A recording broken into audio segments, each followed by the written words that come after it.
Have you ever imagined your dream life? We all have, but living that desired life in reality is a different story. If you could become a god and do anything you wanted, what choices would you make?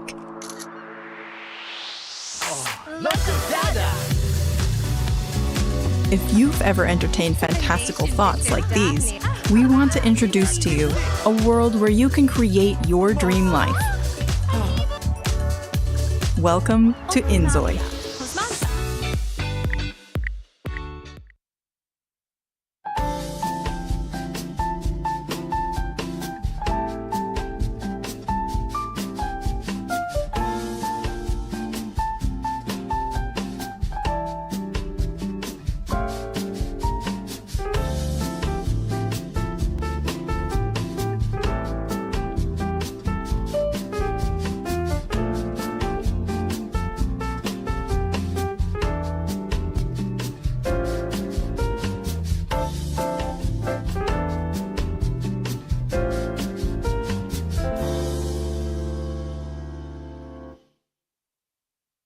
To out-survive anybody else that's going to be in front of him, and hey, he'll take a couple of shots at whatever. Your 2023 PGC champion! Hey, are you pumped for this year's PGC? Last year was epic. I can't wait to see what they've cooked up for us this time. Totally. PGC 2023 was a blast. Got a Schoolborn was new this year? Oh, buckle up. There's a ton to unpack. We have so much to watch this year. So, we have separate regional series in 5 regions where teams can earn PGC points. Then, we have 4 PUBG Global Series this year where teams can gather PGS points. You have to commit to all competitions. Every event matters and is key to entering PGC 2024.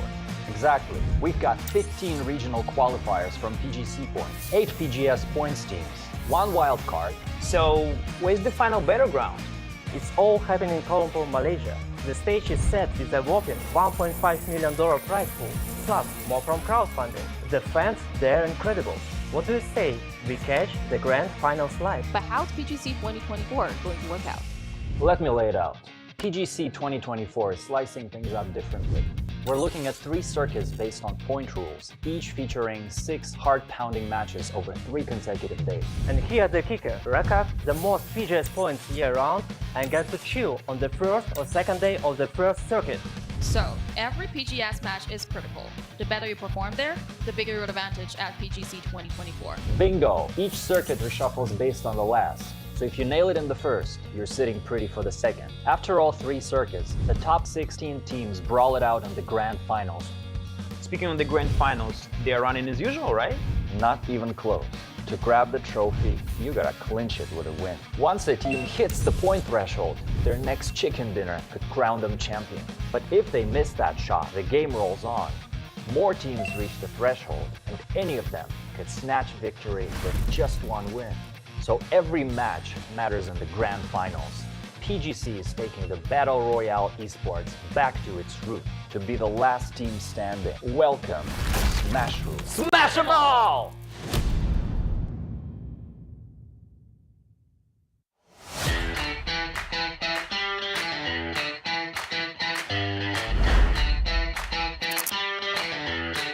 Make a move and then not gonna let that slip.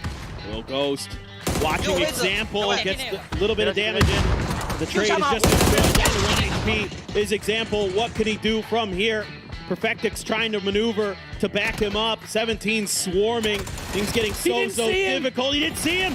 Oh, example going absolutely huge right now. They've got a really good opportunity to just catch him completely flat-footed. That's 2 there for Ruin. Grenade explodes right next to him. Tosi weak, Tosi gone. He's gonna look to bank shot the grenade to get that knock onto Pains. Yeah, it just Ascending out, trying to stabilize. Here comes some more reinforcements. Xiaozi making his way in. Ming Ming trying to catch another through the blue zone. Not going to happen. Ming Ming just swinging the corner, murdering Ascend. For NH, they might lose AZ for the cause. He's going to get 2 though. The superstar from Vietnam. Oh, we'll find out in a bit. Ming Ming out by the tree and done and dusted. Sees one player, but really wasn't quite ready. I'm pretty sure Hwang F saw him when he went out the window, but he's got a Saiga. Got two. Going for the flushes here as well. 3 bullets. That's enough. That's enough.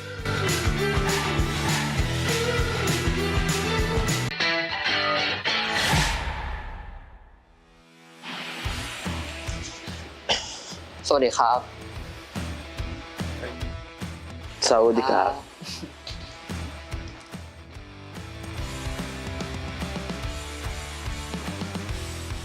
Sawadee-krap.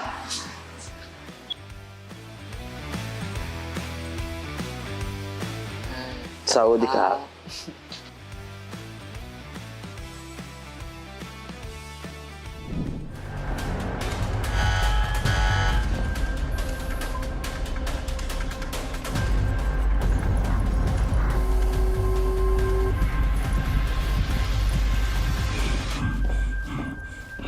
I heard the World 12 is the best gun.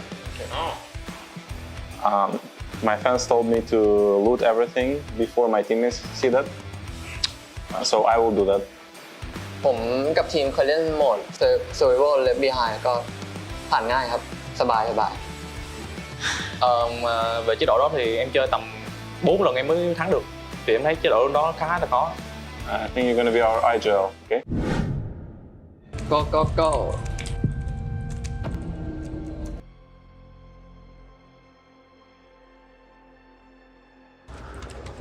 Oh shit! Come. Help me, boys! I'm gonna die here. Me too. He has superpowers or something. Help me, boys! Boys, help me! I'm gonna die! Kill them! Please! It's... No, one more of me! He's punching me to death! Oh my god! I did to you. Oh my god! Come to me! I have heal! I'm dead. See you guys in the other side. Okay. So you feel first generator, yeah? Yep. Be careful. Oh my god. Kill the big one. Oh! We need help. Yep. We're gonna die. Oh, be careful. More zombies coming. Oh my god. Batulis! Where you guys are? Come here! We're coming. 1 second, please. Yep. Please, I don't want to Okay, come in. Where? It's over. No. Run, Batu. Guys, we're dying, I think. No!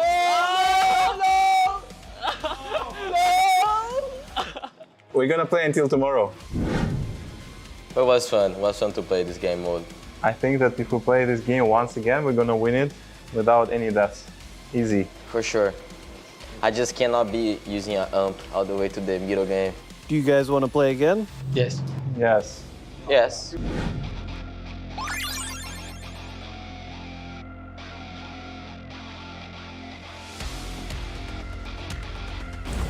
Oh, gas can. Okay, behind the box again. Yeah.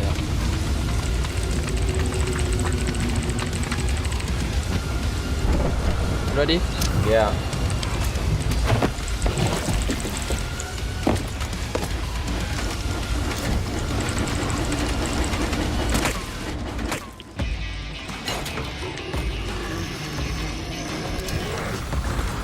Oh my god.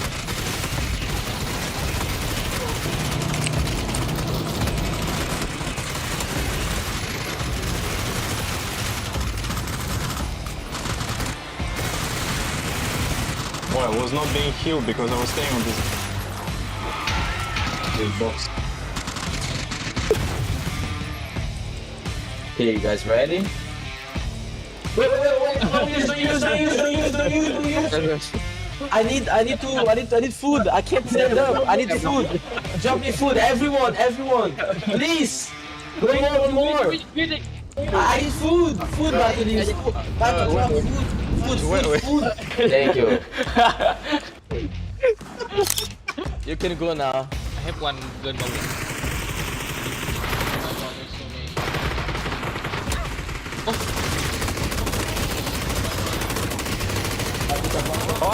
Oh, someone is killing me. Help!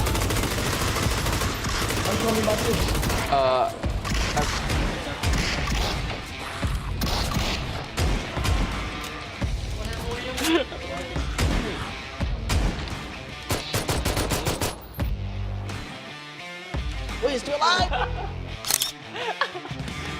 He's not dying! He's not dying!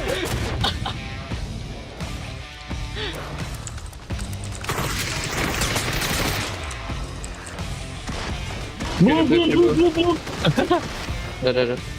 Guys, I'm sorry.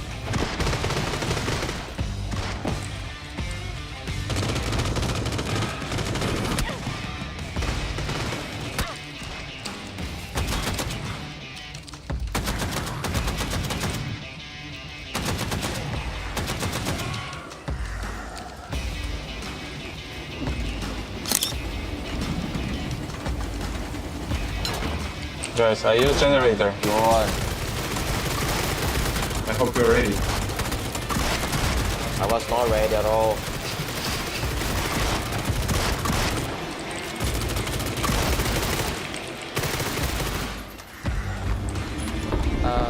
The gate is here. No. Be careful. Hold that ping. Cho.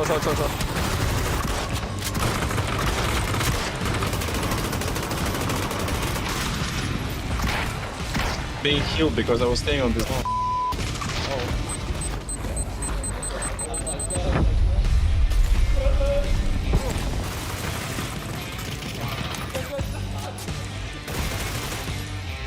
Oh my god. Hymas, wait for me, man! I have heal. Oh. Heal doesn't work! No, not again, man. Oh, I'm hungry. No! Yeah, I'm win. Oh my.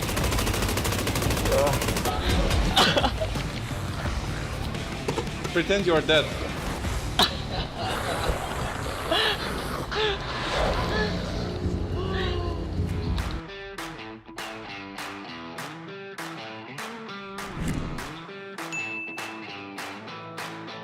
You did everything so bad.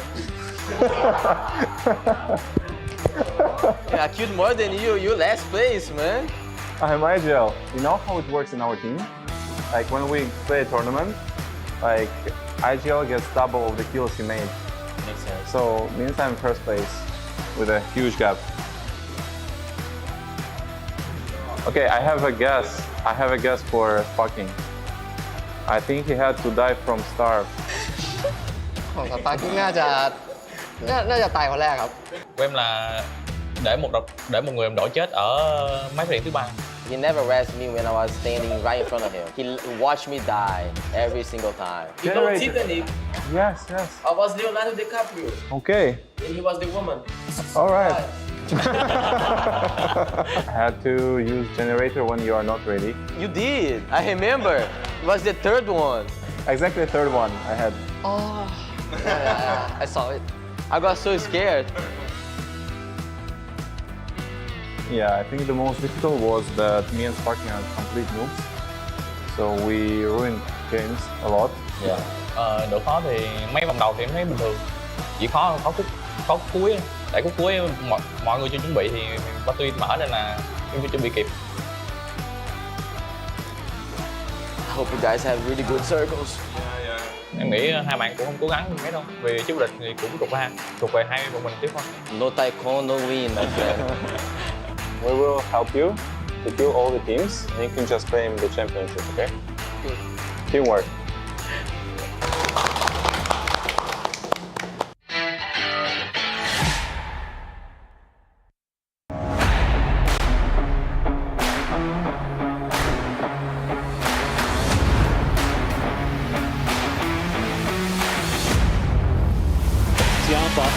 It is a guaranteed Chinese victory, but really it's all 17 at this point.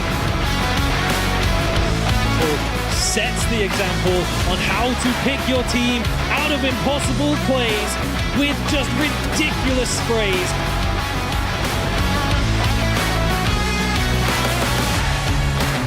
And the knock Bing on the other side. This Shaq out in the open.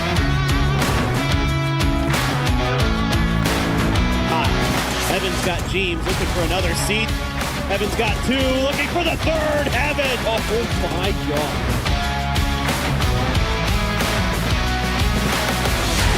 Achilles has already taken down two of his teammates. Chris tries to get involved, but Corey's takes him. Came through not too long ago. Sees the one player, has him dead to rights. The grenade just missed.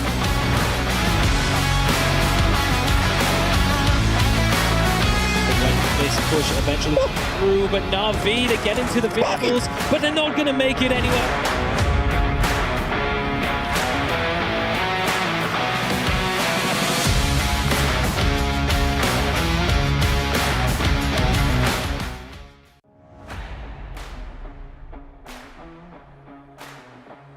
매즈대 벗고 벗어야지. 이어폰이랑. 가라. Ai Bahmet. Ai Bahmet. Ai. Ai Bahmet. Ai Bahmet. Ai. Алло. Как слышно?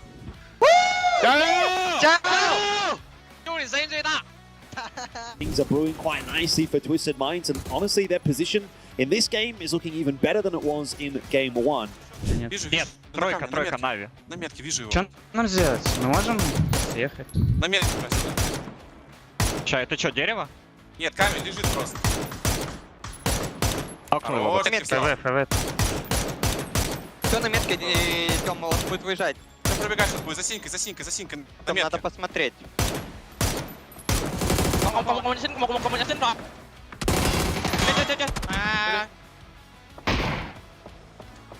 Nice. Không cho bot. Tự. Ủa tao tự ăn luôn.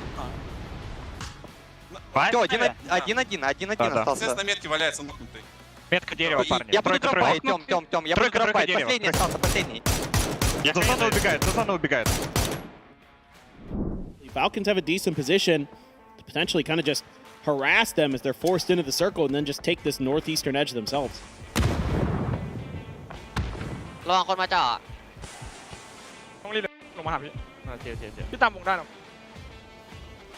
โผล่ไปทีมบ้านนะไฟไล่ดิไอ้ฟังกูไฟไล่บูโทนไล่บ้านใกล้ก่อนมันมีแค่หลังเดียวหลังใหญ่หลังเดียวเลย ไล่ก่อน ไปมันเป็นหลังเล็กกับ เล่นข้างนอกได้นะเล่นนอกบ้านได้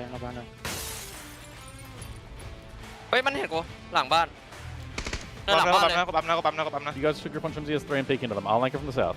One's on the rock right now, north. นี่มันคือตีเดย์ กูเจ็บ ผมมีRPGในรถเอามายัง ยังไม่ได้มาหยิบมาดิ มาชิดดิ หยิบไม่ได้ He's in the blue. Tell me where to BZ ขวาขึ้นแล้ว That's not. It's I knocked two in the compound. Day inside there. Sonic's and Day fighting in compound. Wait, Sonic's is just on yellow. Okay. Can I honestly, talk? yes. Can I talk? I think we should wrap wide edge and go all the way to green. I think we should wrap the entire zone and go around.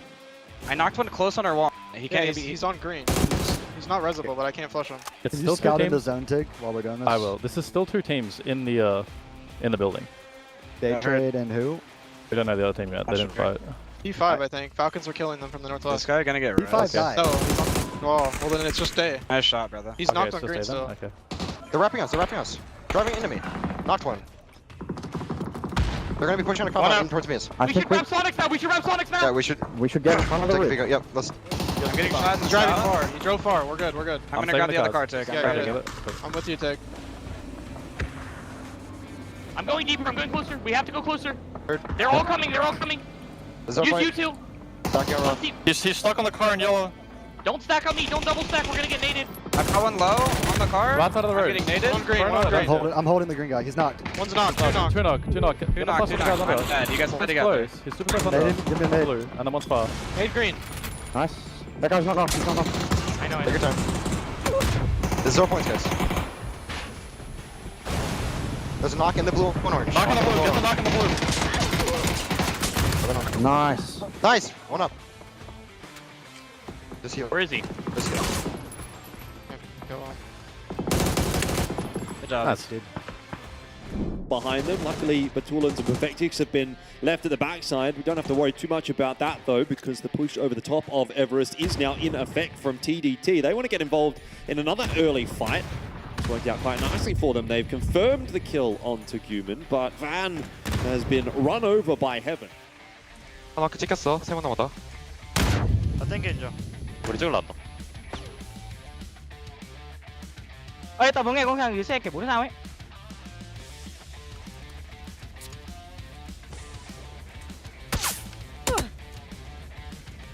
일단 안전하게 숨어 있어. 빠진다. 뒤로 빠지면 안 돼. 물도 내 머리. 보자. 나 피하고 있어. 천천히 해봐. 확인했어. 확인했어.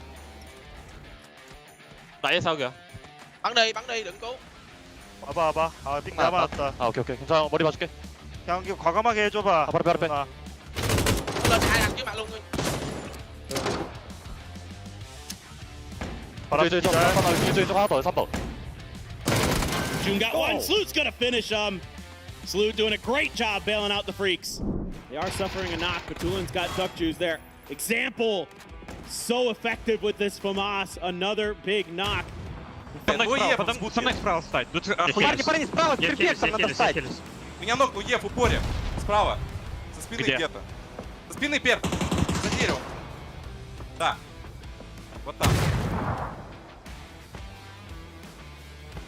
На мне может быть. лежит. Есть, конечно. Смокак лежит? Нету.那可以。我脸上有。我的飞人坡，好像我不在心里。打上去，得往右边打。蓝圈，给我位置，小管过来。点那个。别着急。右下吗？我有蓝圈。点。飞着死一个。Помочь? Убили наверх. Надо мной. Много дерется. Помочь? Почти одного нокнули. Просто смотри на камнем. Не будет. Сзади выебали. Хорош! Справа, в упоре. The retake just not quite there. 17 hangs on by a thread. Oh no! They had to set up a complete circle of smokes around themselves. 一个人应该。没有，还在来了！我先操作。他们打起来了。 Really not looking great for 17, and TE's like, nah, we've got these knocks. We're gonna try to finish this. There's a Panzerfaust in the hands of Xiao Bei.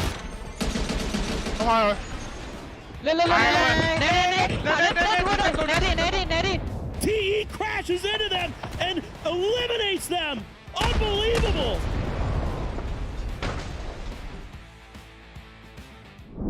The position in the zone non-existent for Twisted Minds and Cerberus. Sao đỡ. Có tôm chấm. Hai thằng. Nhìn đường chạy đấy anh em ơi. Бля, хотите я за синькой буду их рулить? Можешь. Мы все равно все за синькой умираем. Мне хуёво. Я буду за синькой. Нужно будет перепрыгивать сейчас со мной. Они хае дают. Я пробежал, парни. Я тоже пробежал. Я в бочке. И ног, судя. Ну, пытаюсь. Нужно дом отбирать. Нужно забирать дом и... Сейчас, подожди, там цель. Нормально. Кто цель? А тут никого не может быть? Киткат. Может быть сольник какой-то. Стян бы тот же. Трешка, чел. Парень, нам надо передушиться и просто, чтобы они вайп... Тёма охуенно делает. Тёма супер Они делает. в киткатах дерутся, да. С трешки будет перебегать, я буду целить.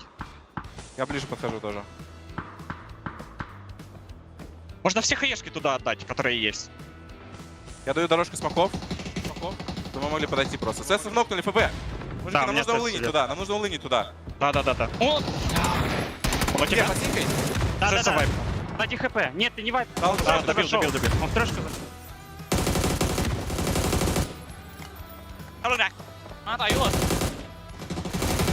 Хорош. Цессов двое осталось. Мужики, смоки еще дать есть? Нет. Да, 2 всего. Я выпрыгнул. Тут без смоков вот тут. Не лягай. Пойдем. He just has to find these points. He cannot! Twisted Minds has done it! Once again, they are going to be back-to-back TTS champions. Unbelievable. Just why not? Still going. He's still getting knocks. Мы выиграли? А? Вы выиграли? We win. Yeah, boy. Once again, for the second time in a row, PGS champions.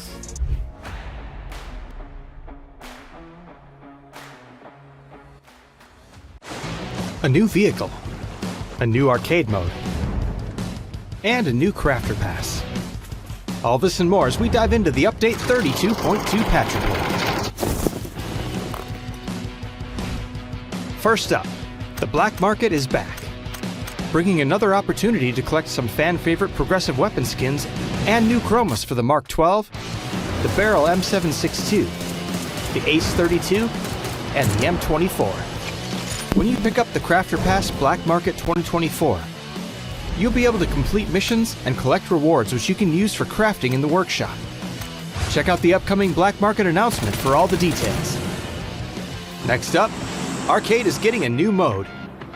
In Hot Drop mode, you'll drop into a very small area and have to fight to survive as the circle closes in. With 64 max players, things will get cramped in the circle very quickly. So loot as fast as you can and start fighting for ground as the chaos ensues around you. Hot Drop mode will be available from November 20th.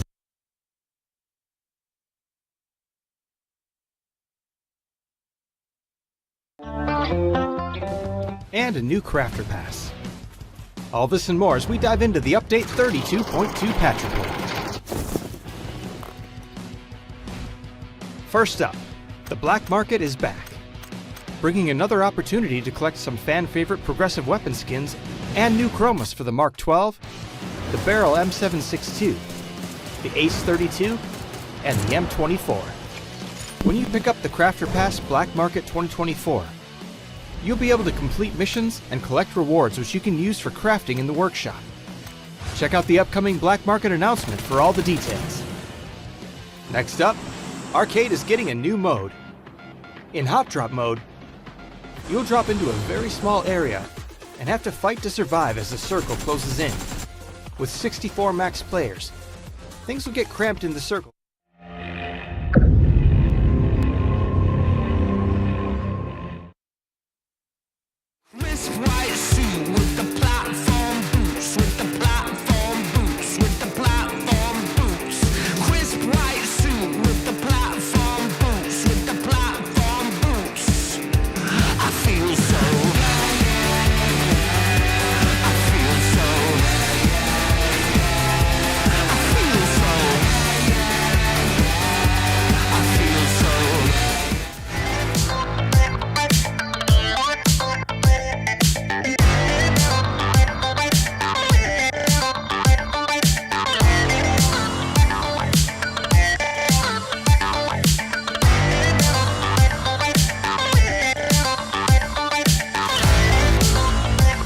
All right, let's do it. It is day number 2 here for PGS 6. We have got ourselves another rip-roaring day on the way. Yesterday was a little unpredictable for some, as we had some crazy results coming on in, but today let's see how everything is going to unfold. My name is Kalaris, joining me is Matchroom to talk about everything. But first and foremost, let's thank all of our partners for joining us here throughout the tournament as a whole. We have VSPO and Crafton being able to put on the tournament and how everything will be going down. Our main partner is OP.GG. You can overpower your game if you head over to OP.GG and rank up with the very best of them. We also have our hotel partner in Novotel Bangkok. So you make sure to be able to check that out. If you're visiting Bangkok, it's a lovely, lovely place. We also have the Studio Green Park studio, I should say, here that is going to be providing us all the facilities as well as everything that's going to be going on behind us. And finally, if you want to sit down in comfort, in style, racing straight forward, you've got to get yourself TT Racing chairs as well, who are joining us for PGS 6. We've done it again, and we are ready to talk about groups B and C going head-to-head with one another, because for some teams, it's their very last chance to try and do something to get to the grand final. Yeah, it would be nice if Sonics could do something, anything. Just get some points would be great for them, as well as bringing in some new faces, as we're going to get Cerberus, Fetchcore Road, a lot of bangers coming out. Tiamba also going to be making an appearance. That should be good today. I'm scared because we're hearing the murmurs of the hot drops throughout the day. Yeah, the potential. They always bait us though. They always say, "Oh yeah, it's going to happen." But group stage, I always take it with a grain of salt, right? Nobody wants to mess up their group stage. You want to qualify. Yeah. But some teams don't care. We'll see. We'll see. Of course, my focus is heavily on Na'Vi and 17 Gaming for this one. It's funny because, of course, Na'Vi is in a situation all the time when it comes to Rondo, going up against Twisted Minds, be it in the X Factory and Test Track and things like that. Batulins was saying that's great practice for them, for Na'Vi technically, when it comes to a hot drop situation, because if you want to try against some of these other teams, who better to try and practice hot drops against than Twisted Minds? Yeah, I mean, well, yes and no, right? If you're going to be practicing against Twisted Minds already feeling great, and they've been notoriously doing well for all of the PGSs. So, I mean, it feels like it's a losing situation no matter where it goes if you're going against Twisted Minds. So if you're going to commit 17 Na'Vi, that feels like the better solution in it, because then maybe you can force some action to go one way or the other, right? Well, I got word that 17 was practicing hot drops all day against New Happy, one of our practice days. But well, our scrims earlier were just hot drop practices. Yeah, everybody. Yes, they were. They were a bit crazy. Anyway, let's talk about it. We've got ourselves one day already done off the group stage. 2 more will be going. Then we'll have 1 day off and then move into that finals group stage, which will be 3 days worth of games. 18 games to determine who is going to become our champion once again for PGS 6. And all of these teams got to buck up their ideas to try and catch up to the current Twisted Mind dominance. I was almost going to lean into that until all of a sudden Theraphon 5, 70 points yesterday. Yeah, well, I mean, Twisted Minds kind of like pumped the brakes on the last 2 games, and T5 did not. Big series for them, as this is going to be the last day of play in the group stage for Group B. So you can see lots of attention drawn specifically into 17 Day Trade, Sonics, TDT, who I've been finding to be very, very impressive in a lot of their movements. FaZe, man, you got to do something today.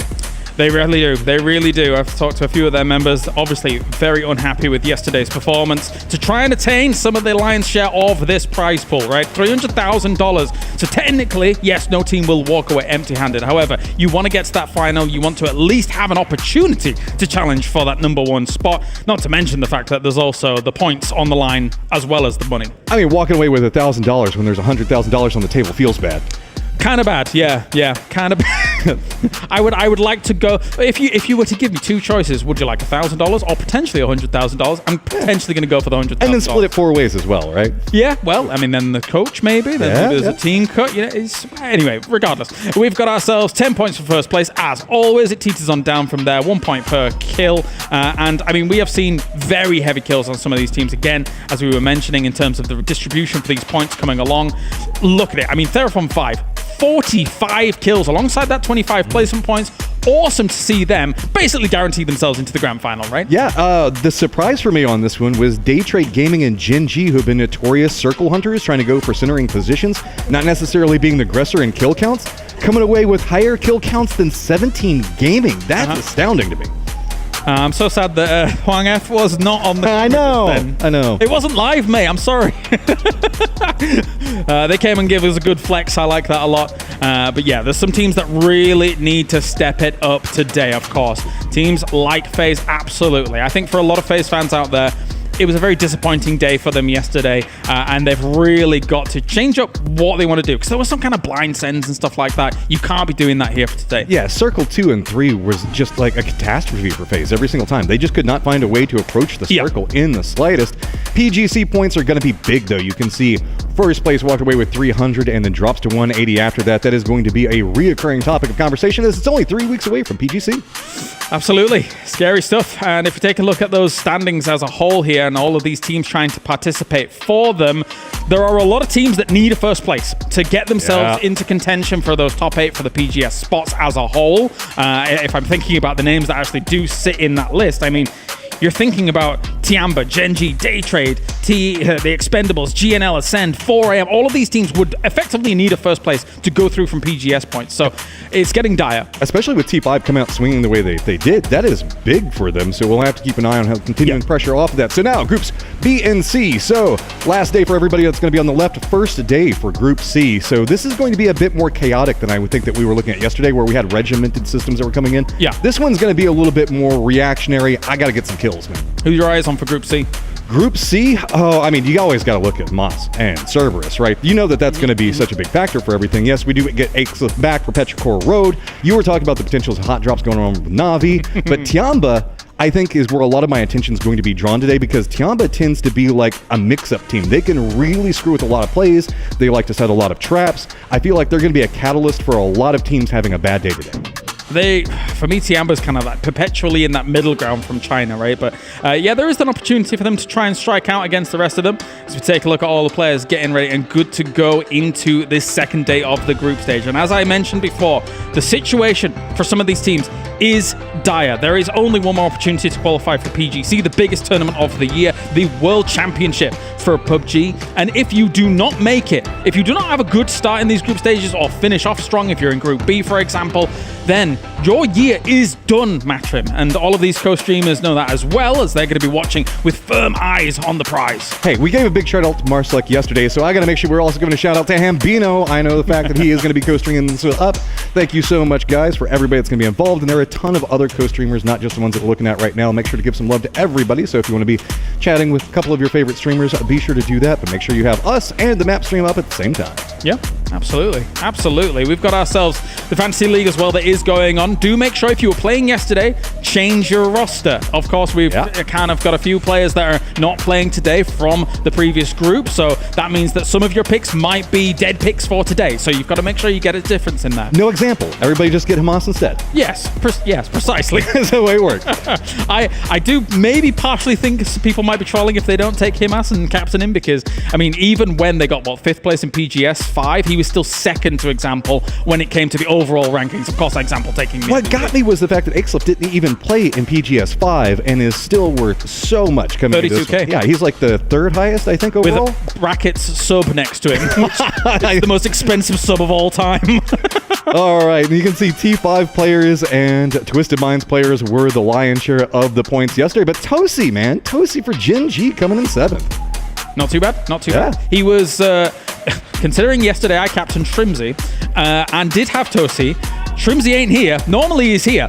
He is. And to that point, Sonics as well is a name, a team here that's playing today that I think a lot of people are expecting to be able to go through that to the grand finals. Yesterday was a bit of a disaster for them, not quite as much of a disaster as FaZe, but I think Sonics can kind of step it back up here today. If you're going to, this would be the group to do it in. I mean, anytime you're getting away from the Twisted Minds group, that's always going to make life a bit easier. But it's a lot more pressure now whenever you're on this last day of performance. Whenever we're looking specifically, I would say at Sonics and FaZe, two teams that we know have a historic performance inside of grand finals, and they needed to make some big changes today. And so with that, you just got to ride the chaos wave that I think is going to happen in these first couple of games, since we're going to be going over to Miramar, I believe, at the start. Yeah. Do you think teams like... Okay, so if we look at the games that are going to be coming down today, as you mentioned, Miramar will be starting things off. Then we move to our wild cards. Then we get Erangel to finish it off. Teams that did well yesterday that I think are probably going to continue to do well, I would say. Teams like TDT, I was surprised as well at how well they did yesterday. They were controlling space well. I think that they can bring that into today as well. If anything, they have a bit more momentum to play around with now, a couple more points that they can kind of dance around with, see if they can continue the trends that were happening. Again, they were very, very effective in how fast that they were executing plays. It feels like that was the difference between what we were seeing at PGS 5, where they were a bit more lackadaisical in their firefights. Nowadays, it feels like they're just going for a directed peek and then shifting away from it so quick while making coordinated secondary shifts. You know, having that flanking position is so big to try to gatekeep out whenever we get to circle 5 and 6 for like the edge firefights. That was a big modification that TDT played, and they were really racking it in with that flank position. I think a format like this really benefits a team like TDT, right? They don't really have that many LAN experiences on the scale of this. So to be able to do one and then get a week off or something like that and be able to come back, I think that really benefits teams like that. But thank you very much, Matchroom, for all those insights. It's now time to get things going. Day number 2 of the group stage here for PGS 6.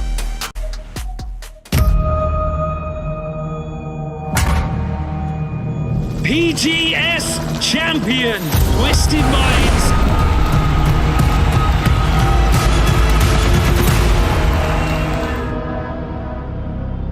PGC 的分数让我们打得比较有压力，如果进不了 PGC 的话，我们1年相当于白打。对于我们来说 ，PGS 5没有夺冠还是很可惜的。PGS 6就是我们进入 PGC 最后的机会。A lot of stuff went wrong. Probably didn't come in as prepared as we should have. We did really well at EWC. Did really bad here. It kind of is our tendency to be very inconsistent. So we know that we have to win PGS 6. Got 2.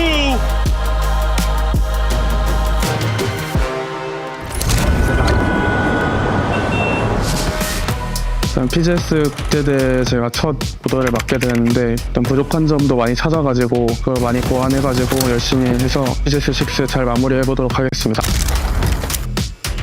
Я вважаю, що шанси у нас великі на перемогу на ПКС-6. Дивіться результати минулих турнірів. Running low on options, running out of space. Я вважаю, що нам не вистачило для перемоги лише того, щоб досвіду і все. Тобто наступний турнір, я думаю, будуть кращі результати. ส่วนตัวคิดว่าเป็นเจ้าบ้านอาจจะไม่ได้มีความรู้สึกกดดันขนาดนั้นครับแต่คิดว่าเราพยายามทำเพื่อแฟนคลับมากกว่าครับแต่ว่าเราจะเล่นด้วยความมั่นใจครับ PGC 固然重要，但对于天霸来说，在 PGS 6中呈现出最好的自己，其实是更加重要的。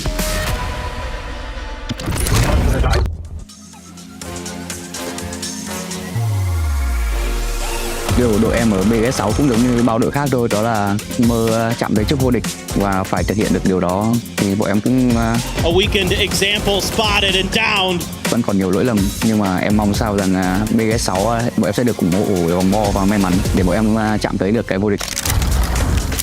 Daha önce hiç kimsenin başaramadığı şeyler başarıp buraya geldik ve burada da yine şampiyon olabileceğimizi biliyorum. Elimizden gelenin en iyisini yapacağız. That's two there for Ruren.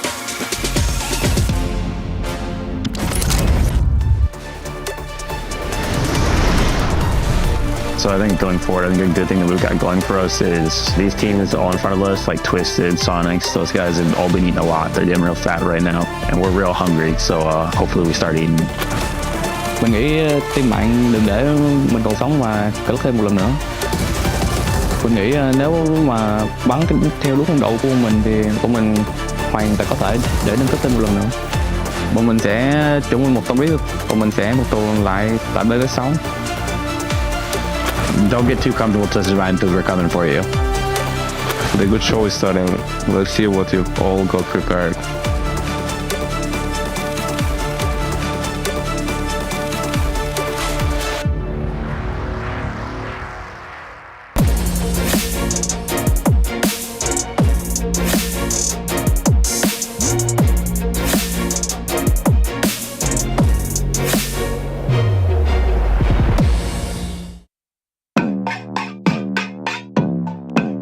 PGS 5 champions, Twisted Minds!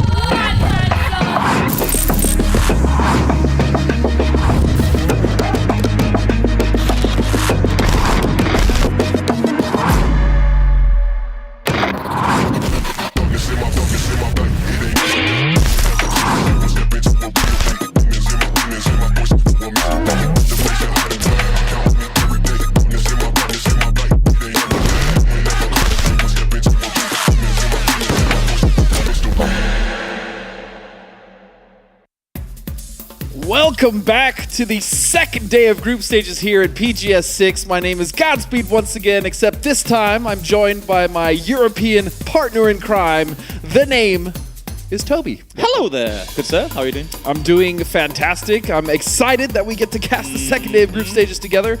And boy, oh boy, was yesterday a thrilling experience to cast. Definitely came off to a different start than what we saw during PGS 5. Yes. The fact that we have T5, Daytrade, Gen G all coming off to a really good start. I mean, Twisted Minds we take for granted at this point, but all the other ones set up there in the top currently, I think a lot of people did not see coming off to that strong start. Yeah, I mean, especially for Daytrade, right? Coming off of the first game, that big win, and then really kind of struggling throughout the rest of the games and then kind of cleaning it up at the end. TSM as well, another of the teams that we expected big things from, but realistically, after talking to Kurt, I was like, you guys had an okay day. He's like, come on, bro. He's like, we had 2 good games, and that's realistically what saved us. So yeah, a lot of teams have a lot of work to do today, especially for some of those teams in Group B. This is their last chance. Definitely is. For some of them, their year will be done after today. So it really is a do-or-die time for all of them to just go out and make it happen. Yeah, but for a lot of the other teams, this is actually their first day of play. And so with that comes the possibility of hot drops. We'll get into that in just a bit. But Yeah, this has always been the danger of having these teams come in a group setting. When you have group stages, it's not always the same set 16 teams, and you have to deal with different rotations, different set plays, potential hot drops, and that's what makes group stages sometimes arguably more difficult than the actual finals themselves. Yeah, it definitely requires you to be able to adjust very swiftly. And I think yesterday was a great example of how some teams didn't. Right. Because, I mean, one thing is adapting day to day, but as you're saying, new teams come in, some teams leave. All of a sudden, what you prepped going into day 2 might not be worthwhile. We are getting into game in just a short moment here to take a look at Cerberus as they take to the field for the first time here in PGS6. Face on your screens as well. They know what's ahead of them. Man. They need the day of a lifetime in order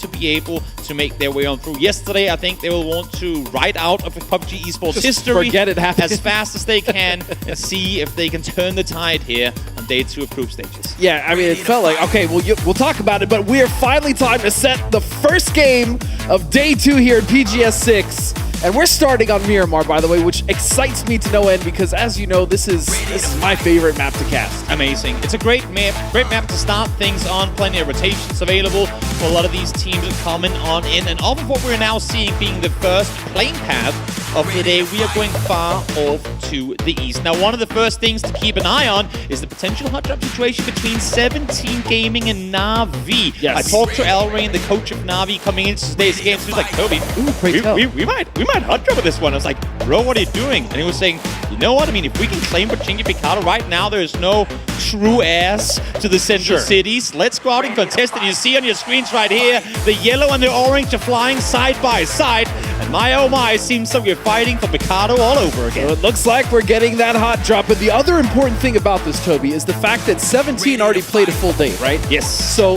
not only can Na'Vi claim Picado now, but they could potentially ruin the tournament for 17, which, don't forget, got second place at PGS 5. That's a strong competitor to get out of the way early. And come out strong enough today, and you might be able to claim it again tomorrow, with obviously 17 not going to be there. Here they come flying on forward. No one opting to go arena. Seems like everyone's going casino.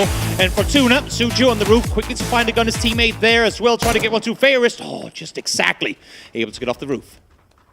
I just wonder the stress that this could put on 17. Now, I say that with the caveat of saying that 17 never seems stressed in any hot drops because they're usually the victors. Whenever they've hot dropped, we've seen in the past with Sonic specifically, they have come out victorious by leaps and bounds. And so this is a different beast, though. This is a young, hungry team. Na'Vi have been proving themselves all year, and they seem to just keep getting better and better every time we see them at a global event. Xiao Wu landing on a DBS Sushu now with the Vector in hand as well. If they can keep these fights close, I know who I put my money on. Having said that, Na'Vi to a phenomenal team, a young gun team that plays incredibly well up close. I like the fact that Ferris is trying to disengage here, caught in the wrong building, so to speak, wants to get back to his teammates, wants to, at least if they are to take a fight, have someone there to trade for him if need be. But, well, hold on a second, Toby. You said I know who I'd put my money on. So who is it? You didn't reveal it. Well, I mean, I have 17 players. Okay, there we go. Players, so there you go. That's what I was waiting for. But yeah, this is,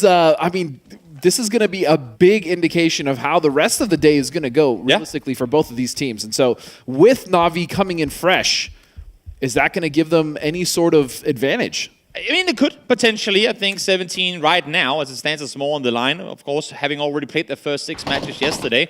But then again, if Na'Vi go out and do absolutely nothing with these hot drops, 17 just come and claim points off of it effectively, that's going to put them in a weird spot tomorrow because they play a very passive edge style Na'Vi, that is, and they're going to have the likes of Ascent and Third and 5 out there with them tomorrow who play a lot of edge too. So maybe they'll come hunting for Na'Vi tomorrow. I like the fact that we're seeing the new observer feature here. We get to see all of the util available between all the teams. You can see right now it's actually kind of even. Not a whole lot of lethal util available. No flashes really outside of one. So this could stall for a bit. Well, also, think about this, Toby. This fight is happening outside of the circle. It's not like Picado's in and they can take their time. So Blue will at some point come into play, not necessarily in the first Blue. We know that phase 1 doesn't hurt too bad, but I mean, depending on how long this takes, that's going to really ruin the rotations for these two teams later on. Well, I mean, you say that. I would say for Na'Vi, not so much. They're usually the last team to join the circle, especially when it shifts off of their usual loot spots. So they're accustomed to say, you know what, we'll spend 5-6 minutes here.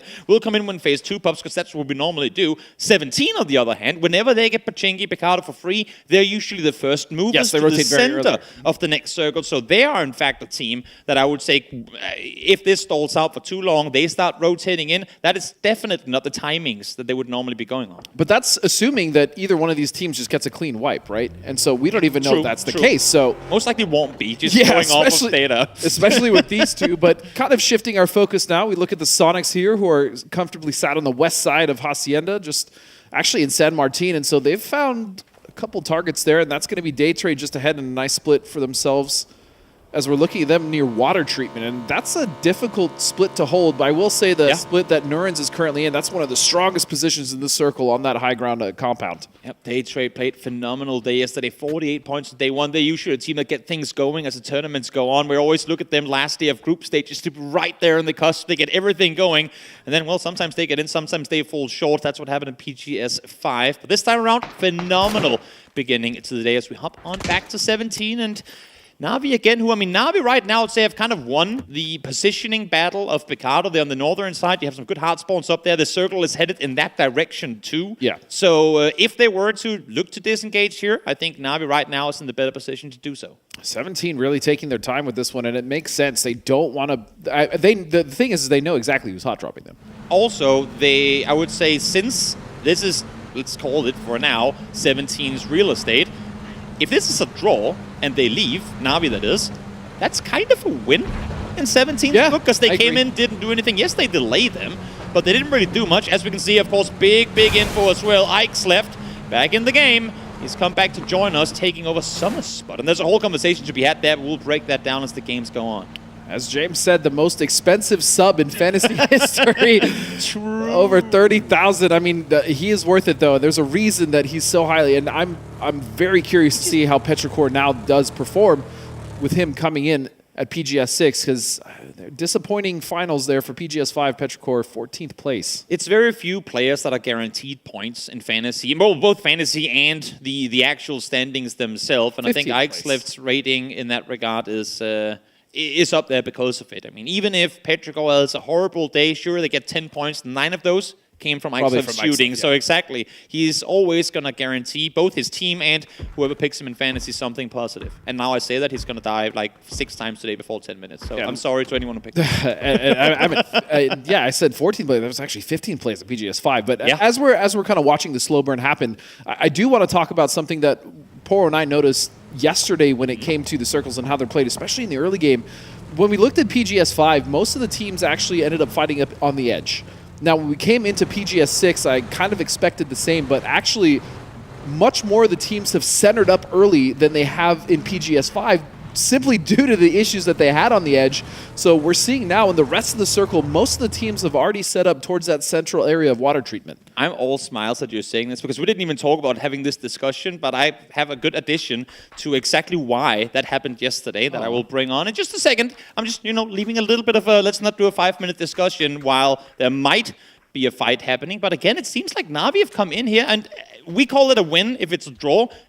But as we said too, 17 would have wanted to go early. Yes. Na'Vi is like, you're going to join the blue with us? We're just here to be roadblocks. We're here to be nuisances. And right now, you can see how Sutro and the boys are running around looking for them. Na'Vi is just preventing 17 from playing their own game. Yeah, while not really losing out a whole lot themselves. They've taken control of the north, which in a hot drop in Picado is pretty much where you want to be. As you said, you cut off a lot of those rotations. The only real way to go is south, and you have to do this wide wrap, so it's not great. And I agree with you. Na'Vi is doing exactly what they wanted to do. Sure, they would have wanted to wipe the team earlier, but this is also good for them. And as you said, they're looking at their watches like, hey, guys, we're usually here this late anyways. What's going on? You guys in a hurry? Well, we're not. Xiaobei across the street looking for Ferris. They have a Hagatori lockdown, at least until where he is. You can see Suju heard the footsteps above. I think it's still in the same building they're on. But little do they know, Ferris on the roof before actually were set on the other side. But Na'Vi in a 2-2 split, again, keeps on backing off out towards the edge of the city. And maybe eventually they'll just hop in cars and leave and going, haha, we forced 8 minutes of your time in the city. And I really like we somewhat touched upon it. I love the confidence coming out from Na'Vi. You know what? 17 is a dangerous team to hot drop. We're going to do it anyways because we believe that we can do it. At the very least, we believe that we can make a difference. This fight for them and kind of ruin their game necessarily without losing anyone ourselves. I mean, 17 never got Picado Pachinki for free. They battled for those two cities for years. And, well, they're the victors. And as we were saying now, we said, you know what? I think we've stalled them long enough. Let's just go to the circle. We were in the north side of the city. We were able to get our vehicles. Now we can leave. And a few parting shots here from Sushu and the boys. They, I'm sure, are pretty annoyed that not only do they delay their looting, they cause them to change tempo in their rotations, and also, well, they take that. They took their vehicles. Exactly. They took their vehicles, and so now Na'Vi will come in late, as they generally do. This is their timing. Nothing yeah, exactly. changes. Now, 17 have to be the ones to adjust. Now, we've seen 17 be able to make these adjustments, especially when it is coming down to those late rotations. But again, that is not how they like to normally play. Nope. But now that we have a small break, tell me what you wanted to talk about when it came to the I want to talk about day trade in particular, and a big reason to the success that they had yesterday is that while we oftentimes see you have hard shifts, we had quite a few of them yesterday, massive rotations come immediately after. Teams do like full 180 rotations to the opposite side of the circle. This one, the opposite of a hard shift going dead center.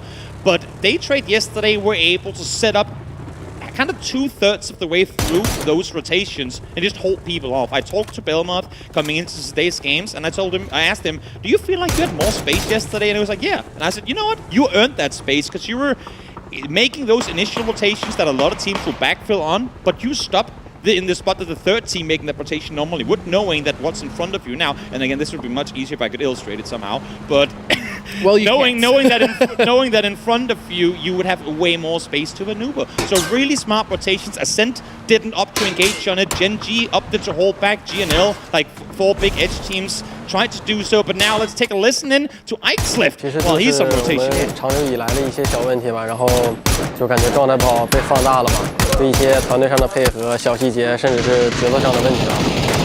我也不是说我一上来可能就会把这些东西变好，但是我会尽我的能力调节一下队伍，让队伍的氛围好一点。毕竟是就是上来打指挥了，压力可能会有一点，但是我希望我能跟队友很放松的去打这个比赛。 Something we always forget about as well is the fact that, you know, Ixlift is also their IGL. And the way that he frags so hard at IGLs is just cannot be overstated of just how difficult that is.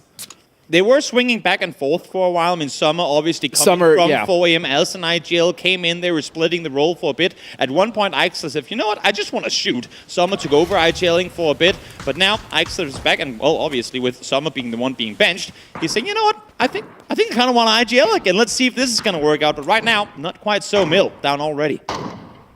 FaZe currently in a fight with Petrichor, and a team that just desperately needs to start strong here. I mean, yesterday was probably one of the most disappointing days that we've seen in a long time for FaZe, but they also do, I mean, they generally show up when it comes to their final chance. So the possibility is good. More importantly, the position is great in the circle. I would say outside of urban fighting in compounds in the beginning of games yesterday, here we see the aftermath of the slow approach hot drop. Little Ghost and the 17 boys getting their rotation game going finally.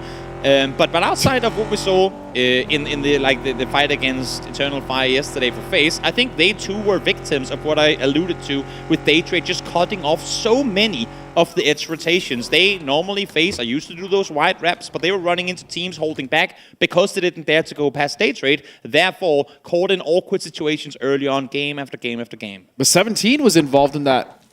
Yeah.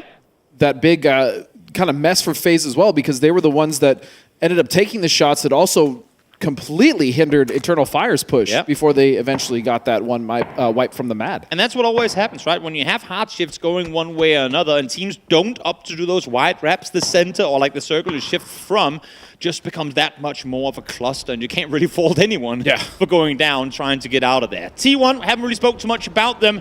The Korean team coming in here, their first showing now, PGS 6. Curious to see what we're going to see from Ian and the boys. I will honestly say I don't have high expectations from them here. Yeah. Having said that, I feel like I saw signs of improvement from their career performances coming into PGS 5. So let's see now as the circle shifts south what they're going to do with it. This is such a rough circle to play. If you're not already set, we talk about it all the time. If you're not currently set up in this circle between Hacienda and Cruz, there is so little to play, and it causes so many issues. Meanwhile, Sonics have managed to make themselves a little spot there on the west side. But even talking about T1, watching back PGS 5, their biggest issue that I could take away from was that they would always start fights and they could never finish them. And some of those fights that they started against numerous teams were in their favor, but they just could not finish the fights. And that's a really difficult thing to just fix, right? If it's communications, if it's big rotations, if it's small rotations, macro, micro, whatever, but they just could not win a gunfight. I feel like Korea as a region has never been overly famous for individual mechanical gun skill until Danawa came around, showed, oh my lord, they actually know what they're doing. But then Danawa split kind of watered the beverage that was Korea, and now we're back in a situation where rotation game, on point. Lockdown of splits, on point. Individual prowess in fights where we, at a global stage, need that to be the case. Oh, just not quite there. I mean, I would agree with you to the extent of excluding, Pio and Anagas have always been just insane. But I agree. Now it's starting to really get to that level that you're talking about. So we see some shots being fired through. Correxy will find Ike's left, and that's a big knock to start off for FaZe. Important ones, too, is all the replay there of them running side by side with Petrichor Road, having found 2 of them already. FaZe finally getting something going in an early game. They're sat on the northern side of the circle here. If they take down all of Petrichor, I think they're going to be well aware that they're playing backs free, but Ming has managed to sneak into the compound where it's currently just Corexy and Gustav. Chewy also pushing on the backside of that compound. Now both players from Petrichor have made it through. Chewy will find Gustav, so he'll be the first one to be knocked. And now it's going to be Corexy to answer. Now it's the decision-making for Corexy to do a go over to try and prevent the flush on my teammate. Or not. Oh, Tian! CC108 coming in clutch for Corexy there, saying, thank you, mate. The bullet to the chest is all I needed. And that now more Chinese teams looking in as Wang Sai finds Chewy. Somehow, FaZe gets to live with the scare. And they'll take anything they can get right now, Toby. Definitely. So, and they'll ally yourself with all the Chinese teams except for Petrichor, and you're in. And so T1 will find a position here on the south side of the circle. They'll be safe for the time being. 17, though, on their east side will have open shots, especially if this does shift north, which most likely, even if it centers up, it's going to cut out T1. Meanwhile, Na'Vi on the southwest side will have some rotational decisions to make here, as they might have to go straight through KDF, who had a great PGS 5. I mean, we're back into compound exclusive play, at least as it stands right now, except for the teams far up north. TD team, very brave, bold, I should say, the fact that they've opted to maintain their 2 split, but now it's going to pay off for them. I want to see them, even though they're outside the circle, collapse in one of these 2 positions, though. They know how much heat is going to come their way from that northeast side of the circle very, very soon. They need to start repositioning. As we see the first pull-up coming through here, it's going to be Na'Vi against Quantum Freaks. Na'Vi taking a knock already. They lost one earlier. KDF will take a knock as well, as Guman will find Fairest. And this is slowed down. Yep, it's all Koreans being the victims of these pull-ups right now. Na'Vi on one side, 17 against T1 on the other. They're winning that fight to Heather, though. Able to hold off at least for a bit here. It's 1 falls, 2 falls, 3 falls. That's Na'Vi down and out. But then look at 4AM. They actually cruised right past this compound. Meanwhile, looking on some America's action. And this is it. When you only have 4 compounds left in the circle with open fields all around, if you get a chance to pull up on a third-party opportunity, you will go for it. Tig, very close to that nade on the ground, won't be taken down. As I say that, yes, in fact, he will. America's fighting one another here, too, as both TSM and Sonics get eliminated. Yeah, and that's just not the start you want for the team of Sonics, but for TSM, the hold for now. Well, they still have 2 up. Never mind. I was wrong. Still have 2 for now is TSM, but now they have to defend against Daytrade, who have come into this. You see Belmoth getting on that Ruth Curdy. That's going to be a difficult hold here, and Alo's already going to fall. He was on that topside angle as well. He'll go down. Thanadol, meanwhile, in the blue, holding this anchor position. Purdy is all alone. He's going to eat a headshot. Will he go for the repeat? And to make the run on forward, needs to try and buy time. His teammate needs to come in while he's reading. Belmont swings around the corner, able to find the double, and that's going to be TSM out. Daytrade, nice late approach on that one, seeing all the carnage unfold in front of them and go, you know what? I think now is the time for us to peek on forward. Now looking at the rest of the teams currently set up, you have FaZe coming in off that north side. We saw them defend the compound earlier. 8 kills from Petrichor Road, 8 kills. This is starting to be that game that they need to really build upon that momentum. Taking shots now upon that split of TDT. You were talking about it early, Toby. They still have not consolidated that split. Nope, they sure haven't. And just for the sake of comparison, FaZe had a total of 10 kills in all of yesterday's games. So them having 8 already, a 9th with Linshu potentially falling here would be a phenomenal start for the boys in red. Tiamba now will have to defend against that said FaZe clan as they're holding that northern ridge. And that nade is money from 77. Vex is going to go down. Now Gustav still in the blue. Shots coming out from 77. Can he get a second one? No. Linshu is going to fall. He's going to be flushed out. And Gustav will find 77. They trade backfilling here, applying a lot of pressure to Tiamba. This was their most weak position, or the position from which they were the most weak, and Daytrade instantly punished them. Gustav spotted in the open, will fall down as well to James and Corexy. Now trying to make the run on forward, but Daytrade ain't done. They're hitting all the shots here. CC now falls as well, and that's going to open up yet another rotation for the Thai team. Yeah, but are they just going to actually push upon that hill? They're going to go right on top of him. TDT, though, eliminating the rest of Tiamba, and now the last 2 members of FaZe will be able to rotate together. It's going to be Corexy and James. But now look at this. Look at the timing here, and Daytrade doing exactly what you said, making sure they're filling those spots that the other teams deny access points for your opponents, and you're going to be golden. Shui falling down. James got the knock. I'm not sure if the flush is going to come through as well. But again, I mean, yes, FaZe fall outside of placement points, but this time around, it's almost a double-digit game, and that is a solid start and a chaotic beginning here to game number 2. They'll take that all day. TDT has been impressing me so much yesterday with the splits not getting punished, consolidating when it mattered. They even held this split a little longer, but still June will find Belmoth, and now Daytrade starting to fall apart. Yep, TD team in the superior position right now as Daytrade try to creep through the open. Thanadol caught in the open. Nice double headshot connected by June there as well. TD team, they need to fend off well, though they're still in their 2-2 split across the road. They're trying to fend off against multiple teams, but now finally Hwang Ashu will jump over to that western side and help out their remaining 2 teammates. They still have to make their way inside the circle where FW is currently their next opponent. Yeah, and you can see FW, Toby, they are trying to get involved here. They want to take these points and get rid of TDT, because ultimately that gives them complete control of the north side here. What is up with Luna Galaxy and having it's always the one. It's always the one, but they do so much work. They do. Placement points guaranteed. And now a kill to go with it as well. Ain't a lot of points, but they're sure being a nuisance to the teams around them. Flash forced to disengage here. Going back to where he came from again. I mean, flex forward, take more space. As long as you always have a spot you can fall back to, you're going to be good. He's inside the circle just barely. But that would be top 5 guaranteed because of it. Still Cerberus with the opportunity now to start to pressure the north. They've been in that compound safe in that valley, and when are they going to choose to strike? Ultimately, that's not bode well for these teams currently fighting. Hwang F to find 6x. The fact that Hwang is taking this fight alone because Pulsar is currently suppressing the rest of his team is like, I need to do something. I need to try and fend them off while my team is dealing with Pulsar. Good thing for him as came in there to join, help him on out.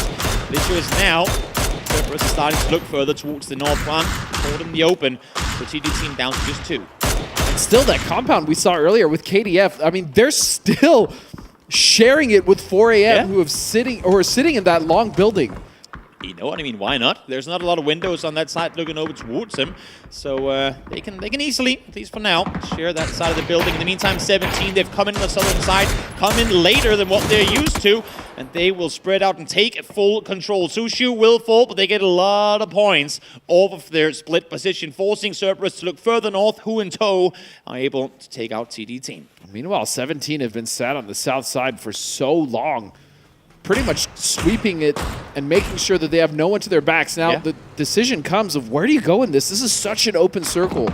Sure, Cerberus will have the north, and they'll be able to play that and clean it up, but 17 have to make a really difficult decision here. Crashing might be one of their better options. I mean, knowing that they can't play the hillside that they're currently making their way towards, maybe just playing Aprils in the open would be the winning play. We'll see. Him has 4 kills already. I'm sure he's the captain of many fantasy teams out there. Everyone cheering as he's going to get more points. Haisaki, they know he's down there somewhere. Oh, does that hit? That was almost perfect. Almost a perfect nade coming out from Cerberus. I like how Haisaki has kind of stepped into the shoes of where Tycon left. Like, he has kind of become more of a frag support than just a a heavy support player on the team. He's usually the one when Himas is falling back or holding off angles, the one to peek over, the one to try and take the initiative, and allow for Himas to then sweep and get like out on good angles to do what he does best. Love the fact that we see like what was a pretty passive player now up to try and engage more. Yeah, Aisaki has been quite impressive in the way that he stepped up, right? Definitely. Because again, filling Tycon's shoes, very difficult to say the least. Himas now just started to crease back. For him? I think he's gonna pick him up. Yeah, why not? They're not being pressured from behind. 17 still has to make that run through, and they've opted to go, as you stated, in the fields, hiding behind those hay barrels, but it's not working out. Xiaobei, Xiaowu will fall. They lost their vehicles too early again. They came in with just 2 of them. Whose fault is that? Na'Vi, meaning that their rotations on forward from there were not going to be easy. Well, it does help a bit when Himas runs over his teammates, because that's going to allow for the 17 boys to rotate further forward. But now it's just Little Ghost left alive, and he's being suppressed by all the freaks. But you want to talk about it, they still outlived Na'Vi. Yeah, well, I mean, so true. I mean, kind of a victory, I guess, even though they did lose. Oh, Tong F will destroy Flash with the vehicle explosion. But yeah, 17 actually outliving Na'Vi, even though they had the vehicles and they had much better timing. Yeah, regardless of whether they think they win or not, I think Na'Vi too saw what they did as a win, at least in the grand scheme. Oh, I don't think that hot drop's going to stop, yeah. Exactly, so they're most likely looking to go do the exact same thing again next game. Little Ghost trying to stay alive as long as he can, not to be, though, Heaven able to find him. And just like that, Freaks, 4AM and Cerberus, neither of whom played yesterday, finding themselves in the top 3. Right now, Cerberus potentially feasting as they are just watching this fight happen between KDF and 4AM. Heather in the same building as one of the 4AM members right there, slowly looking for angles. And you know, as soon as those knocks start to pop off, Cerberus is in those vehicles and they're pushing. It's the next shift. This all comes down to the next shift. Cerberus has everything available that is outside the compound. Issue is the players inside the compound have the comfort of hard cover. So let's see where we're going. We're shifting east. Cerberus are going to be smiling seeing the circle go their direction. But even if the fight popped up, let's say even the circle shifted towards 4AM and KDF, the backside of that long building really doesn't have any windows, so Cerberus definitely could have crashed it if they so choose, but they don't even need to do that anymore. Not at all. They will rotate while the cars are on the go. 4AM will try and see if they can do some sort of damage, but they too know that they have all of Freaks to deal with here in the compound. Heaven lops a nade on in. Even if it doesn't find a knock, it's still going to isolate the players to the other side of the building, and Salute instantly finds HSMM. Now the push comes through, all of them running forward. A little bit of damage done from him as Heaven forced to heal, but let's see if that's really going to delay anything. Consolation prize of winning this fight is second place at this point. Yeah. I mean, if you realistically look at the positioning that Cerberus has, then yeah, Salute is just going to come in and clean those 2 up, and now they have to somehow deal with Cerberus Esports. They are still technically inside the circle in this position, and right now the issue for Cerberus is those Freaks find knocks, then Cerberus are so split they shouldn't be able to get reses. They have no nades, not that that matters right now because they are way out of distance to use them, but the 8 smokes are going to be game-winning if there is even a game for them to win. And now they get more, of course, they get to loot the corpses of both Na'Vi players and you can see they're actually running into the blue to get loot now as well. 13 flashbangs too to try and make their way further forward.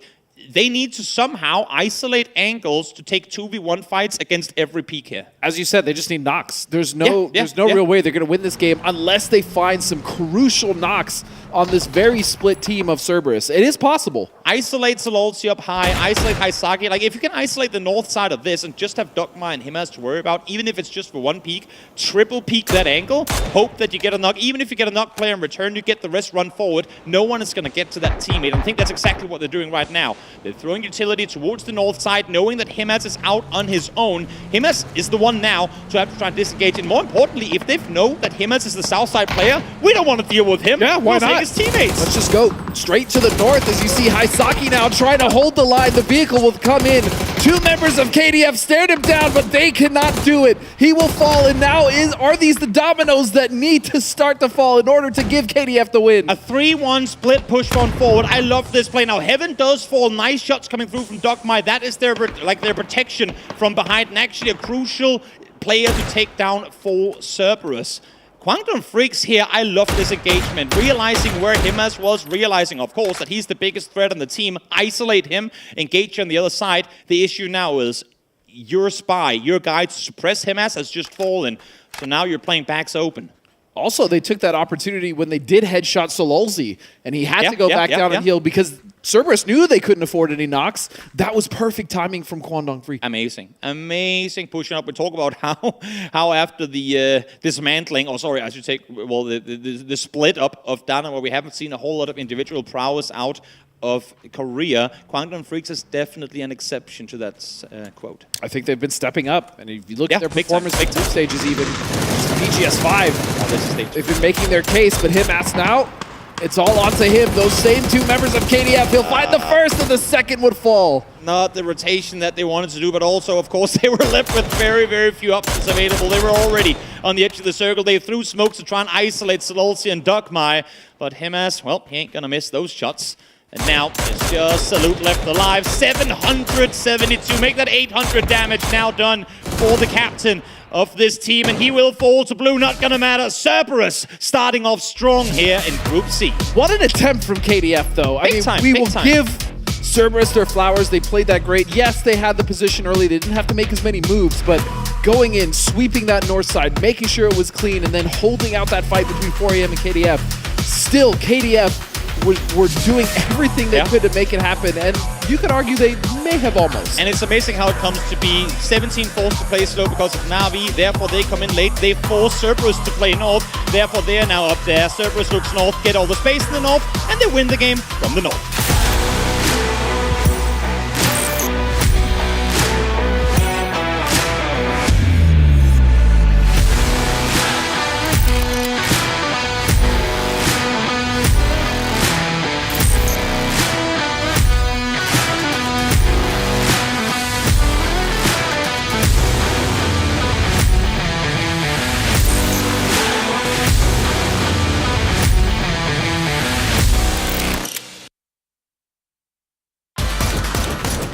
A fantastic attempt at isolation plays coming out from Kwangdong Freaks here against Cerberus, but there is a big reason a lot of people will have Himas as their captain going into Fantasy. It will be Cerberus taking game number 1 of their group stage campaign here. Matchroom to round things out on Miramar. I mean, just clean play. Moving over right next to Death Star Trench, getting control over that compound, it gives you a lot of vision on what's going to be going on. Then just shift it in, and the firefights just move closer and closer range, and we know that's where Rimas is just going to continue to rain in a ton of damage. FaZe, though! FaZe got a ton of kills! Hooray! Finally finding some successes inside of this one after we got one of the more prolonged and interesting hot drops that led to not very many kills, but a lot of interesting exchanges over there in Fgado. Yeah, be it Mind Reset, be it for FaZe, or be it, you know, just being able to actually get themselves on the board now. This is going to do wonders for the team, I think, considering the disaster that was yesterday. But as you were mentioning, Fgado as well is obviously something that's going to be a bit of a hot topic. We were expecting that hot drop to be a factor. It was a stalemate of a hot drop with Na'Vi getting out, but 17 was able to outlast them in this game. A lot of very interesting timings moving into that circle. Freaks, though, just being a big beneficiary of position, raining in a lot of damage, and again, another strong performance coming out from Korea after what we saw coming with Gen G. I know a lot of eyes have been drawn over to Freaks, kind of a lot of people thinking they're the stronger squad at the time, and definitely showing it in that last round. It does really feel like Freaks, for the most part, really slowed, as much as, you come into this fight, you're trying to go for the isolation plays against Cerberus and things like that. The fact that they had 2 members of 4AM alive and ahead of them for so long in this game, right, really slows down Kwangdong Freaks' ability to try and exert themselves on a circle like this, which is very difficult. You need, if you really want to be proactive in a circle like this and not let Cerberus get across all of it to basically guarantee themselves a win, you need rid of those 4AM players earlier, surely.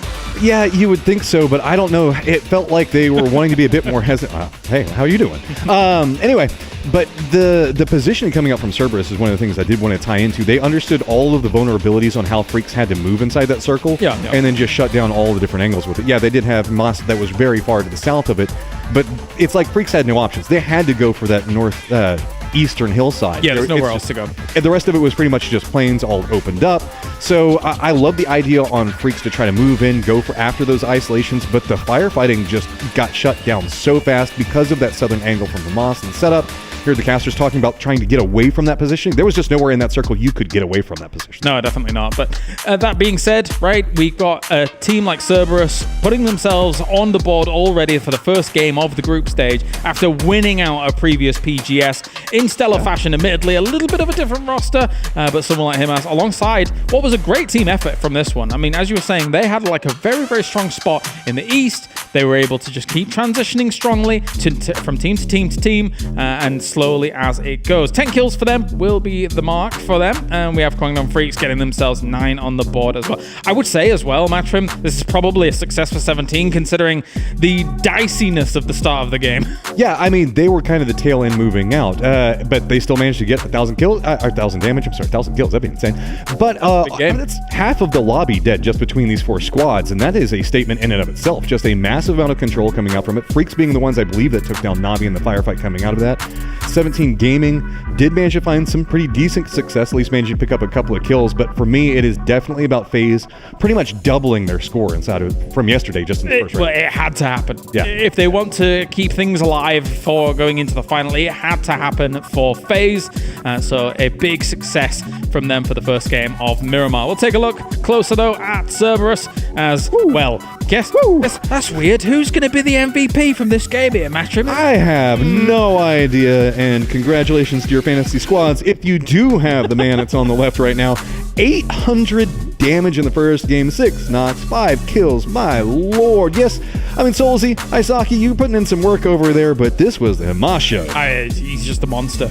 Just a monster here. I mean, as you say, though, look, man, those guys being able to contribute heavily to the team's effort here, it will be Himas, number 1. Are we surprised at all? No is the answer. And he is not only looking for trying to get himself to a championship position all the time, but he's also always looking to be the MVP. There's a lot of respect for a guy like Himas on the battleground. Let's be real, because you ask a lot of these guys as well, they're like, Himas, man, he arguably a lot of the times better than Example, which is an insane statement to make. I mean, in a 1v1, he feels like he will take anyone on at any given time, and we've seen him walk through entire squads by himself. So there is a lot of strength coming out of Cerberus, but a big lion's share of it is on his shoulders. So going down early is often spells doom for Cerberus, but managed to keep all our members alive and walk away with 20 points at the end. And give him the pump up, as we had a lot of going on as well in this game. I mean, something that obviously was happening as well was the use of emergency pickups, right? Yeah. We saw a team like T1 who didn't really get much on the board as we take a look at the overall leaderboard so far, which will shift throughout the day. Of course, we have teams that are not playing today. But T1 using emergency pickups, kind of deciding not to go for them. But then we saw 17 going for their emergency pickups, try and get towards this. In general, this circle, not the easiest to play, especially when we hear the chaos of the crossroads circle shift, because you guys at home could not hear how much all the teams lit up. They were shouting left, right, and center. Well, it's such an odd circle because you end up with that southwestern area. About half of that circle was just entirely open for about 2 to 3 circles. And that means that communication, rotations, you got to get loud and you got to be feeding everybody on your squad information so that way you could try to rotate some way that's safe, but there was just nothing that was safe. And so big kill squads managed to benefit off of it. Most notably, TDT in the north. Big success for them up there. Do you think see the hot drop again? Do you think it's going to be more fiery this time? I don't know. It felt like the pacing of it was a bit off as far as on 17's side, so I wouldn't be surprised if maybe they push it a bit faster. I'm not surprised that they were a little bit apprehensive about the fight, right? It really sets the tone if you win out a hot drop. But anyway, let's get to it now. It will be Miramar once again. The guys are hyped here to get into game as we head over to the casters for all the action from the Dusty Dunes. And not too surprised at all to see that it was Cerberus and Himas taking that victory. But again, flowers must be given to KDF for another strong start here in the group stage. Definitely. I got and question Korea's performance, and they just like that. How dare you? Down. You know, thank you. I love to be proven wrong. That's the best part of my job. Flame path this time around a little more fair. West is actually reachable this time around. Far north though, not quite so, but as you can see over on the drop spots too, it's only really Na'Vi that is going that far north anyway, and we all know they ain't gonna go up there. They're going straight back to Picado. So here we go. Will this be, and James is absolutely right, will this be another apprehensive hot drop? Will Na'Vi take control of that arena on the north side? Will they take those vehicles, or will they actually push the pace and try to get some knocks on a 17? Honestly, Na'Vi would want this to be cold drops all day long. Unfortunately for them, 17 actually survived longer than them and came away with points in the previous game too. But in terms of what their early game plans were, they were very successful in what they did. But let's see, as you said now, maybe, just maybe, we will have more action this time around as the first knock comes through already. Xiao Wu able to find Soset. So first knock, 23 bullets. Xiao Wu is now holding, and it looks like Deagle. Hakatori just has a Deagle. Oh, that's going to be the flush out. So first blood finally, as we can hear the players of 17 yelling, will be on their side. Oh, I think he saw he had a pistol. He's like, bruh, are you for real? Are you actually doing this? I'm going to peek you again. You're sitting in there with a pistol trying to fend off. 7 shots. And no he's staying. He's not trying to jump off because he can't. Xiaobei is holding that other angle, and so at this point, Hakatori is completely trapped. Oh! Gets the first one. That's what that pistol does to your head. We'll see if Suju can get the rest of Hakatori. Is feeling it now. Running. Oh, no way! Getting yet another one. The double D comes through, and he's able to get them both. No way! Well, there's the third weapon you're gonna get in all games from now. Everyone's just gonna be casually running around with the Eagles in their hand. And who better from Na'Vi to do this? Of course, it's Hakatori, but I still cannot believe that first shot was disgusting. Boom. Amazing. If you want to watch the comms from 17 as they get absolutely wrecked by Hakatori, you can hop on over and watch them at PUBG Esports as well. But right now for Xiaobei, for Little Ghost, this did not go the way they wanted it to. No, I mean, they started with the first knock. Again, we heard them yelling from the stage, but all of a sudden it has gone completely quiet. And so Na'Vi really can't take their time this time around. Yeah. They know they have the advantage, and at this point, they've pretty much won the hot drop unless the duo of 17 can turn this around and get the full wipe, but I just don't see that happening. Let alone the mental damage yes. of being 1v2'd by a pistol from a guy with no vest on. That probably stings more than losing 2 players, to be honest. I think he might have had a vest. I know he had one helmet. He had a 1 helmet and no vest. Okay. Yeah, that's just Hakatori for you. Swings like that, finds them both, and just like that, yes, they lose 1, but that, in my opinion, mission accomplished. Here you see the first knock come through, the wiggle peek, and then double body shot, I believe, on that one. Yep. Able to take him down, and you can see Xiao Wu's face on that one, not happy with it whatsoever.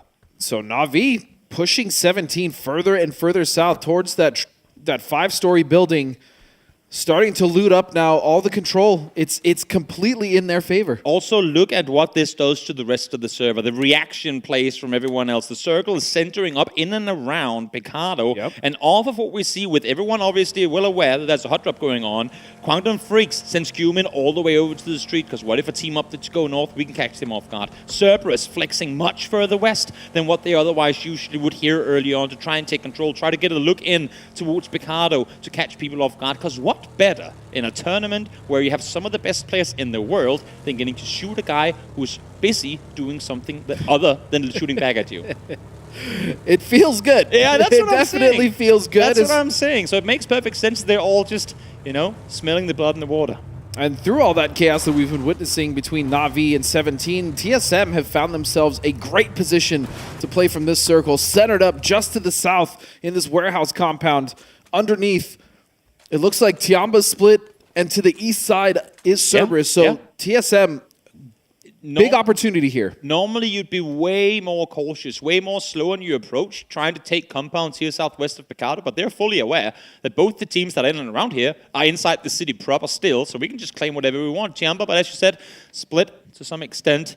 TSM having the exact same thing going there, whereas now Gumin, we talked about him just before, he was a solo player. His team is fortified down below, but he too now is hearing vehicles from 4 a.m. up high. Looks like Little Ghost have found a Panzer. Accompanying him is that mini, and Zhao Bei as well will find a Panzer of their own. And I mean, if you want to talk about something that can turn the tides of a fight, even if you're outnumbered, the Panzer is definitely that. I mean, had Sushu had a Panzer, he would have one-shot Hackatori, and we would never have had that highlight moment. We could have also We would one-shot also have highlighted himself. Well, Yeah. you know what? In that case, they would have won, because then his teammate would have gotten to that building before Na'Vi. So Sure. thank you for only having an AK, Sushu. You made the highlight worthy. Given here sitting on these rocks, I mean, 4AM, none the wiser. I mean, how could you know that there's a player just kind of riding on the backside of this? Yeah. But look at this, Japet. Actually, they might smell something, or they might be trying to set up their own trap, as we see most of the members of 4AM here. And look at the split coming out of KDF Salute on the southwest side starting to come up, Toby. Is this a bait? Are they sent a Bobo running into the compound to bait attention? I think they think there's other people in the compound, not human down on the hillside. They think there's people. I mean, he's running around with no guns out at all. He's baiting. Like what they're doing right now is they have the teammates up high, looking towards the compound, as Bobo is just sprinting around, going, shoot me, shoot me, shoot me, trying to bait peeks from windows, bait peeks from doors. But little do they know, there's no one in there. Yeah, but when's the realization going to come exactly that there is actually no one in the compound? They're actually in the hills. The hills have eyes. Hills are alive. Some might argue. As Cerberus also starting to extend their split, trying to control the south, just seeing what teams are around or what rotations they can cut off. That's something that Cerberus is excellent at doing, is cutting off rotations and setting those traps. So we'll see if that comes into play here, but we're still just on Kwangdong Freaks. I mean, Salute played up this hillside on foot as well. This is Kwangdong Freaks, and we're willing to spend a lot of time on trying to claim this area from Napguman, has clearly hurt Xiaopian. Xiaopian has hurt him as well, though. Headshot, body shot connected, and Human down early. And a trap that had been set so carefully. I mean, he was crouch walking at that point, but still good heads-up play there from Xiaopian.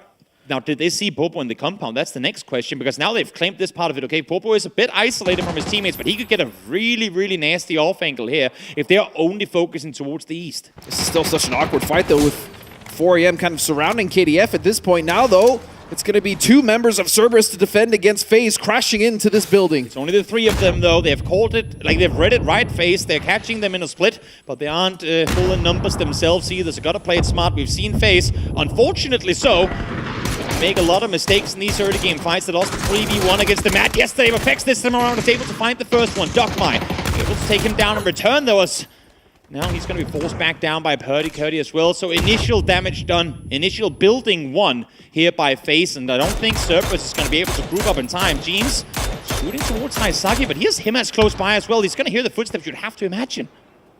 Again, we saw Himas starting to make his way. Haisaki tried to also get here in time, but not quite being shot off. But no, James will turn it around on Himas, and he will now be flushed. Thank you, TSM, is what James is saying right now, because Himas was creeping ever so slowly up that hillside, but once he started getting shot from behind, he had to start sprinting, and that alerted James to the fact that he was just over the ridge. FaZe, once again, out successful early on.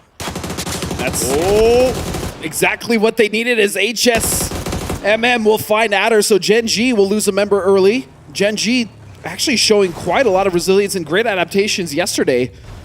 We'll lose a member early here in the second game. If you're Gen G, you're scratching your head so hard on this. They've made this rotation 1 trillion times before and never have they been punished. Again, this happens only because Kwangdong Freaks is slowing down 4AM's rotation, forcing HSMM to stay further north than what he usually would have been, because 4AM would always be down in full control of this compound early on, and Gen G would have had an easy backfill had this game played out the way it normally would have, but they didn't connect the dots. They didn't realize that, wait, if 4AM is fighting, that could have slowed them on the northern rotation, and therefore, well, that's Gen G caught off guard. Looking at Tiamba here, they have a split actually right in between where we see a split from TSM, and this is going to be on the west side of Picado, which meanwhile, just in case, we'll check in. Yeah.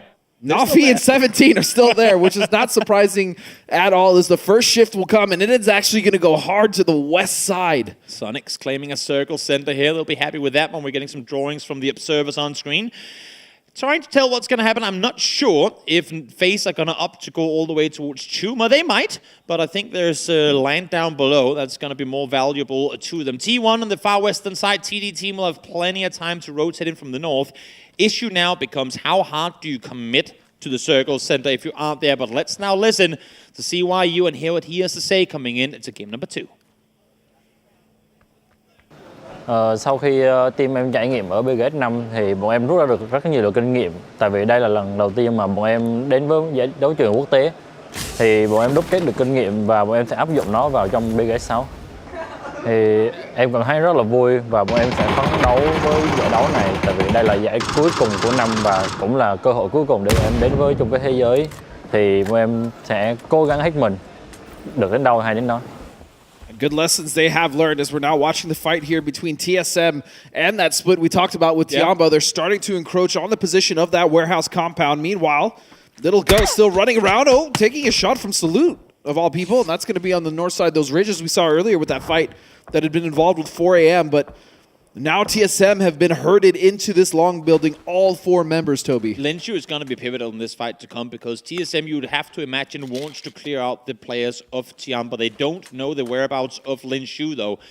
This is the backside of the building. This is where they should feel safe to go. But if Lenshu can connect a double headshot, find the knock, maybe that's going to open an opportunity for his teammates to get on over. You can see they're playing towards this side of the building. They're trying to force them or bait them out in that direction, but early shots fired from Lenshu, maybe too early, in my opinion. Thought he could get a knock, not to be, and that's his position exposed. I think he thought that Kurt saw him, but Kurt actually didn't. Yeah, He was just crouching up the stairs, and so he took those shots early just to make sure he didn't take any in return. He can't go down in a situation like this, but as you said, too early. And now Tiamba still having to fish for these knocks with grenades. Because off of that shot from the western side, they're not going to run for it. That's all. Correxy finds one. Dogmite does get him in return, and he is all on his own. Now at a face clan in a wide 2-1-2 split with Gustav and Fex and James further towards the north. So while Cerberus did take 2 casualties to face, at least they get a little bit of revenge immediately after. Yep, 3 members make it out of that fight alive for FaZe. Again, another decent start for them. As James will put some damage onto this fight, CC will take some shots from a distance. And now they are just on the backside of this building from TSM. And you see Sparking also shot low, now has to heal. Purdy has fallen. And that's the positive in Lenshu actually opting to engage early in that position. It limits them to play the backside of the building. It allows for Tiamba to smoke off the west or the left side of the building and wrap all the way around it. They now have them completely surrounded.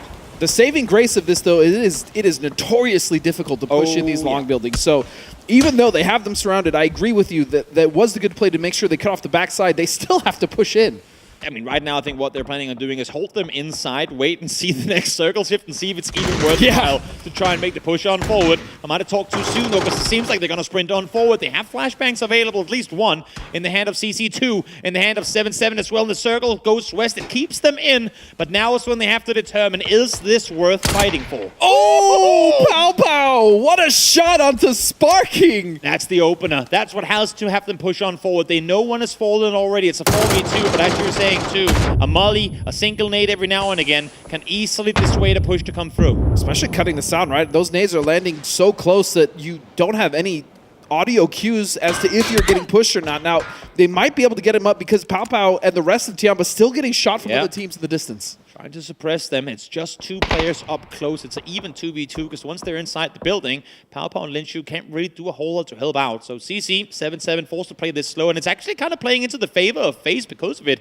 Gustav, you can see on your minimap on the bottom right side, is closing in, but does he know Lenshu is in the shack? I'm not sure, but at least now, FaZe is going to be 2 on this backside approach. Yeah, well, they at the least know that there is a fight happening in this compound. So if Lenshu isn't careful, I mean, he has to hear the vehicles at this point. And you can see he's actually posturing himself to make sure he doesn't get shot in the back.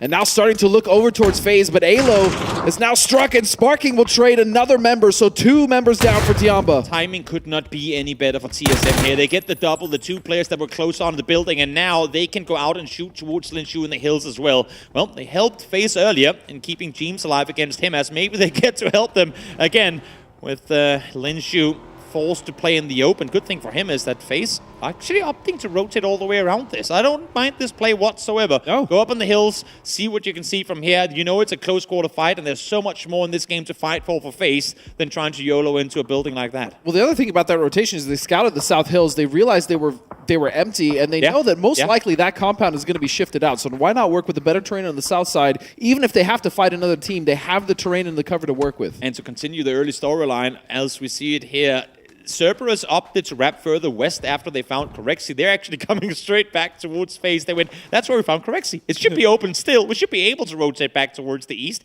They might be running in and find that previous spot taken away from them now. And a confidence builder for TSM here, being able to hold off that push. Yes, with the help of other teams on the outside, but still, it is not easy to hold these buildings, even though they are difficult to push in. So they'll find that reprieve for now and really slow and pump the brakes onto the team of Tiamba. Meanwhile, Na'Vi, who have finally left. I mean, they're Mikado, as did 17, have found a good position here, a strong position, I would argue, in this current circle on the east side. And here we have what we just talked about. Cerberus back on the hill, looking towards the east, alerted early at least to the presence of FaZe Clan as Jeems is getting encroaching ever so slowly. It would be a nice bit of revenge here. They already took out Corexi. Jeems might be the next to follow. Himas couldn't find him earlier, but Jeems might be caught by surprise now with Haisagi peeking on over. Shots fired early, and he finds him. You'll find that you saw that Jeems tried to make the adjustment midway, but Gustav will get the trade, and so now Duckmai will be the last one to save Cerberus, and he can't do it. FaZe will get rid of the Game 1 winners. First it was thank you, TSM. Now it's thank you, Daytrade. The timing of that headshot could not have been any better. The quick swivel on the head of Duckmai, looking the other way for just a brief moment. All that was needed for Gustav to peek forward and take him out. In the meantime now, Sonics opted to maintain a 2-2 split earlier. Freaks there, instantly to punish. Great play once again coming through for Kwangdong Freaks. And Freaks have been proving it's from PGS 5 and now coming into PGS 6 that they are lethal when it comes to these crashes. They've been so effective, especially at noticing these splits and punishing them. We have seen, when we have on screen, just not even mentioning what has happened off screen, on screen seen 4 splits being punished in this game alone. These teams are getting so incredibly good at reading what's happening around them, understanding how teams are opting to engage and split up. Speaking of incredibly good, Daytrade is once again looking good, holding their edge on the south side, taking the fight to FaZe, pushing them back. It's just now down to Jeems and Fex, and they're just going to turn tail, and why wouldn't they? Not only getting space, but it goes back to what I said at the beginning. It goes back to what they did yesterday. Look at how much space they have. They have Norin still overlooking the entire northern side of this circle. Lenshu is running straight now into Jeems, but got out of the vehicle early, maybe cut the engine a bit early as well. Jeems is out of his car too, though he might just exactly have hurt him in time. It's hard to tell if he hurt it or not, but Papa and Tiamba, I'm not he knows. Quite sure they realize that there's a team right above them in the blue here. Jeems is going to take some boosts and painkillers and peek over. Disadvantage still kind of on Tiamba, though, because FaZe still has the high ground. And they have no clue. I mean, they're leaving, they're going further forward. Of course, they want to get inside the next circle, but they might just be opening the perfect opportunity for FaZe to push forward. If they get a knock on TSM, more importantly, if knocks go both ways, FaZe might just be able to sprint down the hillside and get in right behind them and get kills. Teams, though, thinking they're close still, gonna lob an 8 or 2 and over. That's gonna reveal that position. Yeah, and you can see on the mini-map, Tiamba's heads both spun around. See, whoa, what's going on behind us? Nades being thrown, okay, but they have bigger problems. TSM right in front of them just pulled up and now control the spot just to their north. It puts more pressure on them for sure, and while FaZe is opting to go further east, look who's backfilling ever so slowly. Daytrade going right up there behind them. I talked to Belmoth earlier today. I said, what's the big difference you've made from PGS 5 into PGS 6? He said, in PGS 5, it was a lot of, let's everyone give suggestions to what we should do. Let's come up with a plan together. Now they're saying we're fully focusing on letting the IGL make all the calls. We just follow, because there's too many ideas, too many chefs in the kitchen. We need to just commit to one. As we see Sonics there, get taken out by Kwangdong Freaks. And good on them to realize that. I mean, you should definitely feed info to your IGL, but when everyone is making calls, everyone, as you said, too many chefs in the kitchen, it really starts to muddy things up. And right now, the way the Daytrade is playing is just on point. It's phenomenal. I mean, it's day and night, not even trying to make a pun here, but from what we've seen from them before, they looked, especially when games went just a little bit against them, they look very, I'll call it apex chaotic. Like, we don't know what to do. Disjointed. Let's just full speed send it. Now, there's much more of a plan to their approach to the game, and it's looking phenomenal. And look, speaking of a plan, what's going on with TDT here? They're going to be on the west side edge, and they have T1 right in front of them, as you see ZYU and June actually going for a wider rotation to try to take that western edge away from T1. I like this play, and there's really no one there to contest, but meanwhile, Jeems will find Pow Pow, get rid of him! What? And Na'Vi will get wiped out by the Panzers of Xiaobei. No freaking way! A triple Panzerfaust kill, because why not? FaZe fall as well, but yet a game where circles go hard against them. They still come up with points, though. Games will go like this, but that's where you need to convert. That's where you need to get 5-6 points rather than the big old zeros. In the meantime, HS creeping forward, trying to make something out of nothing here as well. Ike's left pulling up now against FW. Nades abound, but nothing connects, and that's going to be Ming to come in and help clean up. He will fall, but still, this is just clinical from Petrichor. Let's see here. Ike's left pushing on forward. Trying to get more. All the teams around them get eliminated in the meantime, though. All the players, I should say, so they now know that this building is clear for the taking. And what worse team for Na'Vi to get Panzerfausted by than 17? Well, I mean, the reason I also got so excited, even though that was in the kill, I wish that everyone watching could just hear how loud that stage just got. Oh, they were excited. It was, it's awesome to hear. There was a brief moment of, wait, we got a triple, and then, wait, it was Na'Vi? Yeah. Let's let them know. Let's let them know. That was definitely a good time. Getting 3 kills with 1 shot. Yeah, so TDT have actually, as we stated earlier, opted to take that Western Edge, but T1 have also found a spot to play for the time being. They still have 1 member of 4EM behind them, so they have to make sure that they take care of that before they shift focus over here to TDT. But looking at this circle, I mean, Daytrade's still pumping the brakes on TDT's advance. It's so hard to play up these hillsides. It is. Not only are you looking for the players up high, but every time you reach over a ridgeline, you know there's players in front of you. Sparking, trying to resupply. Found plenty of ammo to go with. Gonna reload as well there. We see it into the shack as well. Wow. Boing. That's the triple you're looking for. Why mollies? Why nades?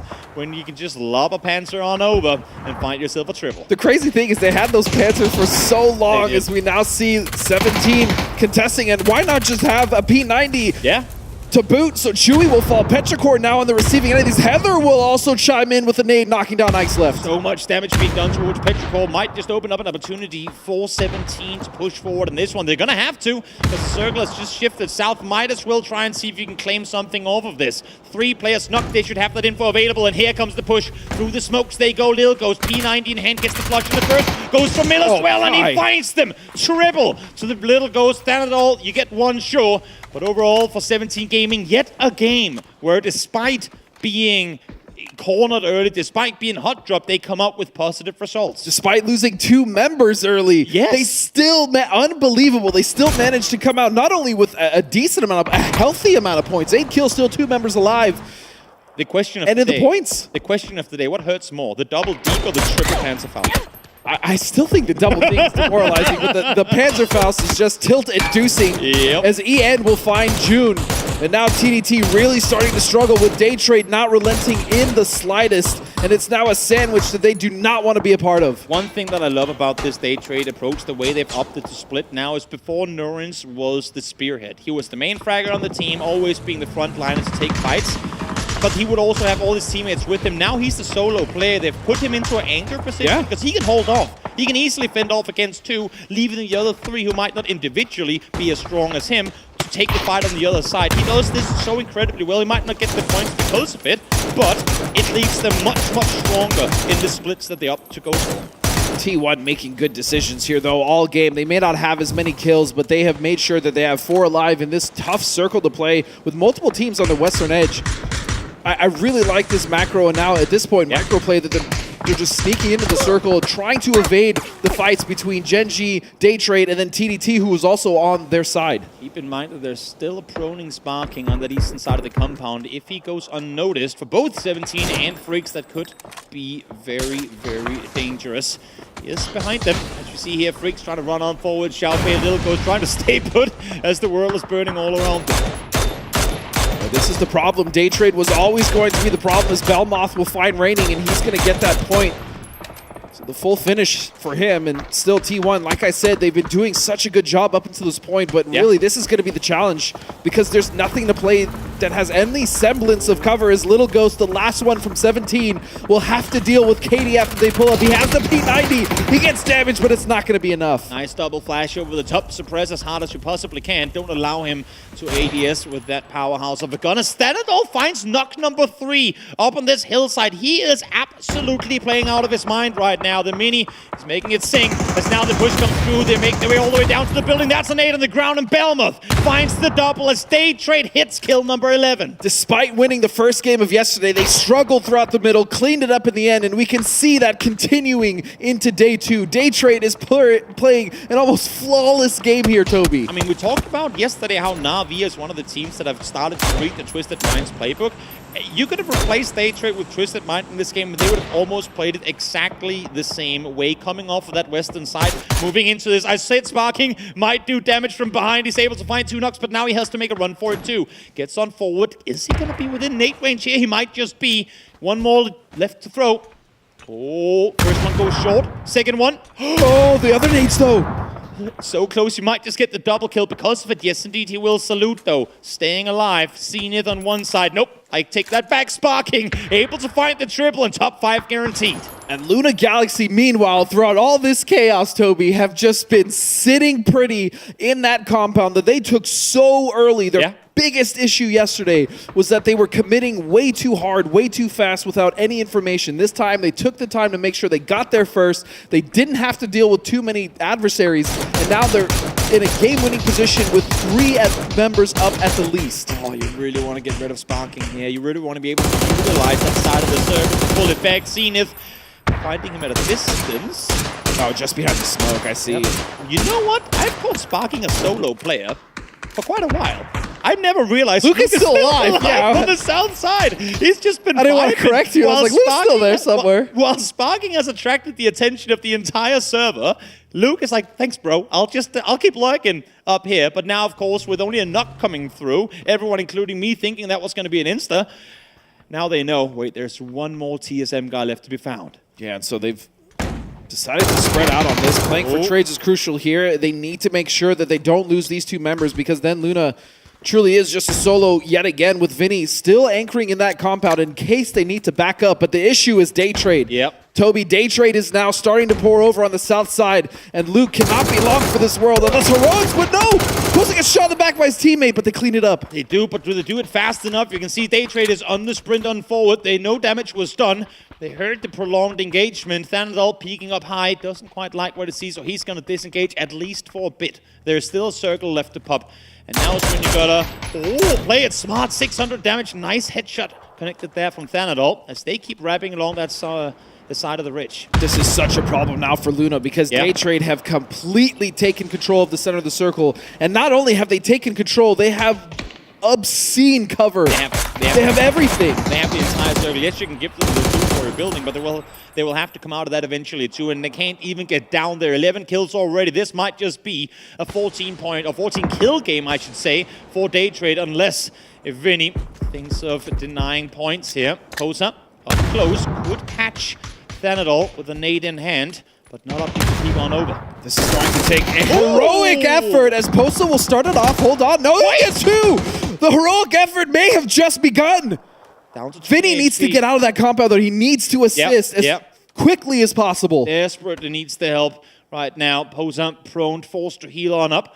Spellmont just down below him, goes for the shot just exactly on the edge of the blue zone. They're down to 2. Flash, Flash, holding the off angle. Where are you, my friend? Belmoth needs you more than ever right now. Oh, that was an opportunity. Maybe a missed one. I'm not sure just yet, but yeah, he was flashed. Another member coming off. So now, Vinny, what can you do? They have 4 kills. Doable still. It's a 1v2, yeah. Doable still, but he didn't get the flushes from the players up high. They're crawling down the hill right now, feeding info across to Belmont and Flash. You see now he's going for the flushes, not only for the points, but also to try and deny some of that info. Belmont is going to peek on over. You can only imagine, able to find him as well, and that is a Day Trade win, and a solid one at that. It was the heroic effort, though, coming out from Luma. With those 2 knocks coming out of Posa, they almost swung it in their favor. But Day Trade, as we stated, just such a stranglehold on that circle, and they played it to perfection. I mean, back all the way from phase number 5, able to force phase back towards the east, and they did so prior towards Cerberus as well. This is what I'm saying, they're cutting off wide rotations. They denied 3 teams a southwest wrap on that circle, giving them so much more space to play from. Well, that's going to do it here for Game 2 as we head and get ready for Game 3. Let's send it back.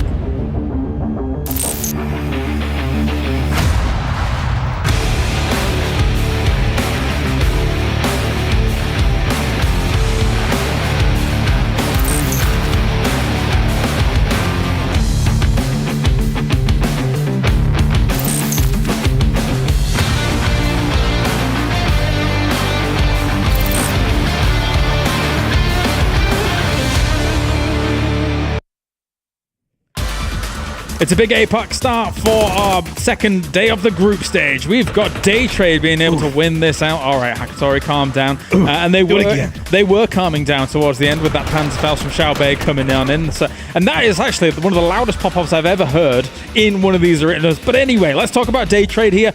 Great control on that west side. It came down to the wire a little bit against good old Luna Galaxy, who found themselves in the late game. I know. Multiple members in the late game. Luna Galaxy never ever happens off of it. FaZe also having a pretty decent kickoff on this one, picking up a couple of kills, most notably getting caught up in a firefight and taking down Himas, which really slowed down Cerberus in their performance. Oh, for sure. Kind of finding that split, being able to punish it. Very impressive stuff coming in from FaZe to figure that out, but then later on kind of losing some of the members there towards Cerberus as time went on. Take a look a little bit further into this game as a whole, though. These hills, not exactly the easiest locations to play for these teams when it comes to kind of the almost fortress locations that Luna Galaxy has going up against this. This was very important. Okay, so just to give you guys a heads up on what happened is Sonics took an emergency pickup because they were hoping that the circle would shift away and assuming that their compound was going to get crashed. And they were hoping to go north, and then two teams saw the emergency pickup come out, rushed their position. Sonics tries to land back in, and it just leads to a mess at that compound. It's an interesting one, right? And there is the Panzerfaust, the huge Panzerfaust from great range as well, being able to dismantle them.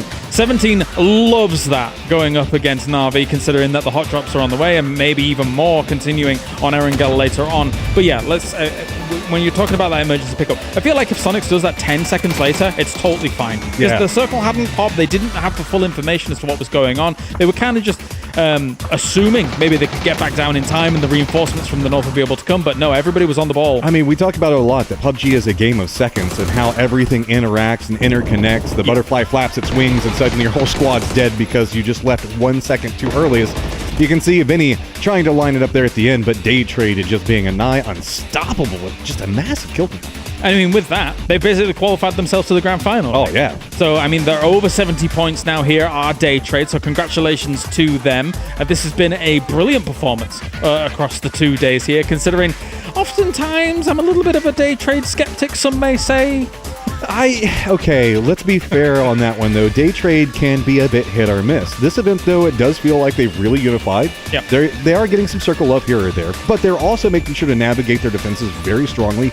I feel like one of the big problems that Daytrade had for a long time was their ranged defensive compounds or their movement. They would let people get way too close to them and the nades would just rip them apart. It feels like they've managed to solve that to some degree so far. I also think Thanadol was always a great addition to the team, and they've been able to pump their numbers up. We got 14 kills going the way of Daytrade, almost 2,000 damage to boot alongside that. Luna Galaxy, we don't get to see them often here, but they were able to shape up for this game. And another 17 Gaming deep run despite a situation over in Picardo. So they've been able to deal so far with these hot drops very well, despite losing 2 to a Deagle. Statistically, though, you have to look at multiple kills and how much of that damage is off of a Panzerfaust, though. So yeah, quite a bit. Hey, well aimed at range, though. Well, at medium range, I would say. Very impressive. They've been taking notes from Kovo from PUBG Nations Cup, I guess. But yeah, that is how it's all going to shape up. And it will be Belmoth taking that top spot. But again, as I was saying before, I think Thanadol was a great addition to the team. 700 damage. His impact on the lobby alongside Nurin's cannot be understated. And that's the big thing, is whenever you're looking at squads like this, yeah, we do give a lot of championships for like kills. You know, like, oh, hey, look, you're so great, you get MVP because of kills. But look at the damage output and how it consists between Nurin's and Thanadol. These guys have been pumping out a lot of work. And yeah, Belmoth is the guy that's hitting those last couple of shots, picking up the kills with it. But damage is often, I feel like, lost in the success of a player, and just being able to pump out control as well as feed kills into very specific players is highly important. He will take the man of the match, Will Belmoth here, as you can see, with the breakdown as time goes on. I do wonder once again, though, coming in from that west side, there were too many challenges in those hills around them against, when you compare it to the challenge that were coming in from the east with kind of going through those fields, absolutely bloodbath when it comes to those kinds of scenarios, but 24 points going their way. I guess the great thing about their split and the hills that they did actually have for a long time is the fact that you just shoot down at everybody in the valley and pick up what you want. So here's the question. 17 Gaming, 9 points. Na'Vi, 2. Na'Vi's 2, though, come off of a very strong position at the start of this and getting control with a nice Deagle play.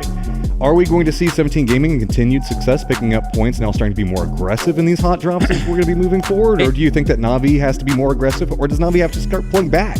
Well, it does bring up an interesting question. As you can see here, of course, 77 points for day trade. But going back to what you're saying, right? There's a few schools of thought, right? Because 17 Gaming by this point, as long as they do average okay, whatever, in these next 4 games, is probably qualified for the grand final with 57 points. They had an okay day yesterday. They've done really well today, despite the hot drops. And then Na'Vi, what do they value more? Because I think that these hot drops are occurring because they've got their eyes on the prize for, it feels like PGC. They want all those central drop locations. Okay, so let me speak as somebody that had to watch Sonics and hot drops in central locations for a very long period of time, and the commitment of, well, we have our eyes set on PGC and how that may or may not have caused a stumble at a few internationals.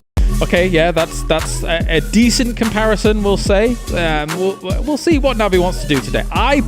If I had to guess, I do not think that they're going to stray from it. I think they're going to continue. I think so too. Yeah. I just want to see if maybe I don't know who now has to be the push inside of it. Like originally it was 17 Gaming that had to defend up their position from Na'Vi, who was trying to be the incursion, right?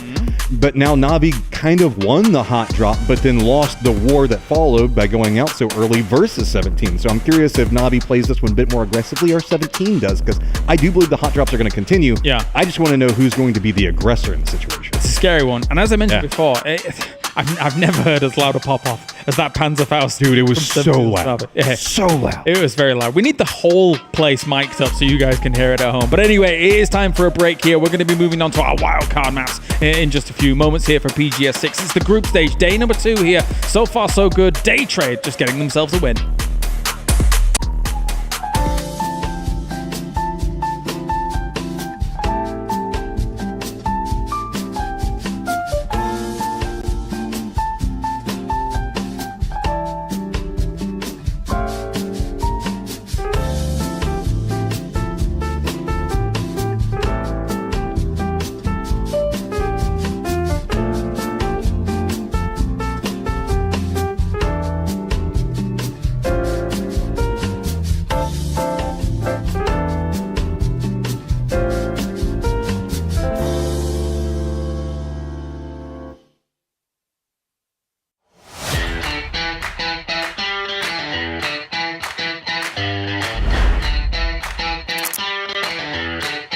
Move and then not gonna let that slip. Will Ghost watching example, gets a little bit of damage in. The trade is just down to 1 HP. Is example, what can he do from here? Perfectix trying to maneuver to back him up. 17 swarming. Things getting so difficult. He didn't see him. Oh, example going absolutely huge right now. They've got a really good opportunity to just catch a completely flat-footed. That's 2 there for Ruin. Grenade explodes right next to him. Tosi weak. Tosi gone. He's going to look to bank shot the grenade to get that knock onto Pains. Yeah, it just... Ascend out, trying to stabilize. Here comes some more reinforcements. Xiaozi making his way in. Ming Ming trying to catch another through the blue zone. Not going to happen. Ming Ming just swinging the corner. Murdering Ascend. Or NH, they might lose AZ for the cause. He's gonna get 2 though! The superstar from Vietnam. Oh, we'll find out in a bit. Ming Ming out by the tree and done and dusted. He's one player, but really wasn't quite ready. I'm pretty sure Huang F saw him when he went out the window, but he's got a Saiga. Got 2! Going for the flushes here as well. 3 bullets. That's enough. That's enough!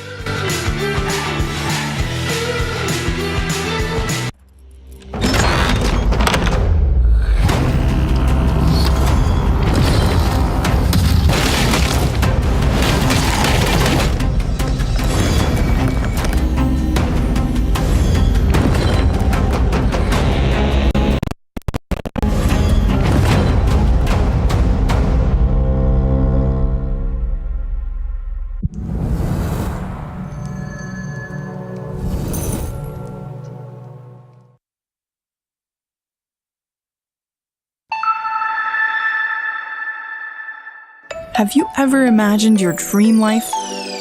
We all have, but living that desired life in reality is a different story. If you could become a god and do anything you wanted, what choices would you make?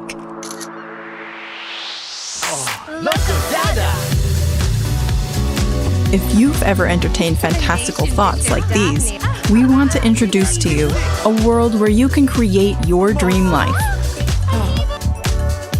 Welcome to Inzoi.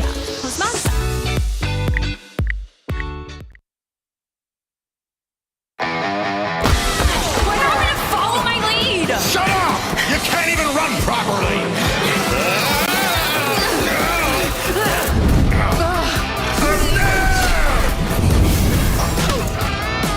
What the?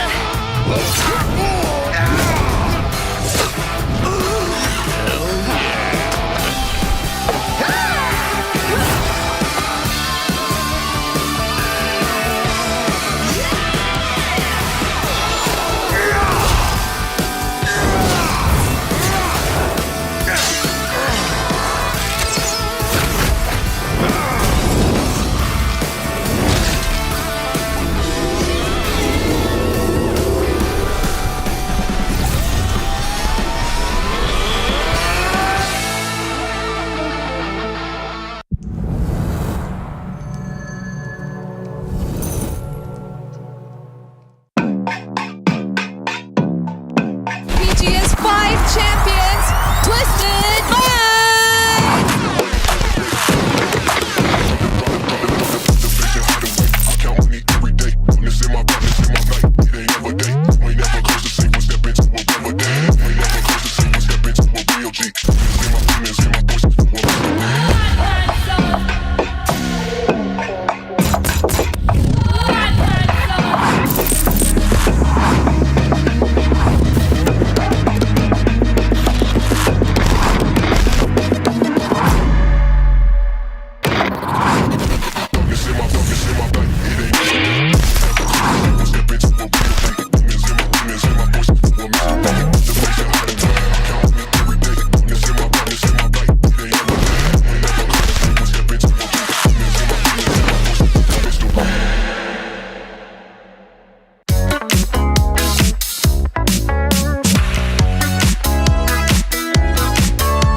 Well, headed into the halfway point as we go into game 3. 2 games down, Miramar done for the day.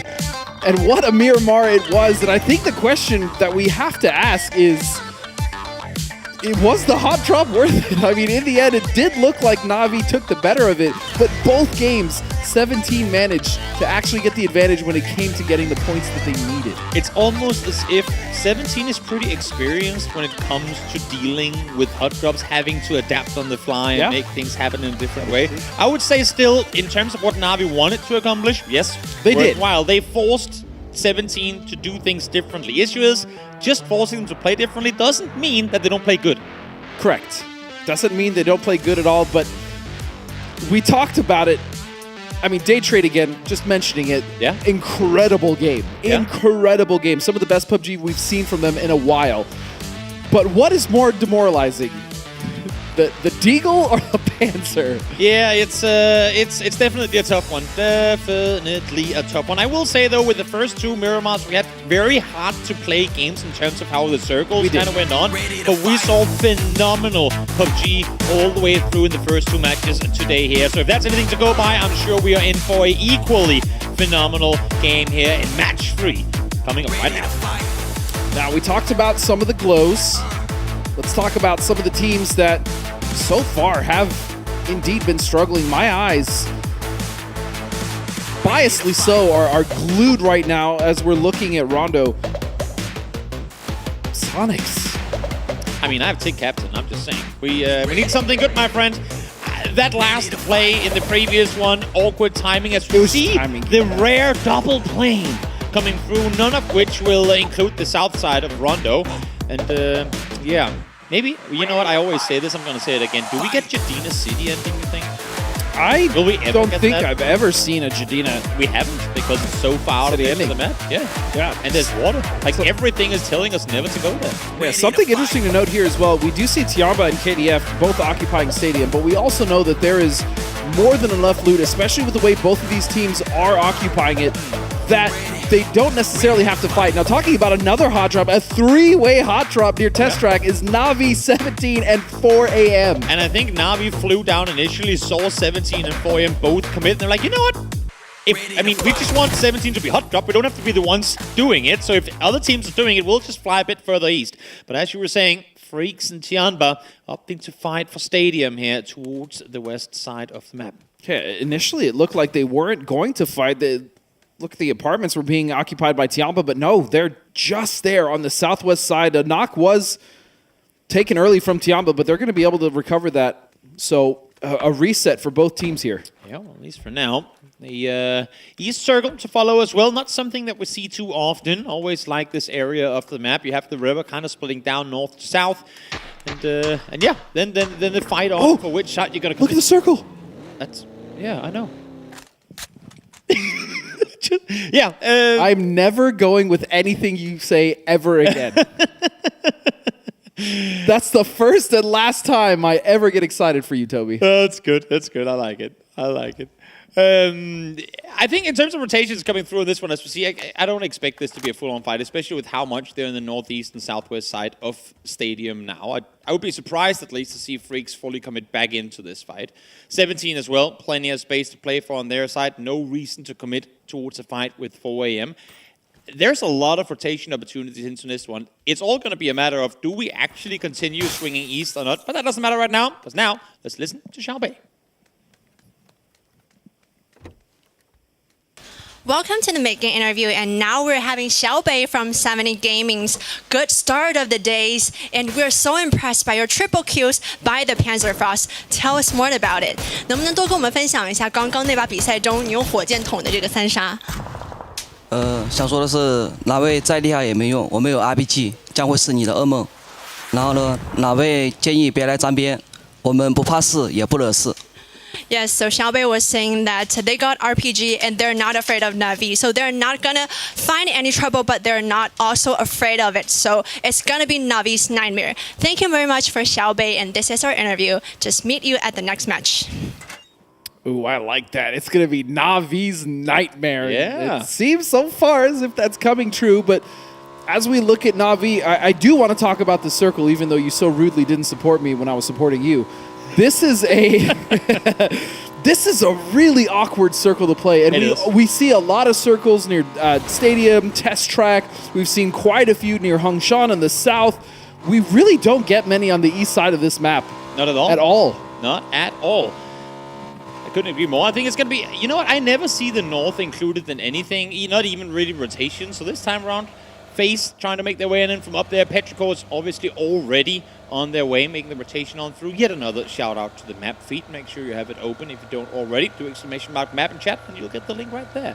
Ming, Ixoft and the boys are trying to get their way towards the east. Start not really the way Petrichor would have wanted it to go. They usually play well on Miramar, but 4 points into the first 2 matches inside of Petrichor. It's a tough one. It's not been great, but what is great for them right now is their positioning, right? On this east side in the circle, they have a good rotation. They have a big ridge to work with just to the east of where we see TSM and Raining currently making their way up there. So this is an opportunity for them to get that high ground because this circle has a lot of different elevations. Again, mainly I'm talking about that eastern mountain, and they can start raining down damage and start stealing knocks. But more importantly, you would imagine if other teams are coming in from the south or from the north, they would try to do this wide wrap, and Petrichor is going to be right there to punish it.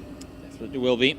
Definitely will be. Gen G full speed in the helicopter up there, trying to fly on through, avoid all potential rotation confrontations. They usually are the ones to play on the edge, play things slow. This time around, said, you know what?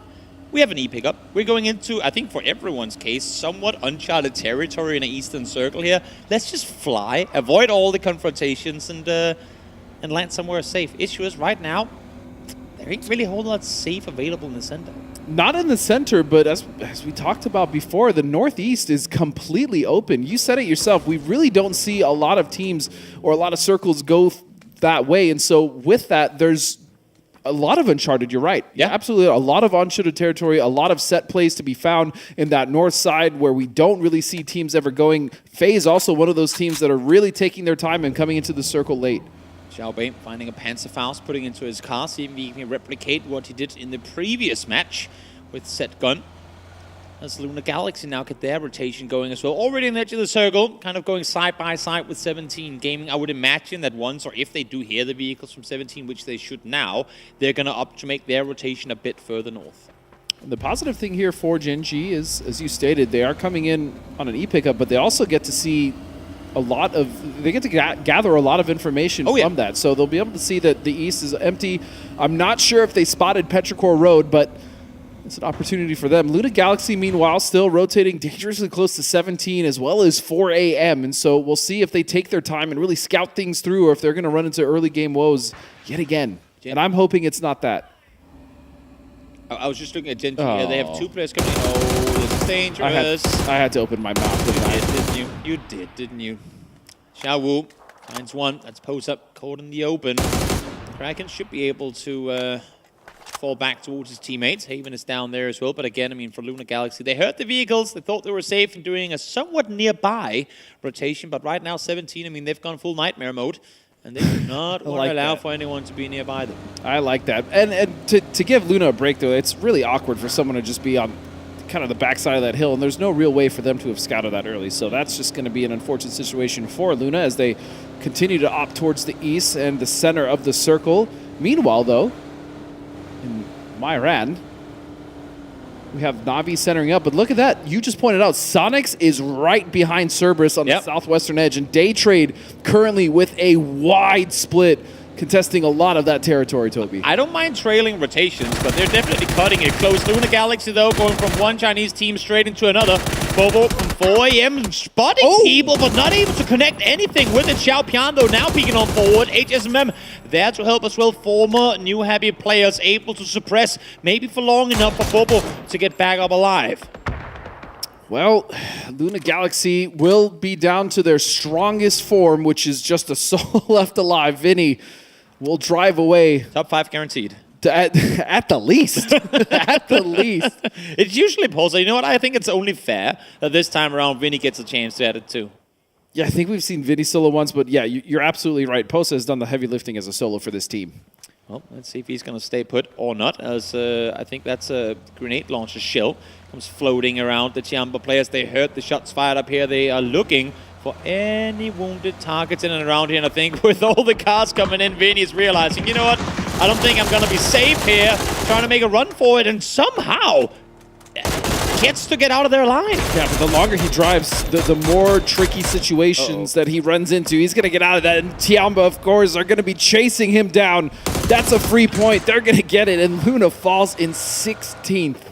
A hunt was made, and Tiamba comes out on top. Only a single point, but they were coming in on that northern side late anyway, and you do not want sneaky snakes around you on that side of the circle. Sonics now, we said they were backfilling Cerberus. Cerberus, here's the car, Stockmine spots one, spots them both, but they now have seen the vehicle of Stockmine. He's going to find himself very lonely here. Oh, that was a big opportunity missed. He didn't get the knock. He waited potentially too long and was punished, so Sonics will find the first member of Cerberus in this area, but again, it's going to be Daytrade that could potentially gatekeep both of these teams. Yeah, depending on where the next circle is going to take us, it very well could. I think Strimsy and the boys are lucky that that you had Dogmai opting to prone right next to his car in the open. Like, that's not a hard spawn. I think we got to stop here and look around for a bit. They did, and they find themselves a player with it. But now, of course, when you find a solo, we go, wait, where are the rest of them? How can we stay close? What's happening here? James, in the meantime, taking to the sky, flying on forward as he will probably go back down towards his teammates at eastern shift again. We're going into an area of Rondo that we rarely ever see games end in. We really don't. I mean, even in pubs, you rarely even come into this area, right? Yeah, so in practice, you'd have to imagine that some of the teams may be familiar with certain places like Myran. They know some of the ridges around it, but yeah, all the way to the east side. I mean, I don't think I've ever seen a circle here. Nope. Rangdom Freaks coming in late on the north. They're going to be happy with this shift as well. And now towards the south, I mean, it's really only Sonics and Cerberus who have a long rotation to try and figure out. Then at all, Daytrade, they'll cut above them up north. They'll probably end up on the edge here too. You said you could maybe cut them off earlier. They will actually have a chance again, should they opt to play edge in this game. Just to the east side of Yeongu. I hope I pronounced that right. You have the Sonics now. I'm not going to correct you. And Sonics actually have opted not to take the southern bridge, so they may just try to cross either on the hard west bridge or even just the small land bridge that they're actually headed towards right now. So they're going to scout that out and take their time. Meanwhile, it's going to be TSM now, somewhat central next to the lake that occupies the dead center of the circle. Keep in mind, next circle does not have to shift away from water, so it'll be in play, or at least potentially for now, as Day Trade actually opting to go a bit further east than I thought they might. They haven't seen any confrontation. I think this is again the case of Day Trade going, you know what, if we can just by showing presence force teams continuously to go away, the more teams rotate away from us, the more likely they are to run into other teams, aka the more likely we are to get a third-party opportunity. So they're going to go forward. They're going to probably leave an anchor here where they said, great, this is where T1 left. We're safe to play here. Send the other guys back to where they came from and get a ton of space off of it. And this playbook's been working for them so well so far today, so why not continue that? I agree. The anchor is left. It looks like they're going to put Belmoth all the way up there to keep tabs onto not only T1, but also FW, as the Freaks currently sitting here looking towards Tiamba, actually. Yep, up on the northern side of the circle, trying to split out a bit thinner than where they were before. Gen G would usually be the team to backfill and make this sort of play happen, but up here towards the north, they have all the space in the world to maneuver. Na'Vi, also a team that likes to play edge. Here in this circle, they knew they were landing somewhat centered. I don't think they knew they were going to be in Mayran, because that's a bit of an alt drop for Na'Vi in this game. But they have plenty of space to maneuver, so again, why not take it? Love the fact that we're seeing these teams dare to go out and take control when available. Yeah, but the interesting thing, the caveat to that is Mayran is completely empty. Yeah. There isn't a single team that has opted to take that city, and so with that, a lot of this terrain, a lot of what's actually playable is already taken by a lot of the teams currently on the field, and so Petrichor kind of keeping tabs right now on Tiamba and FaZe, who are starting to take shots of each other in the north side. FaZe kind of forced to play 4 on a compound here. Not a whole lot of space to maneuver as all the teams started coming in from the north. And I think FaZe has just had too many situations all for yesterday and the first game of today as well, where when they try to split, when they try to make something happen, they get collapsed upon. And I mean, they've done it themselves to other teams too. They were so good, the teams in the past 2 Miramar games, at punishing splits. So I think this time around they go, you know what? We don't even might know this terrain too well ourselves. Let's just play together. And I think that's great. This is such a better day for FaZe, and I hope it continues for them, because yesterday was, they just want to forget that it happened. And a southern shift with that lake still central. And you see Petrichor actually in arguably one of the better positions now, mirrored by FW to their southwest. And so Sonics have come in on the south side of this as well. TDT trying to make their way. They're actually in a 3-1 split. It looks like Huang actually got cut off by the EMP zone. His vehicle was stopped, so he had to wait on that rotation, and now they're actually sandwiching Sonics as we see FaZe taking shots over towards Petrichor. Yep, Team single player pulling up here in the building, forcing Petrichor back to their split. Again, punishing splits, or at least trying to, but nice on Petrichor to be in a good position to try and disengage. This time around, though, it's Sonics opting to engage from TD Team, not on both sides so far, but they're in a split right now, TD Team that is. They still have June coming back to try and fortify with the team.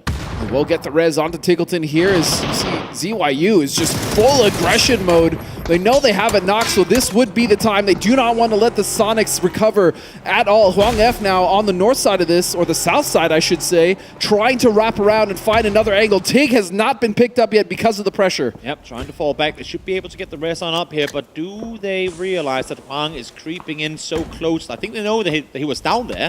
Do they realize he's up on the wall? I think now Scripture heard the footsteps, spots him on the backside of the building too. But the fire from the car actually kind of blocked his vision for a second, so he wasn't able to get that. And now it looks like TDT is fully engaged inside the compound. They are inside the buildings. It's all spraying into smokes. It's playing off of footsteps being heard here. Not a easy fight to take, especially not probably knowing that Cerberus is right behind them. If knocks start coming in both directions, you'd have to imagine that Himas and the Cerberus boys start looking in this direction. Juan finds one, June finds another. Kickstart falls as well. Tig trying to do something to get just any points gone their way, but even when they get knocks, those are stolen as Sonics get completely dismantled by TD Team. And the angles from TDT, Toby, were disgusting through the window on the side of that building, but here comes Cerberus. They know it's time for them to feast, as even though with 3 players, this is a very easy fight for them to take, especially with the damage that TDT has taken. Definitely is. Fights abound on the edges of the circles right now as FaZe try to fend off against both Tiamba and Genji as well. They know the importance of clearing their side of the circle. If you do this now, that's going to allow you time to look further forward come the next couple of shifts. Barpo, alongside his teammates, trying to make their way up the hillside. Ada first wants to jump out and try and get an ankle. You know, I say a very easy fight, but I actually love what Cerberus did there. Instead of going on and trying to finish the fight with TDT, they actually started worrying about their back because they realized that they could be third party just the way that they were about to third party TDT. Yeah. Fortunately, we have the information. We know that's not the case, but that's really good heads up play from Cerberus. Definitely is. Tiamba now seeing the kind of the FaZe pressure on that northern side, opting to try and wrap around. I don't fault this play at all, but it's just Linshu and Power left. Circle 4, of course, trying to go away from the water. Will swing out towards the east, and FaZe taking this fight to Genji. That's going to be huge. If they take this position away, FaZe on track for another huge game. As oh my, the amount of Tracer being shot right now is just unreal. TSM taking shots now at Na'Vi, who are looking in the direction of FaZe and Genji. FaZe still fighting against Genji. There we go, back towards the fights we are. It's Gustav trying to get his teams back on their feet. Fex, nice off angle here, spotting Ada down the side, but he doesn't see him at all. I'm not sure if... There we go, finally able to find him. Maybe looking elsewhere on the map, thinking he was further forward. Able to finally get him taken down, and that's them clearing the entire north side, instantly shifting their attention towards the east, towards T1. Yeah, looking back at this fight with TDT, this angle was just disgusting, and there was no way for them to know exactly where he was in that building, especially because Shrimpsy just barely saw him squeeze on by, but now FaZe with an anchor position here on the north to play for now will have to fight their way in, and I think their next best play, Toby, is to go towards the west side and fight between 17 and Na'Vi. I mean, if this fight pops off properly, this is a free third-party engagement for FaZe to try and opt for. Xiaobei running on forward, and what better two teams to try and fight for this one than the two teams who've been hot-dropping each other all day so far. 17, Na'Vi, they land separately, but they manage to find each other once more. Little Ghost found. Instantly, though, the utility comes in return. Xiaowu, Sushu finds one apiece, and now it's just Hakatori left alive. As if they were star-crossed lovers still finding themselves across the field. As you stated, it is going to be just one member left. Hakatori, what can he do? Not much. A 17 yelling in the arena will wipe out Na'Vi, even at the expense of 2. They are hype. The Na'Vi Nightmare team comes through once more as now TSM starts lingering around here. They heard the commotion, they saw the knocks in the feet, and FaZe on one side, TSM on the other. Wants to see if they can get some free points and teams healing up. Yeah, this is the time for TSM. This is absolutely the time. But we actually see it's just one member, and it's Alo. And he's going to back off, trying to just get a grenade, some utility to steal those kills. But the rest of TSM is starting to set up for the circle on the south side. Yeah. And what's happening there between FW and 4AM. It's a nice reaction play from Alo too, because, I just said that, and then James finds him. I was going to say, he realizes FaZe is on the opposite hill. That's going to leave him way too exposed. And, well, yes, indeed he was. Found here. But FaZe, once again, 7 kills here early on in this one. Only in phase 4, but despite that, we've already lost half the server. Really do like to make it exciting for us, don't they, Toby? Definitely do. You could argue that they took that first bad day just to make sure the second one was something to behold. And we see actually TDT taking an E pickup dead center of that circle is 4 angry men still trying to take this fight onto FW. This fight has been lasting for a while, Toby. Yeah, definitely has nice util usage there. Take the smoke grenade launcher, lob it up towards the only window that has eyes on you, and then do the wraparound. 4AM, 4 guys pushing on forward. Now we'll see if they can take the fight here to FW, clear them out of the building, because that is going to give them phenomenal space to play into this next circle from as this one has just swung west again.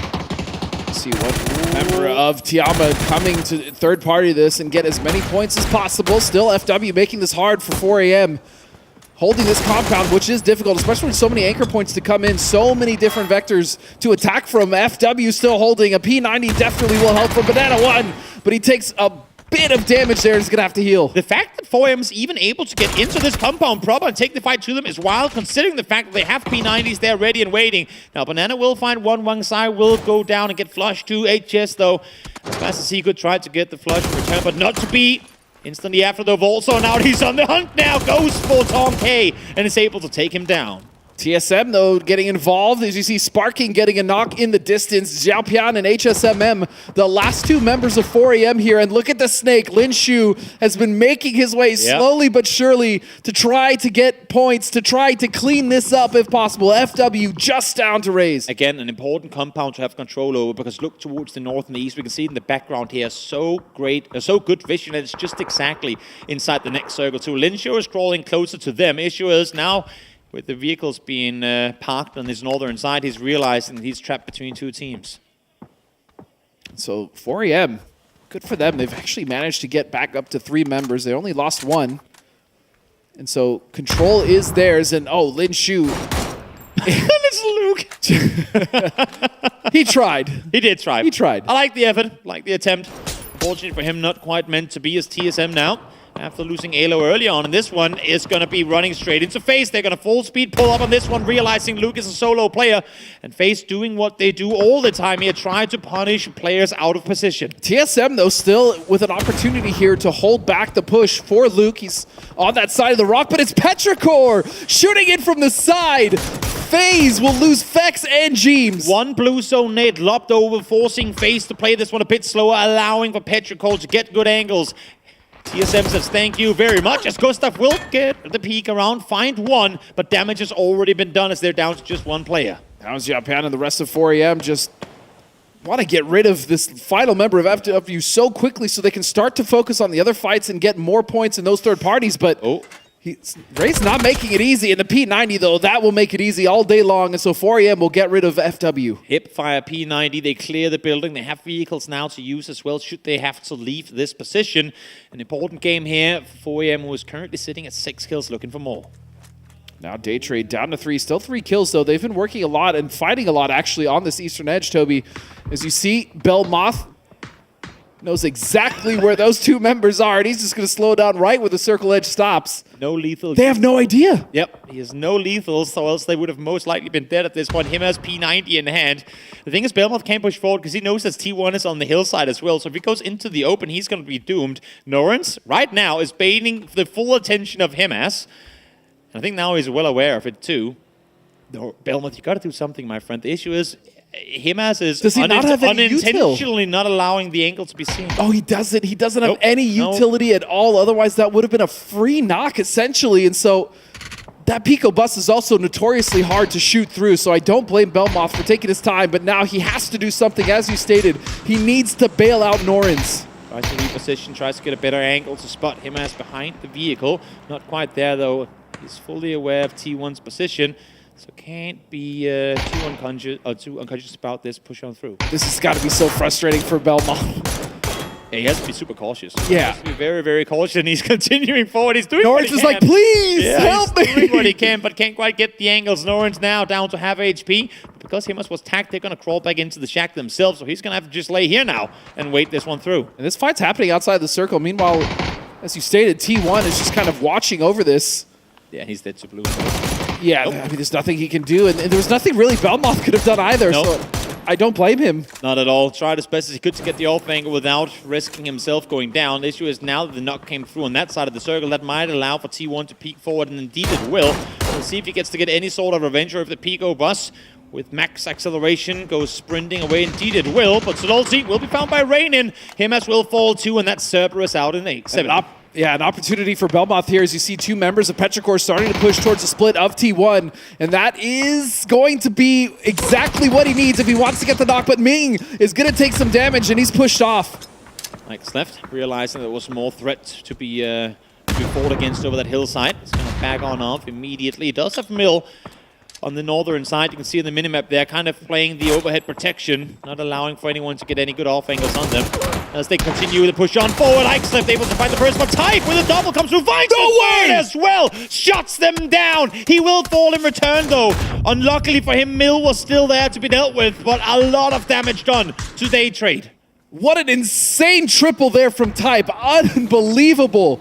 as Mill now coming in, trying to bail out his team, the final standing member of Petrichor. And Zenith couldn't make it up the hill. If he can get there in time, he might be able to get his teammates back up. It's a race now between Zenith and Mill. Mill losing 3, Zenith losing 2. He wants to nade over. He knows there are players to be found, but Sayu on the northern side backfilling Mill also heard what was going on. Smoke's now being deployed. That's a good nade in between, but not finding any flushes, at least not yet. I love this play from Mill. He knew he had to take the fight. He had the opportunity. The timing was there, but he just couldn't do it. What a fight. What a hectic one of that. Ixlef able to get the first, but Type over the top, getting 3 in return with a QPC of all guns as well. Not too often you see that being utilized, but able to get the 3-piece. Solid performance from Type and much needed points for T1 here to kick things off. Still one member left of TDT, but FaZe with 11 kills have now taken control of this circle. Now, there are 3 members still of 4 AM that are alive, but depending on the angles that Gustav and Jeems may have, as long as Jeems takes care of that solo of TDT and ZYU, they can really make this game difficult for 4 AM. Sayu has been creeping into this compound forever. Jeems, no clue that he was still there. I think Jeems even saw Mill drive up the hillside saying, great, if he's left, then there should be no one left in there, right? Little did he know, TDT still had a player encroaching from behind. It's 4 AM now, looking to try and get any sort of vision further forward. The issue is, they kind of find themselves in a Belmoth type position. If they extend too hard to look in one direction, they get shot in the back, and the same thing happens on the other. Yeah, and T1, meanwhile, have recovered, so they'll have a few members to work with. Zenith and Type, and headshots landing on 4 AM, and 4 AM is pinned at this point. Indeed they are. Indeed they are, but inside the circle, and right now that's the most important thing. First up, I don't think he's going to have eyes on TD team over that Richstein. He's not going to commit as a solo player to try and get the angle. Type now falls above, able to fight the first. Will be able to crawl further back down the hillside immediately thereafter. But of course, T1 well aware that there's still a TDT player coming in from the north side. Yeah, that's going to be an easy cleanup. T1 will fall, and now it is just a 3 versus 1 versus 1. The solo of Gustav, the solo of ZYU. Unfortunately for 4AM, may just run into each other, so that's 2 points that they may not, or 1 point they may not get, depending on what happens with this fight. Gustav is locked into the position of ZYU as he gets in a vehicle. Go for the solo, claim the second place if you can. Don't take the fight to the 3-man team coming your way if you can avoid it. Right now, Gustav is set very favorably in this second to last circle. This Rondo game has really, kind of come to an end much earlier than anticipated. Only phase 7 closing into 8 now. We were down to under half players alive already in phase 4, as it seems like Gustav has now become this sole target of all of 4AM. Yeah, and they are somewhat aware here. They threw flashes in this direction, but still not exactly sure where Gustav is. There it is. He's been found. That's going to be an easy cleanup. And you'd have to imagine 4AM with 10 kills here will get this last one as ZYU gets in that Pico bus and makes a desperate drive and to make it to the rock, the only form of cover he has, and he makes it for the time being. I wonder if they know where he is. I don't think so. Wait, we lost him. Where did he go? Well, he's right here. You need to, in a magical way, isolate so many angles in order to come out victorious here. I will say, though, as of late, 4AM has been a team to lose very winnable games, but this ain't going to be one of them. 11 kills, solid performance from 4AM, who really needed things going their way over for, I think, less than impressive performance at PGS 5. Yeah, but they earned that one, right? They took that fight with FW. They took their time. They started to sweep the south side. They got rid of T1, so a big boost there for 4AM as Cerberus just got caught between a rock and a hard place there. Yeah, a tricky finish to that game. I think a tricky game overall for a lot of teams. But then again, we went east, we went out of it. It was a hard one to play, and therefore the result was shown. Well, we're going to set up for the next game as we head back to James and Matt.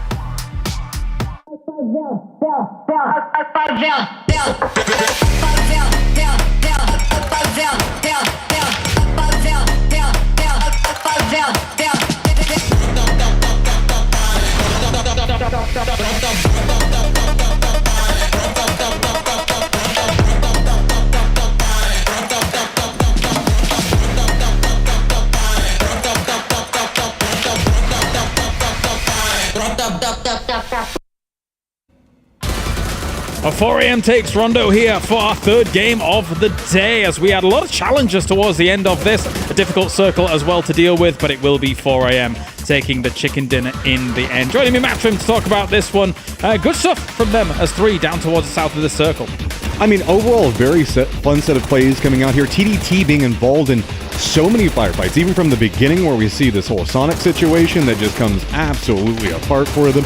But TDT still managing to keep their solos alive into that later stages. Again, TDT managing to impress. 4 Angry Men coming alive, and FaZe still finding more kills. Yeah, where do we begin? I mean, you've already covered a lot of those moments. So it's TDT, I am very impressed to get a second place off the back of that, because it was kind of a bit of a scramble, right? I loved the send north as they saw the kind of retreat, or I guess reinforcement, coming out from Petrichor Road. I felt like Petrichor Road should have technically had more of this game in the bag, but the T1 caused them a huge problem up on the top of that hill. Type held that hillside, and QBZ. I mean, just it was beautiful setup. Petrichor Road, you can see in the shifts in the control, 4 Angry Men was trying to make sure that they had this whole area unlocked.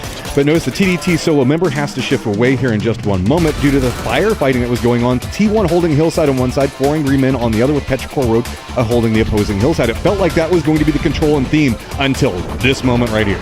Yeah, good stuff coming out from Type. I did feel like technically Mill staying back to try and provide some covering fire. Eventually he does knock him, but it just doesn't happen at the right time, the exact right time. Type covered himself well with that rock enough so the Mill didn't have that counter angle until the very last second when all the damage was done. So very well played by T1, despite, you know, not getting the victory or enough from all of that. It was still well held by the Ikes left and the boys push from Pep. We haven't really had a chance to talk about 4 Angry Men too much, so finally getting themselves a really decent kill count, getting the victory inside that.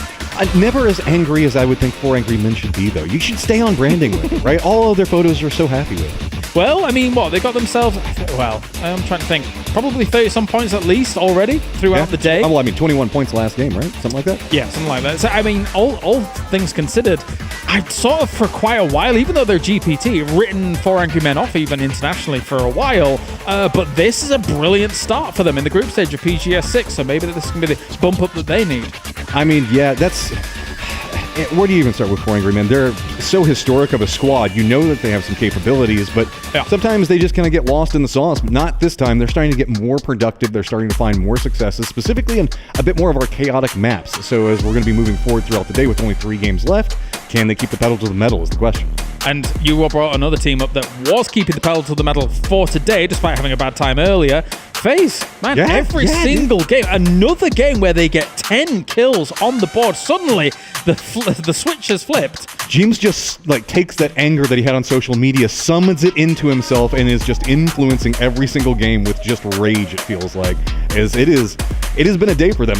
He was feeling pretty bad yesterday. But 11? You can see FaZe 11 kills, big plays. Yeah, so 4 a.m. comes out with 11 here, as you mentioned. The 21 points going their way. TDT, they are on the cusp of already qualifying into that grand final. So I love TDT, man. You're enjoying them? Very, very impressed. They're one of my favorite teams to watch right now. Fair. I mean, they've been able to outshine my expectations for them so far. Coming into previous PGS 5, now here PGS 6, I think that they're doing great for themselves on a big stage. FaZe, likewise, there is still a glimmer of hope here for them. I thought it was dashed against the rocks at the end of yesterday, but it seems that's not the case. But they still have so much more to go. 4 Angry Men. I mean, Zipion putting in some big work there. 800 damage in and of himself, as well as it's going to be Bobo finding a decent amount of damage. As 500, 800. We don't worry about it. Exactly. It's fine. He was there in spirit. No, and he was doing all right. Quite literally in spirit, because I think he went down pretty early. Yeah, I mean, the 3-man being able to win it out towards the end, but that's what you see quite a bit on Rondo in some of these circles, right? There are a lot of relatively open areas on Rondo, so teams are coming in wounded, and it will be ZPyan taking the man of the match for this one. But when your team's coming in wounded, all of a sudden all the other teams are coming in wounded from all these other angles, because it is so open. So it's difficult usually to get a decent Rondo 4-man alive and then the victory.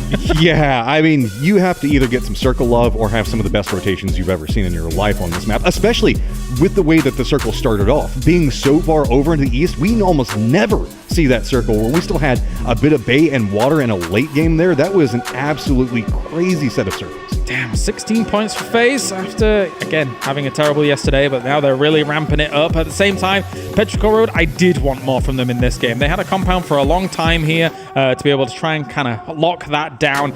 They've got to be kicking themselves a little bit about that push up against T1. Yeah, I've got my eyes drawn to two specific things. We've been talking about FaZe quite a bit, and yes, they've been managing to string together some points. That's big for them.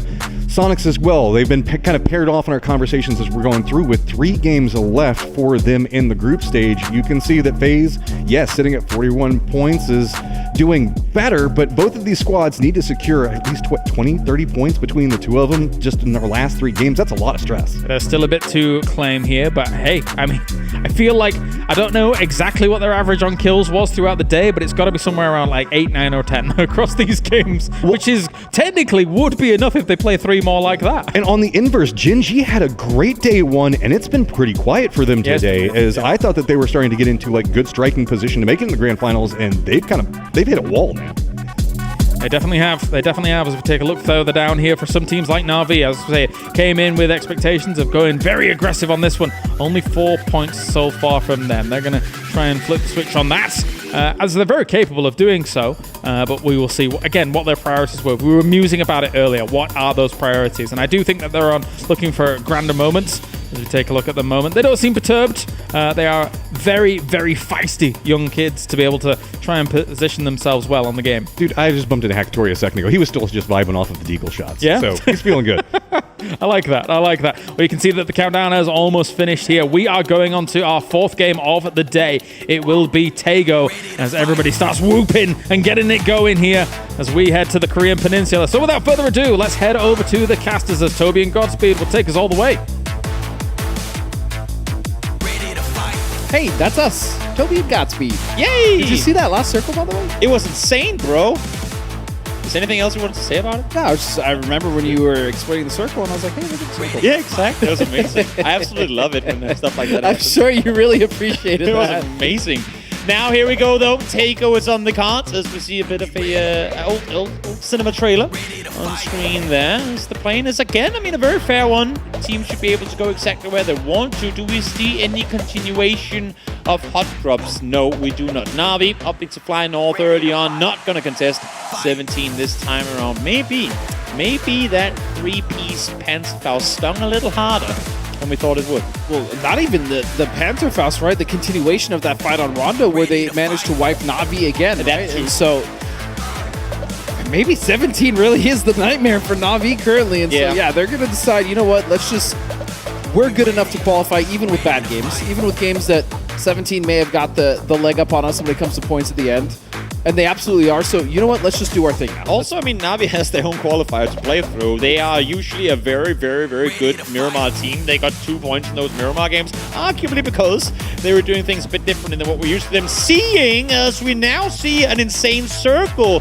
Godspeed. This one has Hosan Prison included in it too. Not something you see too often. Again, one of those nice, unique areas. Yes. That for some reason it's on the edge of the map, so we never get to see them. But maybe this is the time that we go there. But more importantly, Toby, look how much water is in this. So it has cut a vast majority of playable area out already, even in the first phase. And so that is going to be difficult to navigate. And you're absolutely right. We really don't see Hosan Prisons at all. I thought you for a second were going to say, but more than that, look at the circle. I thought about it. I actually thought about it. TD team going to be sat dead center in that one. Matchroom's favorite team so far. Love to see them play. We all do. Of I think just let alone how much they've surprised everyone in terms of their performance. They've been able to garner a ton of points. They've been exceptional at backfilling fights, playing a similar play style to what Daytrade has been doing. But I think, honestly, right now, especially in today's games, they're only able to do so because the teams that would normally play edge, the teams that would normally be their hindrance, aren't there. Na'Vi playing center in the previous 2 matches, opting to change their playstyle, and other teams doing the same thing, making things hard for them. But now, let's listen into Flash and hear what him from Daytrade has to say. ก็เราพยายามกันเล่นเป็นทีมมากขึ้นแล้วก็ไม่เสียต้นเกมบ่อยเหมือน PGS 5แล้วก็โฟกัสกับตัวเองแล้วก็ทีมยิงแม่นได้วันนี้ก็ยังมีความกดดันอยู่ครับเพราะว่า PGS มันก็สำคัญเหมือนกันเพราะว่าเราต้องทำ performance ของทีมให้ดีที่สุดก็เราเน้นไปการที่ช่วยกันมากกว่าช่วยกันหาพื้นที่เล่นช่วยกันดูข่าวแต่ละทีมว่าทีมไหนไปตรงไหนแล้วก็มูฟเข้าวงเรื่อยๆบ้างครับ Oh, so far so good. Day Trade has done pretty much everything Flash has said in order to improve on PGS 6, and they have looked fantastic aside from a shaky middle games from day number 1. But to kind of add to what you were saying, I mean, TDT, and we're seeing them do it right now, which is perfect because it goes right to the point I'm about to make. They have been maintaining these splits for a lot longer than we would think that they are able to hold, and they've been making it work, and their time of consolidation is a little later than we would think most teams to make, but they still manage to hold off other teams and cut off rotations, and then they still manage to keep 4 alive once they consolidate. That's the impressive thing in this lobby. Yeah, exactly. I mean, let's call a spade a spade. They should not be allowed to maintain the splits they are doing for as long as they are. But you know what? If you're not going to be punished, then why not continue to do it? If it works, don't fix it. But hopefully for TD team, that's... I mean, hopefully for them, it's going to stay that way. For the rest of the server, though, I hope that they start realizing, wait, there's actually a lot more space to be garnered if we opt to engage. We've seen FaZe now trying to punish splits more often. But that's happening on the edge of the circle. I want to see the center team start doing it too. Yeah, but it's hard because a lot of those center teams, Toby, as you stated, are splitting as well. We've seen that much more in PGS 6 than we have in 5. So a lot of those splits are being punished, but as we stated, TDT not one of those. I mean, they've just really been holding their ground, which is not something I would necessarily expect. You see TDT now in a bit of trouble. It's going to be Day Trade taking shots, and they are doing it as they stated in that interview as a team. Day Trade, I think, oftentimes should have fully committed to this pull-up, despite not knowing what's waiting for them on the other side of that hill. This time around, say, you know what, nope, let's turn around. We already have a compound. We're already somewhat circle center. Why not just be satisfied with what we have here? And this time around, they will be. TD team gets to, I was going to say regroup, but they're not going to do that, at least not for now. As now FW is coming in close, but nope, let's hold that thought for a second, because Tianba and SQ is right next to each other. Sonics, the one on the attack. Sonics have struggled today. They struggled yesterday. 26 points is not what we expect from this North American superstar team. And they're going to go up against Tianba, who looked incredible coming into this event. Yeah. We're now going to slow things down, and they're going to back off, think twice of it. Nades coming through, but nothing will connect so far. Sonics, they've been losing fights in ways they usually never do. It's been up close. It's kind of been in situations that you would favor Sonics in the up close fight. This one, equally one of them. Strimsy, alongside Tick, able to find the first one. CC falls down. Now they're fully aware of who they're up against. On the other side here, question now becomes whether they're going to continue push on forward or not. Kickstart, lots of damage done. 7-7. Yes, disengage. And more importantly is how is Tianba going to respond to this? 7-7 getting so low is going to have to back off and rely on the rest of his teammates at the backside. Pow Pow and Shu will be the ones that have to do the heavy lifting at this point. And I'm not sure if Sonics is going to give them the chance, but Lin Shu will find a big grenade to give them a break. Pow Pow is still playing backline protection here. He's not up there with them, so even if they want to push forward, they cannot do it else too. They need CC back on his feet, but now pressure is starting to be applied from the sides. We're seeing shots coming in from the south side. That's Cerberus. Himas, as a matter of fact, looking in that direction. Tax coming through onto Lin Shu, as they now need to make up their mind, and I think that's what's causing Pow Pow, forcing Pow Pow to push further forward here. They need to say, either we take this fight or we get out of here. They need to either full commit or disengage. Exactly. You're absolutely right. Pow Pow being that anchor position is making this difficult for Sonic. So I think the best option might just be to disengage. Fortunately for both teams, they don't have anyone that is within third-party range. I mean, they can fall back to where they came from, but I say that maybe a bit too early, because FaZe is actually starting to backfill towards Fishing Camp, towards where Tianba came from. 3 in a car now, going towards Pow Pow. That might end up being 4 in a car. 4 in a car into the open arms of FaZe. I'm not liking the thought of that, especially not with how FaZe have been able to perform today compared to yesterday. Well, they can't stop down at Fishing Camp at the least, so they'll be able to scout that and maybe see if FaZe is coming close to their position. But yeah, I think that's a good disengage from both teams. Smart decision made. Definitely. Tosi heard footsteps from Luna Galaxy, and well, he's going to sit around and vibe for a little while longer. Him and his team is in a split, but that's completely tangled up with Luna Galaxy down here in school as well. And TSM have opted to take the very southwestern side of what's left of this island because of how much water we currently have. FaZe, though, you were worried about it earlier, starting to make their approach. They've scouted this side. They may not have seen Tiamba, but they also may have heard the shots or heard the fight between them and Sonics. Important statistics shown there on the screen as well. The cutoff point for group stage for the previous PGS events, it's been all the way down to 53, but also all the way up to 63 as of the previous tournament. It all comes down to how much the teams in the top are able to rack up points, take points away from the teams down below. The more they do, the lower that average becomes. But if everyone plays well, which is kind of what we're seeing right now, a lot of the teams that we haven't seen play well in the past are starting to do incredibly well here. That average could skyrocket. And for the teams that had a tough day one, well, that means you got to do everything that you can here today. Quite a lot of adjustments being made, and we are impressed with multiple teams kind of making that turnaround. Day Trade being the big one that we've been talking about all day. TDT as well, one of those teams that have really started to kind of make their case be known as far as a team that should be respected, as we still see that wide split. FW has actually come right in between them. Kwangdong Freaks, meanwhile, will be on the northwestern side with Sonics actually pulling up right in front of them. And that's the awkward thing. Not only, I mean, you mentioned it before, there's a ton of water in this circle, but when the circle center is a swamp with literally nothing to play in the early game, you're so incredibly limited on how much center you can play. When you then, on top of that, have the teams that are center being allowed to maintain, let's call it 3 of the 4 viable positions in the center square kilometer, you're forced to play for scraps in phase 1, and that's why we're seeing Sonics, Kwangdong Freaks fight in the open in areas of the map you would never see them take fights in phase 1. But the biggest issue is what you just stated. They're taking the majority of those highly wanted. Yeah. You know, they're getting to maintain control. They're getting to maintain control now, but when they have to move, because so many teams are entwined and entangled in that, I'm not sure, especially with a shift like that they'll be able to do so safely. Highly doubt we'll see any E-pickup usage from Petrichor or Linshu in that compound. We'll expect to see them come all the way back. In vehicles, you can see as it's being drawn by the observers in the feed here as well, there's only really one way to go, unless if you take a rowboat and wrap all the way around. Not yet. Not yet. Come next patch, you can take a rowboat and go down to 4 AM on the south side, but not quite to be, at least not right now. Tiamba in vehicles, knowing that they're going to have to backfill, have to play it slow, and the first opponent is going to be T1. They might just beat Cerberus to the punch, but they have a Day Trade just waiting for them just off that road, so they need to be careful, make sure, they're getting shot already, need to pull off. But they're going to run again right into TDT. These rotations in the center are so treacherous with how many teams have set up. We talked about those splits. They're starting to come into play. Exactly. They can't group up, at least not for now. We are seeing Vanji and June in vehicles trying to group up, but you're going among opponents, trying to vie for the compounds you are in. Tiamba continuing their rotation on forward here in the circle center, trying to claim more space for themselves. As Lin Shu in a 180 with the vehicle, able to find one, but immediately after, Race and Tonkei are able to take down a 3-piece. And Tiamba down to just 1. And now they're in shambles, Toby. They're in absolute shambles, and they're off.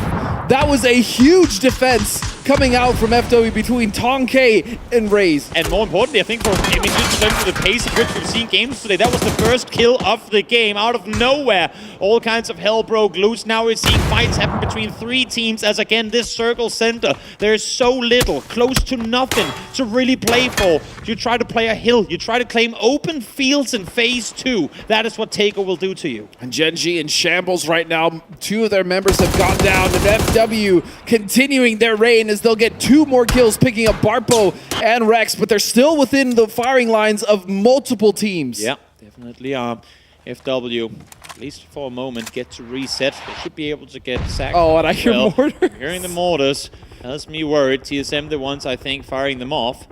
But if they can get 6 up fast enough, potentially get back towards that shack as well, that's, let's call it something. At least it's something. A phase 2 shack commit. It's you know what? I've seen teams catch 9 in positions like those and come up with wins. Why not let FW get one this time around?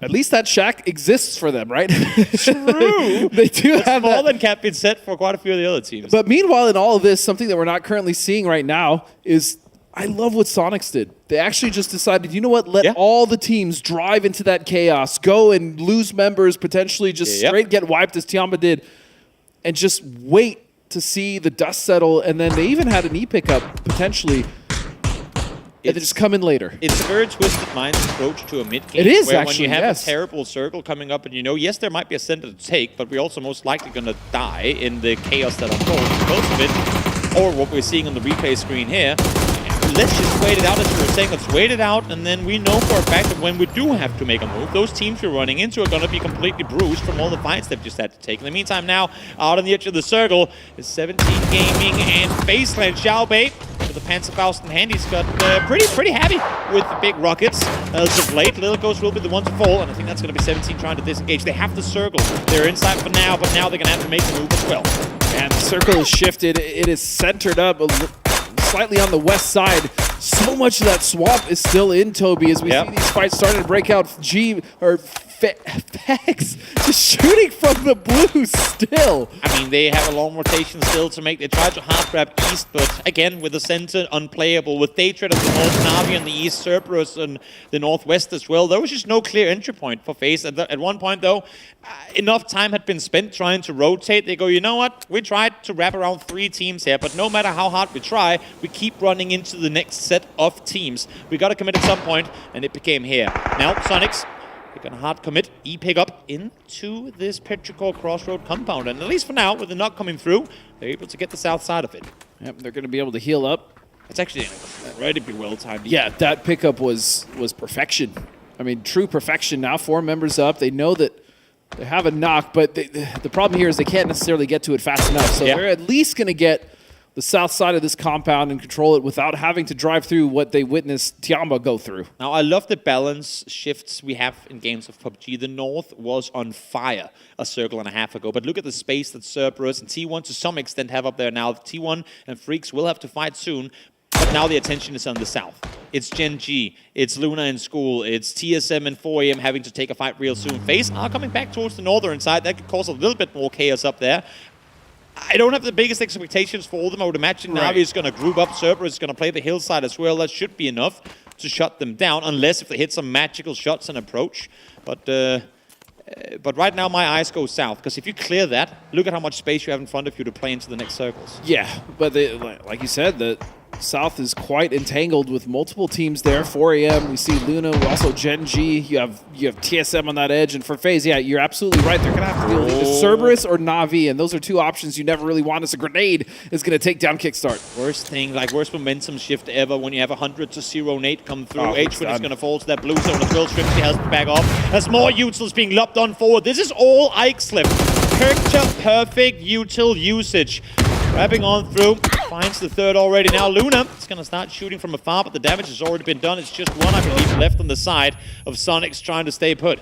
And what was a fantastic play from the Sonics is now fallen apart completely by, as you said, Ikeslip's utility. It's just down now, I believe, to 1 member of the Sonics. It's just going to be Shrimsy left. That's the bait, right? I mean, you let them in, you say, sure, or like, oh no, we gave you a position to play from, but you're limited to 1 building, and there's not a whole lot you can do as long as you press on the side. Shrimsy tries to go for the flush, not meant to be. Maybe he'll get back on the shoulder of Ikeslip, carry it to safety, or at least try to, but Haven is going to find him on his shoulders. Luna will snipe that point away, and that compound still quite desirable, still priority, but it is separated now by FW in that hill, and an emergency pickup. It was actually FaZe. They found the emergency pickup, but where are they going to go in this? They said, let's stay wholesale. Let's just start looting phase 3. Maybe we'll get lucky. Indeed, now they were, but as you were saying, where the hell do you go from here? They're going to go all the way southwest, and you know what? In my opinion, that's the greatest read they could have made. They were the ones to wrap north and wrap north and wrap north. There were teams all over the place. They're reading now. If there are so many teams up north, there has got to be space on the south. Speaking of the center or the south, it's going to be FW. FW looks so good right now. Yeah, I mean, they're control of the zone. Once they survived that central area and most of the teams around them got knocked out, they've really started to take control of it. So now 4AM is going to be on the back foot. Yep, it did. It's just single blue molly being used, I should say. So you can easily heal through that one always, if possible. 1 up, 2 forward, forcing them to play outside the shank. But Xiaopian, when he realized there was only 1 being used, he instantly ran back in, popped the first hit, and he was able to reset. And that's the initiator. It's Ikeslip finding the first shot, then the nade to follow, then the third to follow. I mean, this is 300 damage done in 2 bullets and 2 nades. I mean, he just solo wiped. Effectively. Sonics, yeah. I mean, his team was behind him, but I mean, realistically, that was all him. Is now 4AM get a reprieve, a small reset to try to deal with FW at some point, but now this is the fight we talked about. You said it earlier. Eventually, Kwangdong Freaks and T1 had to fight, and here it goes, raining less than half HP. Ian is already down. Yep. Oh! Type what? Continues. Wait, what? Type continues what he started earlier today. Able to find one more. Zenith gets one as well, but now the damage is being done in return. Heather finds one. Salute active here as well. Korean Chaos on the western side of this circle, and TSM now coming out of this direction to try and see if they can potentially get some points off of this. This is something they've been doing all event long in PGS 5 and now in 6. They leave that anchor there of Purdy Curdy. They have Sparking join him, and now the two members of Luke and Alo trying to get active. But the same thing that happened in the last game to Alo is happening. They're open to other angles, and now they've fallen. Too eager, too greedy to try and get points in the west, leaves them exposed to players in the east. Salute will be found, and Alo is still technically resible. He's been put back in the car, and they're trying to get back to safety. So maybe TSM will get their fourth player back on his feet. Face will fall again. It was going to be a hard approach on their side. Gen G the ones to be able to take them out.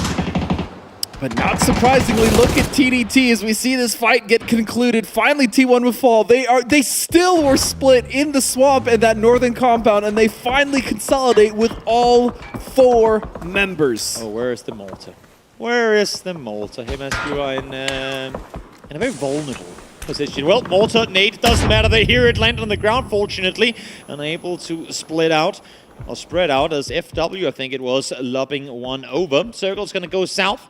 And look at how much space is here. But why? Why is there so much space? Oh, wait, there's not really a whole lot to play. Yeah, there's nothing to play, realistically. I mean, you see the dip that Cerberus is currently sat in. I mean, it's not even that great of cover. It is dead center for now, but they are going to be open to quite a few sight lines as Day Trade also have to make a decision in. They're actually letting Na'Vi rotate in front of them because they're also being shot by Petrichor Road, but you also have TDT that finally need to make their way into the circle, and TSM on the outside, on the west, outside of all of this. This position is far from optimal. Of course, Na'Vi is well aware of it, but much rather be sat there trying to dodge and weave than having to play in later on in this one. They're going to lose players trying to claim this position. I don't think that could be avoided.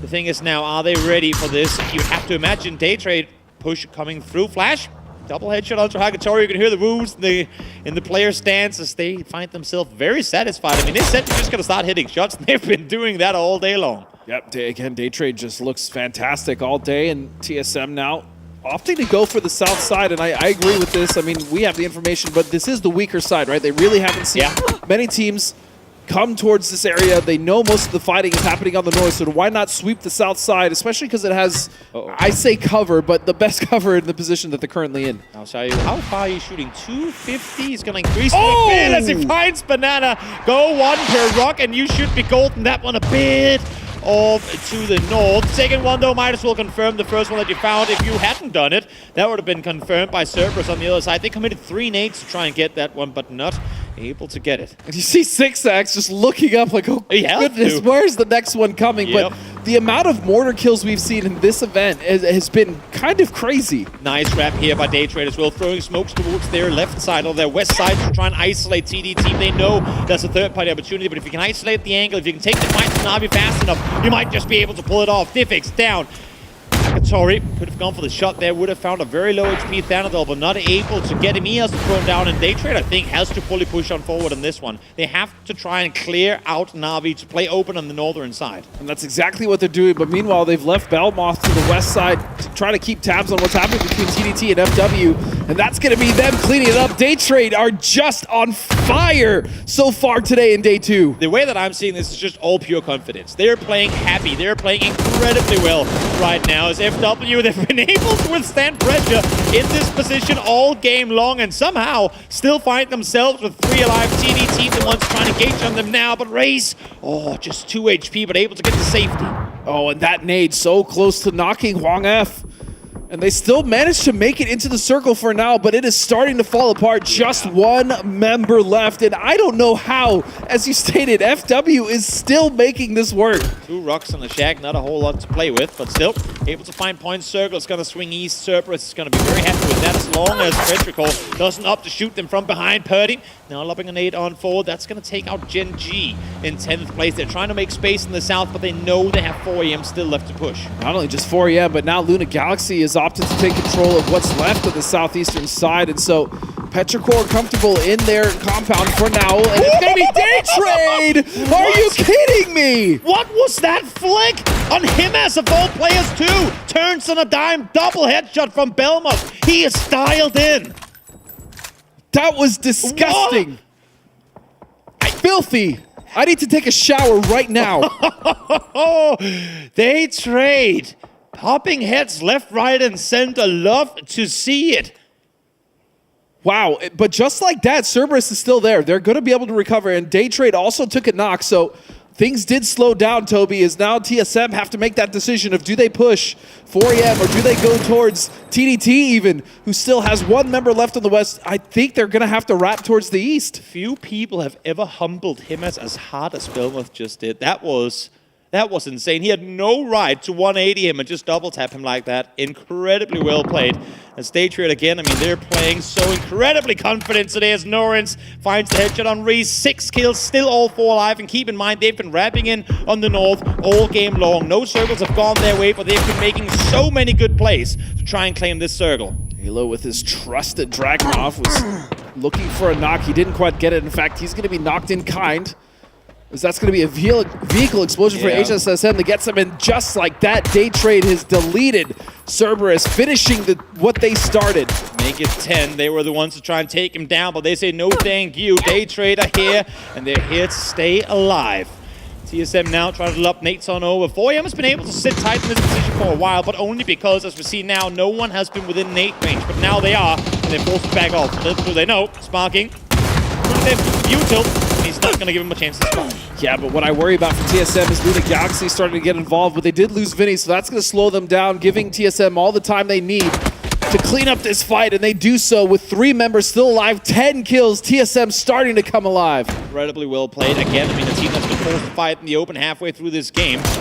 Able to do so too. Sparking, solid double, catching Day Trade players in the open. Now he has to make a run for it himself, though. Goes on the exit, move down to no HP. Thanadol, though, finds him at a distance. This is all just players running around in open fields, trying to take down one another. They're all at a loss for Util, trying to play this through.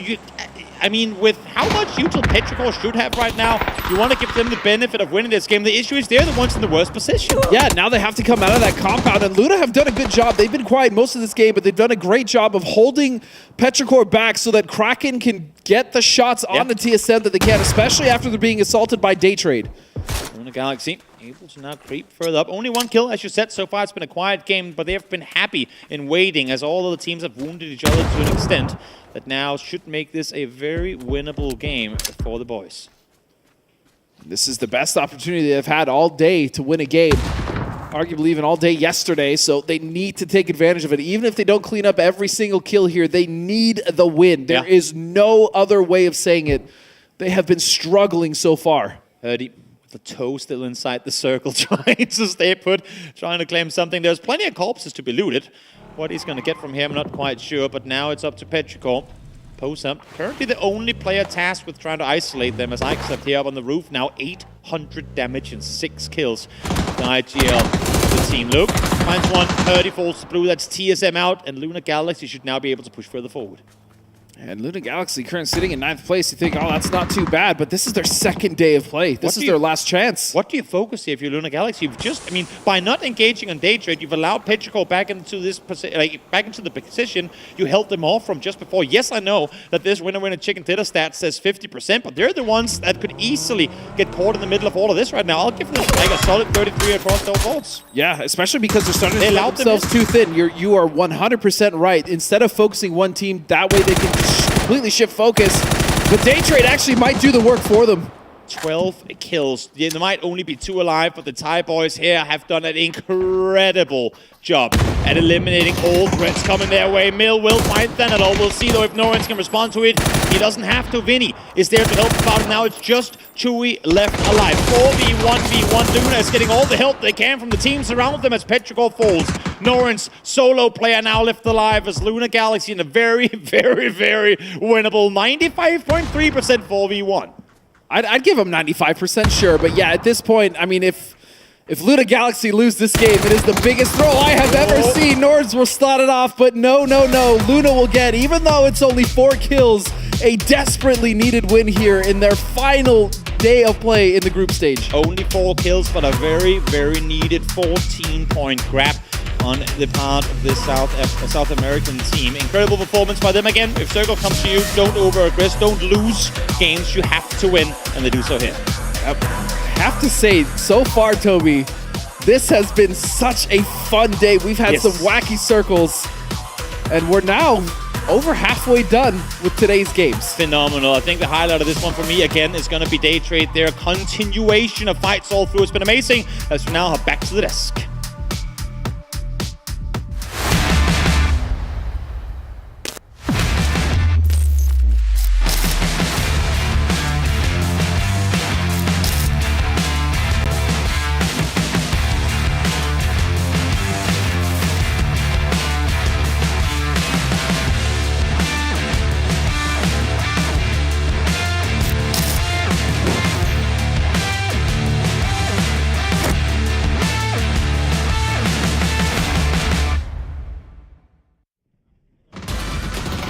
Well, Lunar Galaxy here on Tago is able to round things out. It's only the 4 kills, mind you, so 14 points go the way of Lunar Galaxy, but it's a fantastic step up from them for the game and day for day 2 of their group stage. Basham joining me here, Lunar Galaxy outshining some of the rest. And what's wild about this is they're starting to get in striking range to potentially qualify to make it into the grand finals. Yep. And the way they've done it is off of a lot of solo plays. They've lost a lot of their players very early, so managing to really navigate them, Posa making some big plays on himself. Vinny, we've seen that before. Now, finally, multiple members still together, still just trying to play it safe. Don't have the highest kill count, but that could be big for them, as maybe now they could qualify if they can keep up a couple more points. Definitely could, as we take a look at some of the highlights from this game. Unfortunate for FaZe for this one, despite having some great games earlier. One team that did stand out to me, once again though, was Petrichor Road. I felt like they had a great compound for a lot of this game, but then moving out into some of the later stages of the late game, not really able to get some footing. And that's been Petrichor Road, right? Their early game has been finding some decent plays, but then it's just not turning into the amount of points that they really want to be getting. Team is getting a lot of points though. TDT, man, I just continue to love the stuff that they're bringing out, as well as Day Trade with just ridiculously high kill counts. Yeah, I mean, some of these teams situated themselves in a position where there's some predictability here, right? Yeah. I was talking to you guys about how the swamp kind of usually gets navigated away from in some of these circles, and for TDT, right, they kind of posted up in a position where it's not as deep as it potentially could be for some of those circles down the line, so it's a little difficult for them to get some traction here. Okay, so you can see now as we're moving into the later stages, that's Lunar Galaxy that's just going to be over to the east, a bit more on the quiet side. That means that all the firefighting was happening on the northern side of the hills. And right as soon as it all starts to pop off, it's going to be Lunar Galaxy that just jumps in, Vultures, picks up a couple of kills, and gets the win.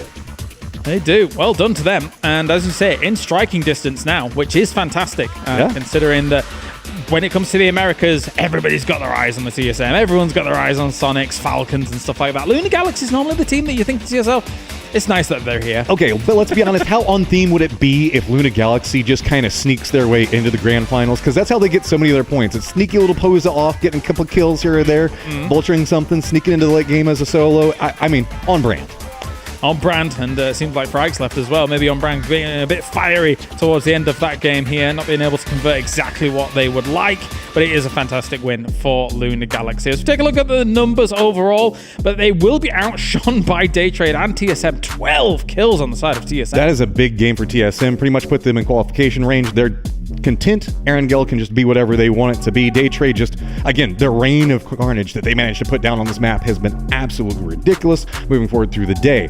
My question, though, is we've been talking a lot about hot drops, most notably 17 and Na'Vi have been opponent of that one. Na'Vi hasn't been able to pick up a lot of points. Do you think that they're still going to stay committed to this? Well, without talking to them about it in terms of Erangel, I think that they will. I mean, I think that they probably believe that they can try and make it up tomorrow because they won't be going into that hot drop. But let's take a look at the numbers for Lunar Galaxy. We'll just be Haven with the 3 at the top. Oh, it was actually 5 kills. Sorry for that.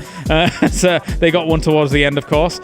So Haven will take himself an MVP spot here and look strong whilst doing it, I suppose, given that it's a small chicken dinner, but it's enough to try and push them in the right direction. Hey, look, sometimes you don't always have to have a feast. You just want a nice little tidy snack. This is a little chicken meal. Over. Yeah, you know, just get the chicken strips, not the full chicken. Okay, well, there we go. 3 chicken nuggets for Haven as man of the match, as he's able to take it. But actually, this aside, there are other actually big important topics to talk about, right? There are big names that only have 2 games left to try and get into the final. Yeah, I mean, where do we want to start with? Sonics and their being slightly lost, getting no points inside of the last round. You can see FaZe only picking up 2. That's a big factor. Gen G only with 2 as well. So squads really trying to make sure that they secure those last couple, try to hit as close to 60 as they can. Really hurting right now. Yeah, this overall leaderboard that we're about to look at after this one is very important as we take a look. And I mean, for teams like Gen G as well, right? You said it yourself earlier. They had a great yesterday. I do think that some of those scenarios, again, came off the fact that they were coming into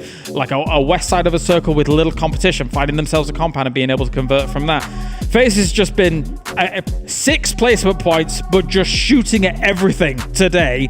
But they still need big points in these 2 games. And luckily, we're finishing out on Erangel, right? So this is going to be, if you're going to try to keep your points per game up, if you're Gen G, if you're FaZe, this is going to be your best opportunity. The problem with Sonics, boy, you got to pop off big. Ooh. 2 games in a row, I don't know. I don't know if it's doable. I mean, they've been able to make magic happen in the past, but 2 basically wins with a boatload of kills each time. I might be saying bye to them. I'm feeling like that might be the case, as well as this is going to be this is a Herculean task, man. I mean, you got to get roughly 40 points. Let's just say 35 in 2 games.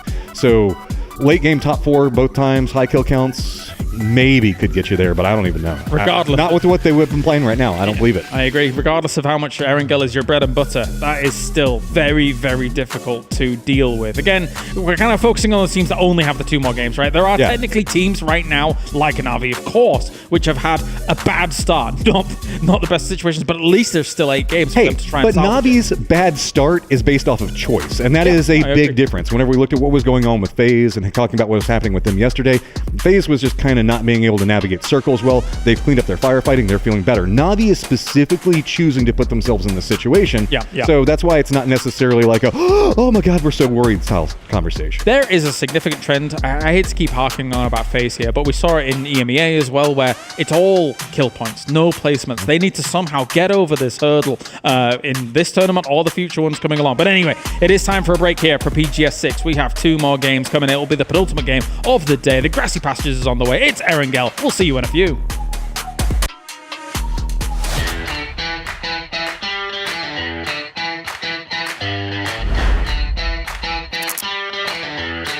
Make a move and then not gonna let that slip.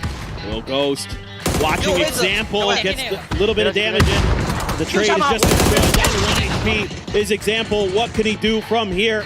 Perfectix trying to maneuver to back him up. 17 swarming. Things getting so difficult. He didn't see him. Oh, example going absolutely huge right now. They've got a really good opportunity to just catch him completely flat-footed. That's 2 there for Ruin. Grenade explodes right next to him. Tosi weak. Tosi gone. He's going to look to bank shot the grenade to get that knock onto Pains. Yeah, it just Ascending out, trying to stabilize. Here comes some more reinforcements. Xiaozi making his way in. Ming Ming trying to catch another through the blue zone. Not going to happen. Ming Ming just swinging the corner, murdering Ascend. For NH, they might lose AZ for the cause. He's going to get 2 though. The superstar from Vietnam. Oh, we'll find out in a bit. Ming Ming out by the tree and done and dusted. He's one player, but really wasn't quite ready. I'm pretty sure Huang F saw him when he went out the window, but he's got a Saiga. Got 2. Going for the flushes here as well. 3 bullets. That's enough. That's enough.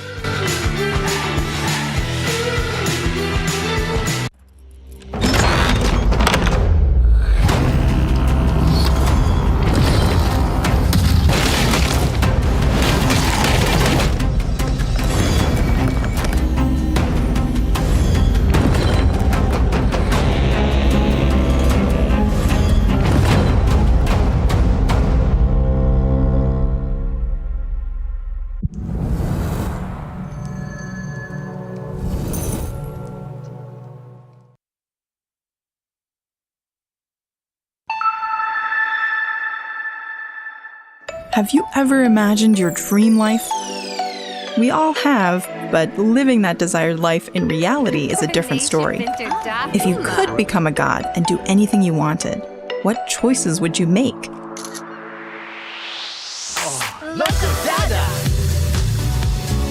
If you've ever entertained fantastical thoughts like these, we want to introduce to you a world where you can create your dream life.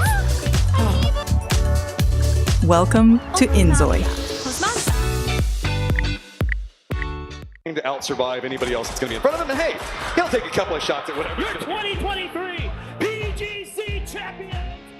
Hey, are you pumped for this year's PGC? Last year was epic. I can't wait to see what they've cooked up for us this time. Totally. PGC 2023 was a blast. Got a scoop on what's new this year? Oh, buckle up. There's a ton to unpack. We have so much to watch this year. So, we have separate regional series in 5 regions where teams can earn PGC points. Then, we have 4 PUBG Global Series this year where teams can gather PGS points. You have to commit to all competitions. Every event matters and is key to entering PGC 2024. Exactly. We've got 15 regional qualifiers from PGC points, 8 PGS points teams, 1 wild card. So, where's the final battleground? It's all happening in Kuala Lumpur, Malaysia. The stage is set with a whopping $1.5 million prize pool, plus more from crowdfunding. The fans, they're incredible. What do you say? We catch the grand finals live. But how's PGC 2024 going to work out? Let me lay it out. PGC 2024 is slicing things up differently. We're looking at 3 circuits based on point rules, each featuring 6 heart-pounding matches over 3 consecutive days. And here's the kicker. Rack up the most PGS points year-round and get to chill on the first or second day of the first circuit. So, every PGS match is critical. The better you perform there, the bigger your advantage at PGC 2024. Bingo! Each circuit reshuffles based on the last. So if you nail it in the first, you're sitting pretty for the second. After all 3 circuits, the top 16 teams brawl it out in the grand finals. Speaking of the grand finals, they are running as usual, right? Not even close. To grab the trophy, you gotta clinch it with a win. Once a team hits the point threshold, their next chicken dinner could crown them champion. But if they miss that shot, the game rolls on. More teams reach the threshold, and any of them could snatch victory with just 1 win. So every match matters in the grand finals. PGC is taking the Battle Royale esports back to its root, to be the last team standing. Welcome to Smash Room. Smash 'em all!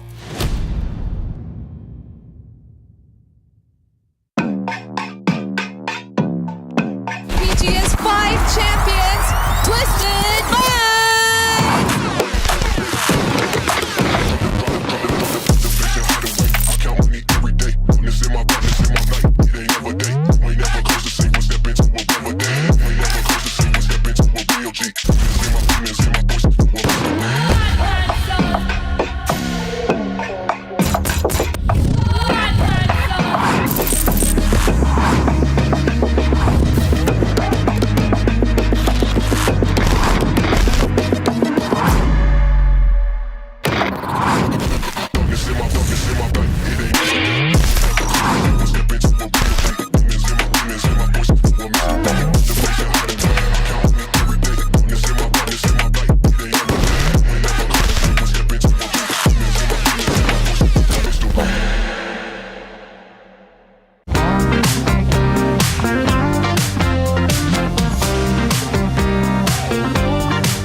Games left here for Group B PGS 6, and there are some teams here, Toby, that are struggling and need to have miraculous runs on the tried and true of Erangel. Definitely do. One of the teams who are right now in potential to make it Lunar Galaxy, but not quite there yet. Yes, they got themselves a win in the previous one, but they have a tall task ahead of them here in the final 2 matches still to play. We got a little glimpse of the fly path there on Ike's left screen. Incredibly southern, and I think for many teams liking to fight further north on this map, especially with this set of teams, that's going to cause some interesting ult drops that could very much impact how this next game is going to end. Yeah, especially when we talk about a team like Na'Vi, right, who started off, looked good in the first 2 hot drops, but still got outplaced by 17. I mean, they have not had a good day so far. Not at all. Question now becomes for Na'Vi, though, do they opt to risk 2 more of those games to go into Pachinki? I mean, 17 is already good. What are they hoping to achieve by hunting them now? because they're going to be sitting back watching Na'Vi playing tomorrow going, you know what, if they're coming in Grand Finals, we'll just do what we did here and beat them. Why not? And I mean, they're definitely not the only team to struggle. I mean, Na'Vi, yes, they have another day of play, but I am looking at the Sonics. Yeah, that's just really bring something together. FaZe Clan at the least has had a much better day with 2 games left. I believe they're somewhere around 43 points. They just need to finish strong, and there's a good chance. As you said, the cutoff for PGS5 was 63 points. They're only 20 behind that. You always say you don't want to leave it down to the last game, but for Sonics, they can't not. Unless if they go out and get like 30 points in this match alone, which, well, to be honest, we've not impossible. I was going to say, we've seen Twisted Minds do it, so it's not that it's not possible. And Eternal Fire. It's just highly unlikely. So we'll see how things going to pan out, as I am seeing Na'Vi still in their plane. Yeah, they're not going to go for Pachinki. They liked to have fun in Bicado, but after that, after they didn't have the impact on 17 that they thought they might, they thought better of it, and now they're going to play their own game from Mills of Power. And as the rest of the team starting to set up, as you said, kind of a southern plane path, but realistically, it wasn't like, I thought it was way further. On his screen, the way the angle, it did look. Yeah, I blame you. Quite southern. Yeah, fix angle of your monitor, please. But yeah, I mean, this is about as even as a plate as you want. Oh, Tiamba, careful there, Kurt. Trying to do what he can, not going to find the shots, out of ammo, sure, fine, whatever. But yeah, most teams are going to be able to stretch or get to where they want to go, which makes it one of the most important games for all the teams currently on this field. Yeah, and also for the teams that are sort of in already, there is the chance for you now to go out and, well, yeah, maybe throw a game, but if you're a Group B team that's in and you don't really feel like Sonic should be with you in the finals, well, this is your chance to make sure Sonics don't make the finals. Because even if they take you out and get kills, if you get 1 or 2 of their players down, all of a sudden that 20 points per game becomes that much more unlikely.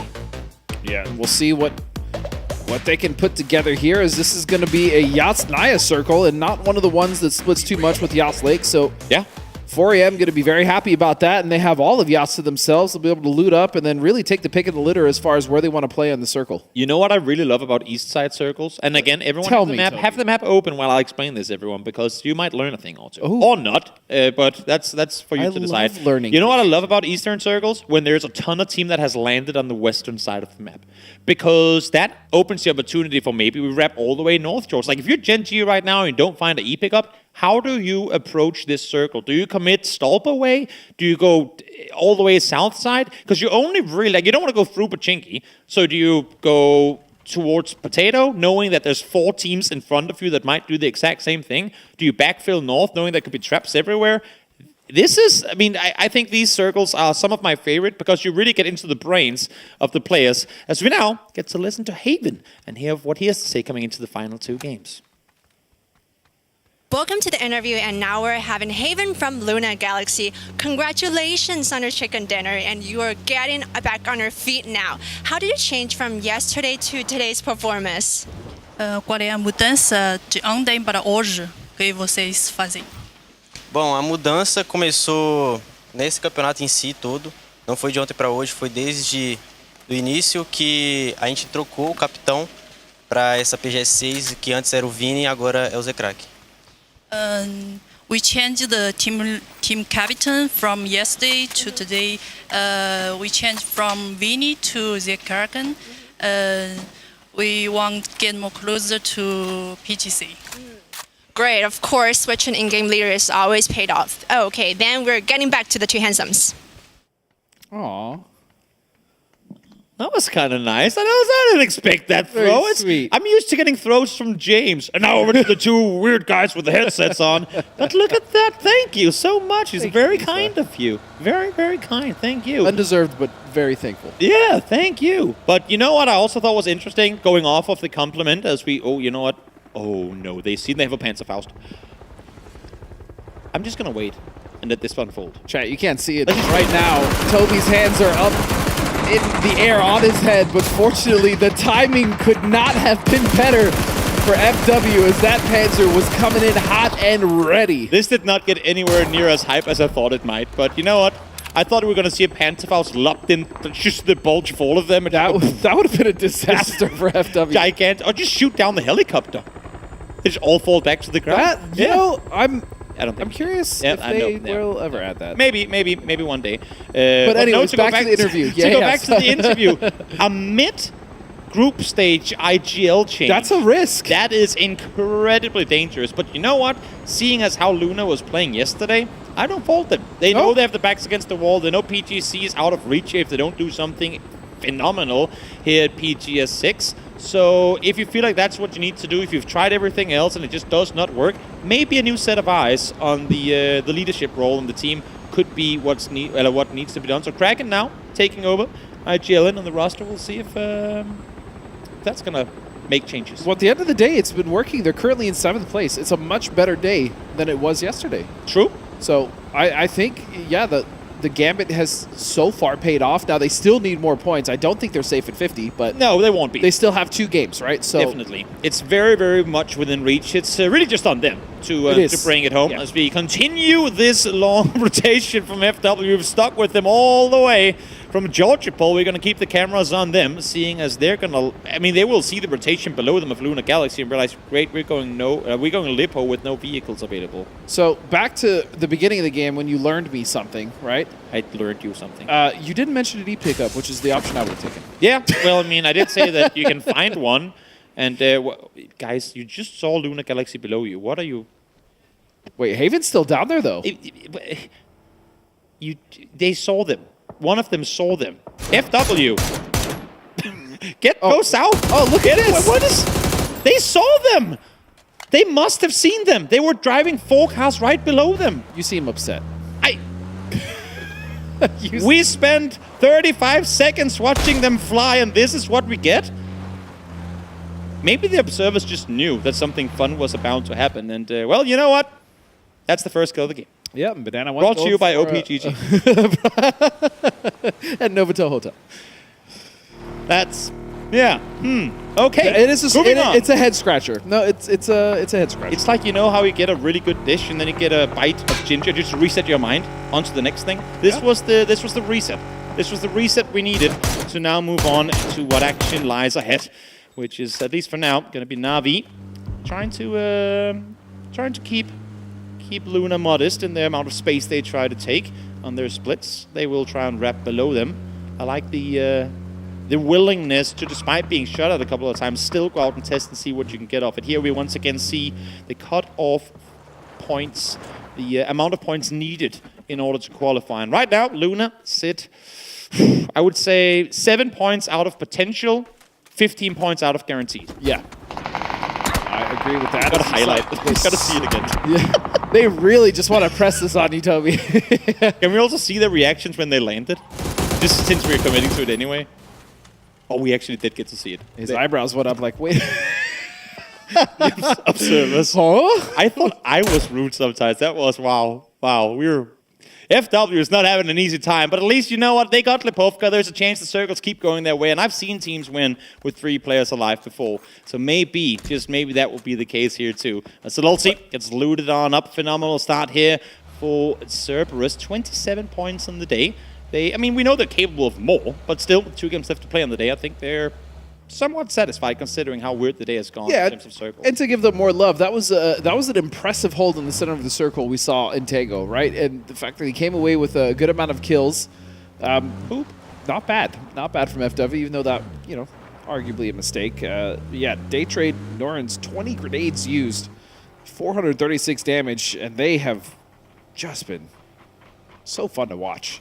TSM in the meantime now hearing the rotation of Gen G wrapping their way north. I said, what's Gen G going to do if they don't get an E-pickup? Are they going to go all the way Stalbo? You know what? Yes, indeed they were. TSM up here with them. TSM obviously close to the circle early on. Had a chance to position, get ready for the rotations to come. But despite 75 bullets being lobbed at his way, he only takes about 15 damage and is able to make the rotation happen further north. Should be able to regroup with his team now as well. Up on this northern side, and Genji, in Genji fashion, is going to play in from that northern edge of the circle in a, I think, area they want to be in, but not with a team right next. Oh! Watch out, Ada, my friend. don't want to hop off a flying vehicle. Definitely not. I mean, he lost both of his passenger side tires as well rotating. It makes sense that he goes out, just not while the car's in motion midair. Well, I'm surprised he didn't spin out earlier is my point, because he lost those tires while all those 75 bullets were being lobbed over from TSM. But Flashdown making his way up towards Sonics. This is in the southwest part of the circle. Tiggleton probably not aware. I mean, he's still a decent distance off, but again, Sonics just cannot afford any mistakes. Nope. Initially, I thought this might be a disconnected player that's just kind of guns on the back sprinting uphill, but this is incredibly intentional. Norange heard the vehicles from Sonics wrapping around Daytrade. They heard the vehicles up high, and Flash is committed to the on-foot rotation as the circle swings towards the northwest. TSM gonna be happy with that, at least for now. But now we swing the attention. We talked about before how it was an eastern circle with all the teams in the west. Now look how they're all towards the east as Flash opens up, peeks on forward, finds Tick in the middle of the open, and that is him down. That's such an important knock. Not necessarily for Daytrade, but for the server, right? That's a big member to take out from the Sonics. Tig is going to have to watch from one of the last 2 games he gets to play potentially in PGS 6 now to see if his other 3 teammates can bring it home and have just a massive game here. To do something phenomenal here. We're talking an average of at least like 15, 16 points per game in order to even make it possible. FaZe hearing the vehicles from T1 claiming the dips on their western side. They will be satisfied with this, and I like this as well. It looks weird for an inexperienced viewer. Why are they just running around shooting the ground? It's to show presence. It's to fend. Like, they know a lot of teams right now are scrambling for positions. This ain't a top prio lockdown position, so they want to make sure that no one even almost considers trying to claim this. And you stated it, FaZe right now in a very high priority split right now. They are 3-1, but I imagine they'll at least send one more over towards Jeems. I think right now you keep them 3-1. I love right now for sure. But I'm saying if this does shift, and I said it at the beginning of the game, I said, well, at least Yas Lake won't be really involved in this. And sure enough, it goes hard west. So yeah, this 3-1 split will work for now for FaZe, but at some point, we at least want to see a consolidation there. Yes, either a 2-2 or all commit to 1. Yeah. It's 3-1s only last you so long, and we've seen that many times in the past. As FW find themselves an E pickup. I wonder how long we're going to stay with them this time around, and even more so, where, my friend, are they planning on landing? I mean, no lean actually would be a great option. I don't think they scout that. Oh, they're looking at Yas proper, so... I mean, you know what? Full commit Yas phase 2. This you early, know that it's not not going to be anyone there except they're jumping straight onto Bopo. No, they're going north. I was going to say, with how everyone's been wrapping in from the south, which they should be aware of, further north. They didn't commit north early enough, so their shoots are going to be popped early into the open line besides of Bopo and the rest of 4AM. And, I mean, 4AM would eventually probably get company in Yasnaya, but at least now they know where one of the teams here are. Yeah, but Tiamba is on the west side of Yasnaya. I'm not sure if they know about them just yet. And fortunately for FW, they make landfall. At least the 3 remaining members. As we see a split here from KDF, currently center circle. 17 currently occupying the area just around Volcano. Imagine if they get mortared now. Oh no, they're getting shot at. They just ran each other over, by the way. That's not what you want to have happen, especially not when you're within vision of TSM on the other side. Good thing for them is that Sparking only has a 4x available, can't quite connect the shots to get the flush, but now they have to commit so much more than what they wanted to try and take him out. Tosi is running around in the open down below, and it's going to be Flash from Daytrade, finding the knock from the southern side. I was going to say, that stop down really wasn't great for them. The timing was awful, not just because of TSM, but Daytrade, they have angles on this, and they're still taking shots. Flash, as well as Norns, Belmoth, I mean, they're set up for that bridge that Gen G wants to cross. Gen G back-to-back 0-pointers here would be them out of Grand Finals too. So while they're looking good overall, they're still not quite done just yet. Luna Galaxy, I don't know if they're going to opt to go Riverside here, if they're just going to plummet it straight into Yasnaya, because we know it's going to shift away from the water real soon. So might as well claim Northside. Apps TD team opting to go Northside Apps here would be incredibly dicey, but I would love to see it work. I don't want to see it happen, because it probably won't, but if they can make it happen, you know what? Go for it. One of the most amazing rotations I think we'll see in the history of PUBG if they make it through FaZe as well as Petrichor and 4AM. But you never know. Crazy. You do never know. We have seen wild things in PUBG in the past, and maybe this is the day for more wild things to happen. Ike's left, losing a lot of teammates in that approach to the city. Trying to get to safety now. Should be possible, at least for him, as these 2 apps are available. But he is going to be very, very surrounded. Speaking of Ike's left, Petrichor Road has had a fairly quiet day today. Yeah. I mean, we saw what Ixlift did to Sonics in that previous game, but I mean, realistically, they've not got much done as Hisaki and Cerberus now holding down these yellows, watching the Sonics rotate past. An important rotation to come here as well. I don't know if they know that T1 is just over on the other side, but instantly mollies are being... I think they meant to throw a smoke there. I don't think HWin opted to molly the field. But able to smoke off, able to spread out, and the fact that they spread out as fast as they do tells me that they are aware there could be nades coming in. Not sure if they know about T1 yet, but yeah, I mean, it's now they hear. This is a sign. I don't think they know at all. This is a sign that they do in fact not know about them. There they go. There they fall. HWin down and out early on, as the rest of Sonics, or the remaining 2 players, have to just 180 go back to the dip they found themselves in initially. And now live knowing that there's an entire team just over the hill. Even though that was kind of a freebie for Type. Type has been just incredible. Wait a minute. 17. Oh. Suju. 401. I'm liking this. You got your ruler out? 360. 360 no scope. Is that what we're going for, Suju? Let's see where this one lands. Sends one out. A feeler, so to speak. He goes dip 2. Oh. It's in between In dips. between, so... 401 had probably found rain in, but he goes again. 360. No, don't. You either go around like 340 or you go somewhere around. I would say 320 or 420. 420, I think, is too far. No, I mean, it's definitely not going to be 360. Oh, I mean, that was getting close. It was, in fact, getting close. They do have Little Ghost up there, seeing where these shots land. Second one is go even further towards T1. We are keeping our eyes, of course, right now. Oh my god, there's more of them. Oh, how many mortars? There's more of them. There's a reason we have these dips here to begin with. They were, in long time ago, in law, made with mortars. Thanadol finds one. Almost gets Shrimsy as well. From mortar to heat-seeking missile, Shrimsy down to 1 HP, Hells to prone, down and wait this one out. He's got to pray that there's no more mortars, but now here comes the utility from T1 as this shifts down to the south, keeping Sonics in. There's no way to get out alive here. C now finds the first one, goes for the second, but there comes the vehicle, and him, as of all players, will take him down. Sonics will need an absolutely insane performance next game in order to make the qualification happen for the finals. I can't even remember the last time Sonics didn't make it to a grand finals. They were in the they were fighting to win all of PGS 5, but now they might not even get a chance to try. See what happens. They do still have 1 game left. It is unlikely, but I choose to believe. Yeah. You know what? I respect it. I respect it. Norrens able to find Tosi. That's happening towards the west side. It's actually Daytrade on the wraparound, trying to get into a better position, finding kills as they start running each other over. An Apex special for you as they try to reset, get over to Thanadol as fast as they can, but they need to be all their players on their feet first. I think they're just trying to help the other teams catch up. 104 points. Solid. 106. 106 now, a 17. They got the knock on 1.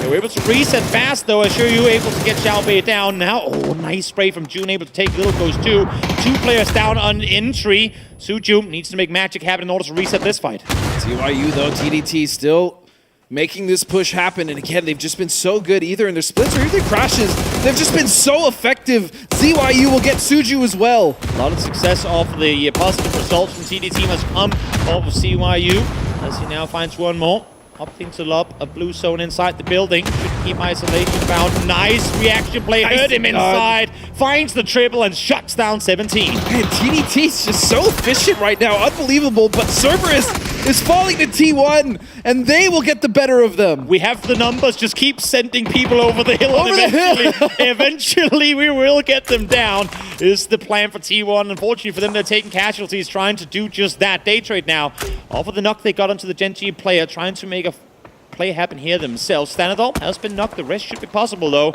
They're throwing in some utils, seemingly not to try and engage, but to buy time to get Thanadol back on his feet. Yeah, they've actually managed to push off KDF, and I like the decision from KDF. There's no reason to commit too hard, especially with all those smokes. It can be very precarious to make those pushes happen, so Daytrade will get Thanadol out of there, then this should be a res and a full reset for Daytrade. Key player on Daytrade to keep alive in this game, on my fantasy team as well, more importantly, as he unfortunately gets flushed. That's just that's how it goes sometimes. Alo finds him from inside Yasnaya, where we now have 5 teams sitting, hoping that this circle swings north. And KDF still, though, with the advantage. I mean, they are kind of looking down, though. Both Gen G and Daytrade stuck in those yellows. And also what I like is that FaZe consolidated earlier. They realized they didn't need to keep Rexy out there. Now they are 4, and they're gonna be rewarded for it. I mean, 1 of 2 compounds left in the game, if you can even call a Wizard Tower a compound. They'll be set tight on the eastern side, hopefully not looking to go anywhere until the circle is going to force them to. They're going to try and keep people at a distance. Na'Vi, though, in their vehicles, wrapping north around. Are they going to crash into FaZe, or are they going to play the hills towards the east? I'm not quite sure. They're still in motion, still in their vehicles. If they commit to this fight on the southern side, their timing could just end up being perfect. No, but they actually stop at that ridge there just to the west side of where FaZe come out, but they're so open to 4am. That was such a risky position to go to. The 4th teammate run over in this game alone. We scratch our heads because we know how much of an impact it can end up having. A Soset now falls as well. Na'Vi down to just 2. They would have wanted to be alive, would have wanted to look down towards the southern side to get picks, but they got to focus their attention right now on getting their players back on their feet. And the Correction FaZe, I mean, seeing this at a distance, they will go for them. Belmoth, in the meantime, alongside the rest of the day trade, able to take out Gen G and make more space for themselves there too. FaZe also realized they need as many points as possible. They're still not safe, not even close.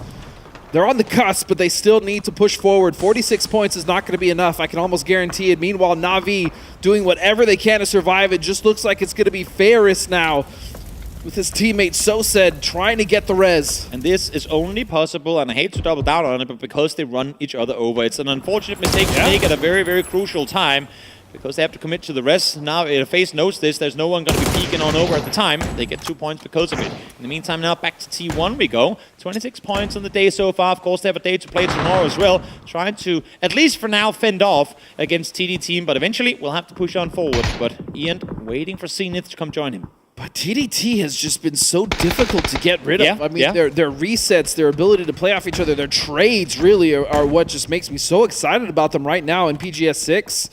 Their splits, we talked about it earlier. Still, Ian is going to step over. He's not going to find anything. Muscle memory got the better of him there. Swung too early to the next target. Thought he had him with a couple of shots at the barrel, but not quite to beat. Zenith, though, has a pretty good lockdown on where these 2 players are. One good nade could take them both down.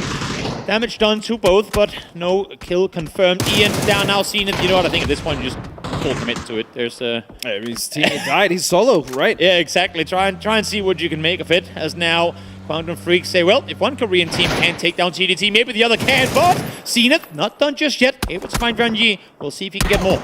Well, you told him to commit. That's exactly what he's doing. He heard you, so he's pushing forward with KDF just behind. Now realizing an opportunity lies for them to take care of TDT, who still managed to get 6 kills. We saw that wipe on 17 earlier, but now they're trying to push KDF back, but it doesn't look like it's going to happen. This is a fresh team coming in. 4 players still alive. Nice wrap around the side here too. Teams now pushing. Na'Vi will take them out completely. Na'Vi thought they had the better position to deal with FaZe, but a few mistakes made and FaZe punished them instantly. And this is still a good position for FaZe. They have that edge. They have the ridge that is hiding them away from the apartments of Yasnaya. Yeah. And they will be able to actually punish those teams once they start to try to make it in. But still, TDT survives. They still reset with 3 members after all the knocks. So impressive. Their ability to disengage, wrap back down into the dip, and buy time, enough time to get the resets through has been impressive. Heather pushes on forward. Spots June on the other side, but nice micro play around the ridge line there. As Scuman does come over, get the trade in return. Now they know of Shuryu's position. Finds one. Hoang finds the second. TD Team completely unstoppable. This is unbelievable. They've been able to turn this fight around, and all of a sudden it's just down to Salute, and he is backing off this fight. TDT is just so good. You know what? TD Team, the Daredevil team, opting to aggress here. I like how they play. While right now it's mainly defending, they're doing an incredible job at that. Salute spots one, lob the nade on over for the confirm. Take the shots immediately after double headshot connected. One down, Nate there to flush. Perfect solo execution from Salute. Great understanding of how to get a clear point. FW really have to make this move, but they have to contend with TSM. As 4 angry men now are just sending it into any form of cover, but remember, FaZe is waiting for it. Yeah, they definitely are. They definitely are still inside the circle, now taking the position Na'Vi had before. Petrichor will fall, as now all these players that were inside of Yasnaya prior will have to make the run on out. 1 mortar and 4 points are going to come your way. I don't think anyone at this point in the game are going to be able to have anyone available, though. No, but you can tell FaZe wants those kills so badly, and they've done a great job so far. 6 kills. A win here and they're in. Yeah, cleaning up Na'Vi, I would agree. if they can get a win here, especially with how many teams and players are still on the field, they get more kills. It's all but a guarantee them into the grand finals of PGS 6, and Jeems just shooting through the smoke, trying to find what he can. Fell short in PGS 5, had a terrible day yesterday, but their ability to turn things around today has been amazing to watch. We know their capabilities, and we get frustrated every time they fall, but once again, they're getting active. 9 kills, still all 4 players alive and looking for more towards the north. You can see that they've anchored Gustav to the south to watch TDT to make sure that that push doesn't come, because that's a good option for TDT if they wanted to. Yeah. Because of how split FaZe is on this east side to make sure that they can clean up 4 a.m. But Gustav is there. He's ready to receive, but he cannot go down. Yet a reminder of the cutoffs of previous tournaments. We, of course, don't know exactly where it's going to be. We'll have to wait until the end of tomorrow. But a lot of that is going to come down to how many points the teams on top, the teams that are already in, are going to keep taking away from the teams on the hunt. Tiamba, meanwhile, is in that old Wizard Tower that we saw that split from FaZe previously occupy. And surprisingly enough, Tiamba is a team we haven't talked a lot about today. I mean, they played a phenomenal group stage in PGS 5. Really out there in the very top of it. They played an insane PCL to qualify here, winning all of China. And today just hasn't really been it. And it's not been because, as we say with Na'Vi, but they were hot dropping 17. They've been trying to play their game. It's just not been working for them at all. 9 points on the day, 3 kills this game. Of course, we're expecting them to get a lot more with their current position, but still, overall, it's not been a good day. No, and especially from what we saw from Pow, right? Yeah. In PGS 5, I mean, they were unstoppable in certain team fights, rolling everyone they ran into, but yeah, you're right. It's been difficult for them to get things going. Fortunately, they do have, another day of play, but they don't want to be in the same position that FaZe was in before they started to dig themselves out of that hole. But to try and explain the situation, I think a lot of the points Tiamba was getting during PGS 5, and especially in the group stages, were to weaker APAC teams. But those same APAC teams have massively stepped up. I mean, TD team, Daytrade, you can add Genji to the mix there as well. Teams that did not really do a whole lot during the previous tournament have stepped up amazingly here. So those kills just haven't really been there for Tiamba to find, as FaZe continue the onslaught, adding an 11th kill on the board. I'm getting so excited because you can tell FaZe is playing with absolute confidence. This is a night and day difference from what we saw for them yesterday, where nothing worked. This time they are just exacting their control, constricting what they have as far as that control onto this circle. More kills in this game than they had all of yesterday. Just to try and compare their performances here. Sparkin still alive. Issue for him is that Tiamba is well aware there's still a TSM player lingering in the northwest side. And for TD team, again, I mean, a team who got pulled up on 5 times this game, the fact they're able to stay alive with 2 and get 4 points guaranteed off of placement points is pretty darn impressive. And TSM, I think it's safe to say they're safe. I don't think the cutoff is going to be 75 points, so anything at this point is just... I mean, 63 alone was an anomaly, so yeah, anything above that... Dialed in. Unnecessary roughness. My goodness, that headshot was gross. Yeah. And now they see Sparking on the other side. The high ground gets the better of Sparking. Fix though. Come on. There you go.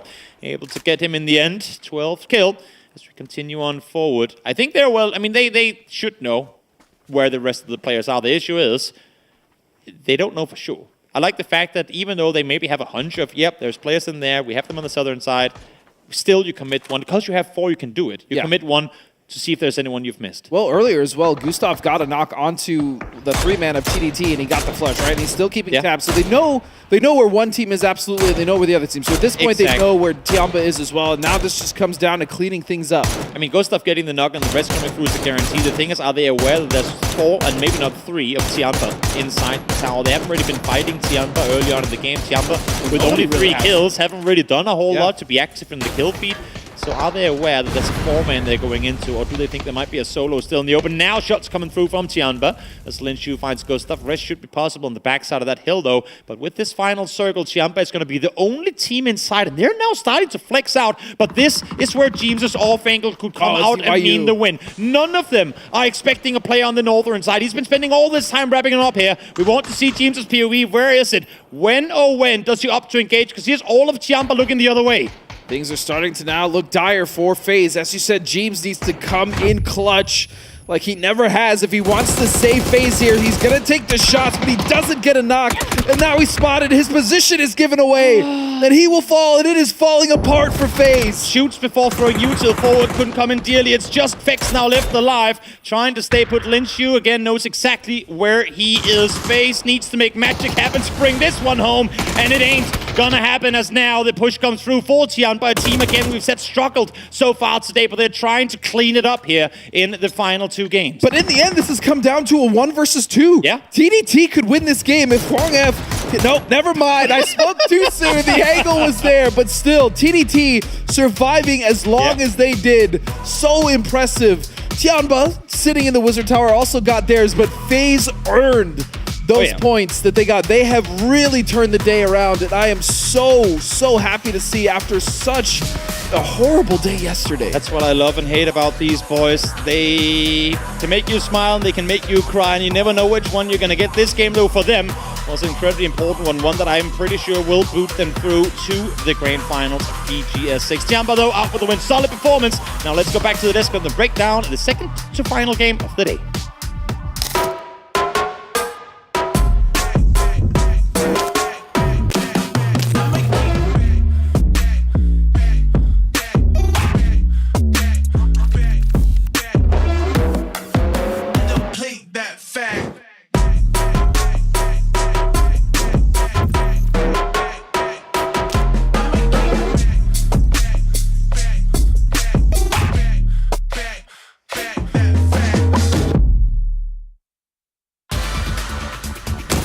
Well, 16 teams alive here. Tianba managed to find themselves the Wizard Tower as well as the south side of Yasnaya and capitalize on it in spades. They get themselves the victory here for the penultimate match of the day and converting some, I would say, some much needed points, even though, of course, we still have a lot of time for Tianba. Yeah, I mean, they still have a whole other day, but this was well read. They understood how the circles were going to move specifically after circle number 2, made the play away from Yasnaya, got the Wizard Tower, and just kind of let the dominoes fall everywhere else. As you can see, a lot of very strong commitments into the field play around Yasnaya is so hard to deal with. I mean, here in a minute, we're just going to see mortars start to pop off, and that is the tail end of Sonics for that round, and now it is going to be pretty much done. I mean, they've got to, I don't even know. I don't know if it's doable. I think that's it. I mean, even a 30-point game, the likes of which Twisted Minds put up yesterday, would still put them in effectively the danger zone. So 56, yeah. It will be scary. Scary stuff here for Sonics. It looks like they will be done. But anyway, I mean, let's focus on who was able to get deep into this game, because Tianba, as I say, like, the game should have been coming to them. I was a little bit wary about when they sent 3 out to try and focus on FaZe, who was in the south, and Jeems was on that off angle. However, Jeems not able to convert quite on that. I love the fact that we saw TDT get knocked there, manage to reestablish themselves, fight their way back, holding down a position, and just, you can see the bloodbath coming out of Yasnaya itself. But like you're talking about FaZe, the control that they had down here, they forced so many teams up into that Yasnaya area, just off the corridor of control that they had. And then they just started making sweeping advances across those hillsides that was just so powerful. I mean, what a mental reset, right? Like, yesterday you've got to be feeling terrible about yourself, and I know we keep bringing them up, but we were like, oh, 10 points. Is there a glimmer of hope? Oh, another 10 points. Is there a glimmer of hope? And then all of a sudden, they got 12 kills here in this game as well. So what a fight back from them. It shows a very strong, resilient mentality coming into day 2. Mental made of metal is the only thing I can say. Is that it was so hard to work their way back from this one, and they've done it. I mean, it's just massive kills the whole way through. I was pretty much like, okay, I don't know, because we saw their faces yesterday, and after a couple of those hits, it was hard. Yep. Yeah, it was mixed emotions when I was talking to them as well. Felt like Rexy was a little bit about it. Fex is always happy and smiles, so whatever. But biggest teddy bear in the world. But yeah, it was quite the game here. Difficult for these teams to really deal with the field, right? I think one thing that's good for Tianba about their initial split that they take here is not just having the Wizard Tower in the middle of this. Usually the go-to is having 2 there, having 2 in Yaz as well. You've got kind of like an anchor point just in case something goes awry, the circle goes away from that location. That's also very important here in a game like that. And you can see that based off the damage numbers, they did manage to put out some decent control around the corridors that they were trying to control, but FaZe with 2,363 They're just damage, mad. 12 kills. This is the most angry I think that I've ever seen FaZe. Yeah, I mean, there's been FaZe Magic in the past, right? Of course, be it different rosters, in different scenarios, but this right now, considering that we're always getting better and better and better, this is something very impressive. I mean, what are they at? Like 60 points at the moment? In theory, if you take by the averages of previous cutoff points, they should be okay, but they just want a few more sprinklings in here to secure them. And yeah, they've only got one more game, so that should be doable in some fashion. Yeah, Get a kill here or there, and again, you saw TDT down there as well. Just a stellar performance for them over the past 2 days. I've just been enjoying every single step of the way, but it is going to be Tiamba whenever we look at the overall stats, and a big section of that is going to be Linshu and CC and the amount of control that they were having. Yeah, they convert 8, which is nice from that position, right? A lot of the times you expect the game to kind of just come your way if you get circles like that on that tower. But a lot of people were kind of peeking over, a lot of people were rearing their heads up, and they were able to take advantage of those positions. And that wasn't like a circle luck style situation at all. That was just very well read on saying, okay, we're going to play these two different positions like you're talking about with split. No matter which way the circle goes, we're feeling good. That's what you love to see out of it. We're just realizing that you have the inside track on the great positions that can really secure you the win of the game. It will be 18 points for them, pushing themselves up very nicely. And meanwhile, FaZe Clan 17 points. And TDT, you know what? Well played, TDT, here for this group stage. I love it. Another 16 on the board. Vietnamese boys coming in big. Freaks also picking up some. TSM feeling, established at this point. They don't have too much more to worry about. Daytrade even still managing to pick up some more points on it. So overall on the leaderboard, you can see that what we're kind of drawing our eyes down to is around that 8th to 12th place positional. Yeah, as I mentioned just before, we had the TSM boys just walk past here. They got themselves 75. They are fully secure. Now, what will be interesting to see is when it comes to that potential cutoff point, of course, how many sponges are we going to have? How many points are they going to be able to get here? I see the TDT lads looking towards the leaderboard, and they seem pretty content by the looks of things. So, last game. Eyes that we have to keep focused on are going to be FaZe, Luna Galaxy, Gen G. How much can they manage to accumulate? FaZe should be pretty good, but Luna Galaxy, Gen G, they still need one decent game to really polish this one off. No, absolutely. It's there's still a lot of threats to some of these teams trying for that chase. The only team down here that we pretty much know will not be going to the final now is Sonics. I'm confused as to why. Just catching players walking by doing stuff. No, I just witnessed Gustav security check the security guy. That was amazing. Keep winning. Keep doing well. Oh, he's saying that they're not doing a good enough jobs. He's want to make sure that everybody's safe and secure. Well done. Making sure to secure everybody inside this. He's got the stress now done. He wants to make sure it's fair for everybody else. Oh, they're jokesters, those guys. I love it. But anyway, yeah, we have got one more game remaining here, and we are starting in just a few moments' time. What are your eyes on Matchroom, considering we have that cutoff point looming for some teams?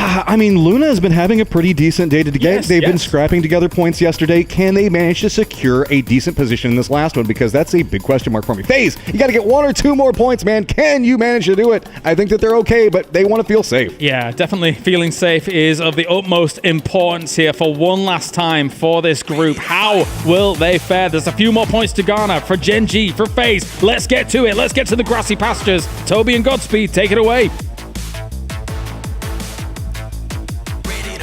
Thank you, gentlemen. One final game on the tried and true for some of these teams to just give themselves a chance. And God, I hate that they're right. I don't know if Sonics has a 40-point game in them, but I want to choose to believe, but I just have to. I'm just not gonna bait it. I love the hashtag not biased, by the way. Can they get a 30 kill win?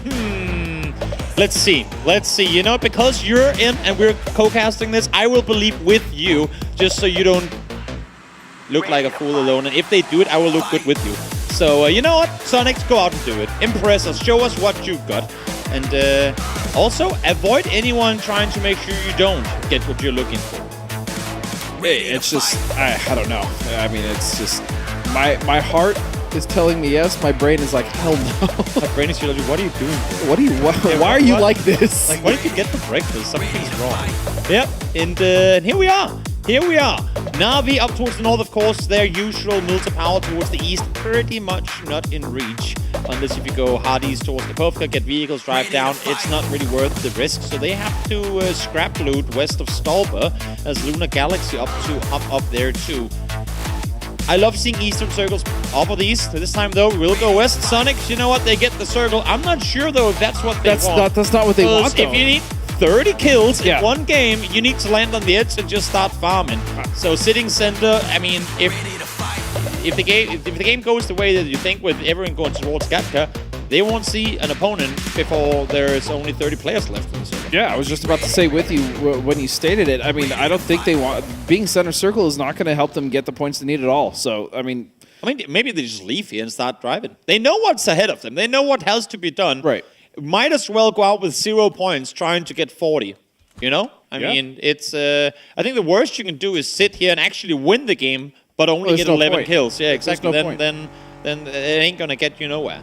Get you nowhere. We'll see what they opt to do, but 17 now. You see Little Ghost actually stretching out already towards the west side, encroaching on Sonic's territory. We also see T1, who I will say have not fixed all the issues coming out of PGS 5, but they're winning a lot more fights, especially because of Type. Type has really had some great moments so far today in their first day of groups. I think when you think T1, your mind instantly goes to Ian and Zenith as two of the more veteran players on the roster, but I couldn't agree more. I mean, the firepower out of Type today has been phenomenal to watch, and hopefully for the games tomorrow, they'll be able to continue the success that he's been able to bring to the team here, as well as to once again show the cutoffs of previous PGS tournaments. I would only imagine that it's going to lie somewhere in between. I'm thinking mid to high 50s for this one, unless if we see Twisted Minds run away with everything tomorrow, then it might be lower. But yeah, mid to high 50s is what we're looking at. So if you're at 60 currently, you're looking pretty good. Yeah, and still my eyes go to Luna Galaxy. I mean, they're low on the cusp, around 51 points. They're not safe. Oh, no, not at all. Not at all. If you go out today with no kills at all, you go to Twisted Minds after today's games are done. Say, guys, what can we do to help you get more kills tomorrow? Because please get all of them. We don't want the teams in the bottom to start catching up. Gen G as well had themselves a win in the first day of play yesterday, but not been able to continue off the same high. And we'll see here if they too can claw their way further up the leaderboard. And then, I mean, we look at Group B teams, then it's all the way down to Sonics. Oh, sorry, C teams. Then it's all the way down to Sonics. We find more in Group B. 26. You said a 30-kill game. I think a 30-point game is... Well, 30-point game still... That throws them into the conversation. Yeah, but it's still not safe, right? Oh, no, for sure. We're talking 25 kills and a win, guaranteed. 20 kills and a win, then it comes down to score. Yeah, and at this point, as much as I love the boys, I mean, there's really no reason to talk about them unless they actually start making that happen. We'll come back to you when you get 10 kills. Yeah, we're just going to leave that alone at this point. Tiamba, though, going to be taking a nice position on the hill as TSM. Also rotating. I mean, this is kind of TSM's bread and butter. They're actually, it looks like they're opting to go further north to go for a camp here against FW again. Now, we saw them try to go for that Panzer in the last game before they got swooped up by that angel in the sky, which was the helicopter or the E-pickup. It still looks like they're hunting them down now. Luke here just hip firing early again, trying to bait some attention, trying to force them to peek out the door. I think TSM comes into these west side pushes, knowing that it's FW. I think TSM sees themselves as a superior team between the two, with no fear of fighting them, even potentially when somewhat outnumbered. And I think that's why they're playing with so much aggression, making their way towards Georgia Paul, just saying, you know what, if you're here, we'll take the fight to you. And they're also safe, so I mean... well, that too. Yeah. And get some, for our sakes, somewhat free points off of engaging against you. It also makes them think twice of looting near TSM, so... True. Kind of accomplishes 2 goals here, as we can see ZYU, 9 kills. Just, he has been so good for TDT. I mean, honestly, all 4 members of that team have been great, but I'm a bit surprised that the second player with, I guess because people mostly, because what this stat doesn't really tell you is that these kills are flushes, right? So people tend to get the knocks with ARs and then swap over to the DMR for a flush. So I guess it just filled the car with grips. I like it. 1 of each. Do the full, like, clear the full plate, say bingo, and move on. Someone just driving up. Do you guys need grips? got any grips? We got what you need here. Is FW is going to be rotating now past and in between Tiamba. They actually made it through all that treacherous territory. Yeah, able to swing their way through Tiamba, but they're not out of harm's way just yet. They're going straight down towards Gen G, who I'm sure would happily welcome a few FW points.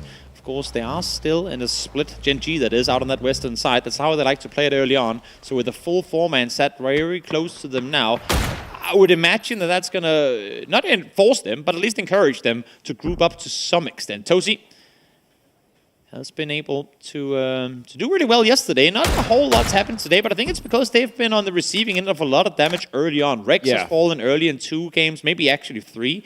Toshi has fell early in a couple of games too, and I think what they were able to get going yesterday, similar to what Daytrade was able to, is they keep all 4 alive early, then rotate and take fights into the mid to late game. Here they just haven't had the manpower available. Once we hit phase 3, they've been down 1 already. And they were able to control the edge much more effectively yesterday, which they have not been able to do. In fact, they've been sandwiched quite a few times today in multiple games across multiple maps. So, yeah, I mean, 50 points, they've put themselves in a position where with this last game, they are still within shooting range of qualifying, right? Time. So yeah, for sure. They just need to make sure that they do not go out early because 50 is... 50 is not in. It feels bad, man, if you're just right there under the cusp. 50 is not in. 53, and you're on the edge. 60, you're looking good. 65, you're in. As we see Fairest fire in his tail, giving everyone an air show as he makes his way south. Spell your as he makes his way south, away from his teammates. He'll find a dip, I'm sure. Or just Tiamba players. Yeah, Na'Vi and Fairest particularly, I mean, they love this. I mean, he is the human UAV when it comes to Na'Vi. But yeah, he's now, just landing right on top. And fortunately for him... They heard him. Yeah, they heard him, but they didn't have the opportunity to shoot him before he landed. So he's going to be happy about that. And the rest of Na'Vi now, but also the rest of Tiamba coming into this position. Oh, and that's another Panzer. Of course it is. Of course it is. What better weapon to use than the one where you just tap once and potentially wipe an entire team with it. We see the pull-up now, fully committed to on the side of Na'Vi, and somehow are able to get in without taking any casualties. Now it's a proper 4v4. I'm shocked they actually didn't get that knock, especially when you switch to the backseat of the buggy, leaving you so exposed. Is now Tiamba in the backside of that open garage building. And instantly we're seeing other teams opting to look this way too. They gotta get this fight done with very, very swiftly in order to not get third-partied from teams around them. But you can see that duo of Tiamba is cut off, but that roof angle from the flat top is helping Tiamba so much to stave this push. Hakatori is going to find one. He's traded up by Linshu immediately, though. Not what you want to have happen, as now you can see here TSM looking from one side, FW looking in from the other. Hakatori will be flushed. A big loss on the side of Na'Vi as TSM now comes in to say hello as well. Again, they're already qualified. They have nothing to lose. Pow Pow lets him in. Let's both of them in. So smart for the time being, but what if they get up? No! It backfired so wrong! Oh, Pow Pow missing easy shots there. Purdy, though, contradictedly, or I should say on the contrary, nice reaction by him to spin around, find him there. And that's going to beat Tiamba down, and now Na'Vi, fortunately for them, on the eastern side of this compound, able to say, great, I guess now it's a 4v3 against another team. The idea was there, but the execution just came back to bite him so bad, Pow Pow there. Unfortunate there for Tiamba.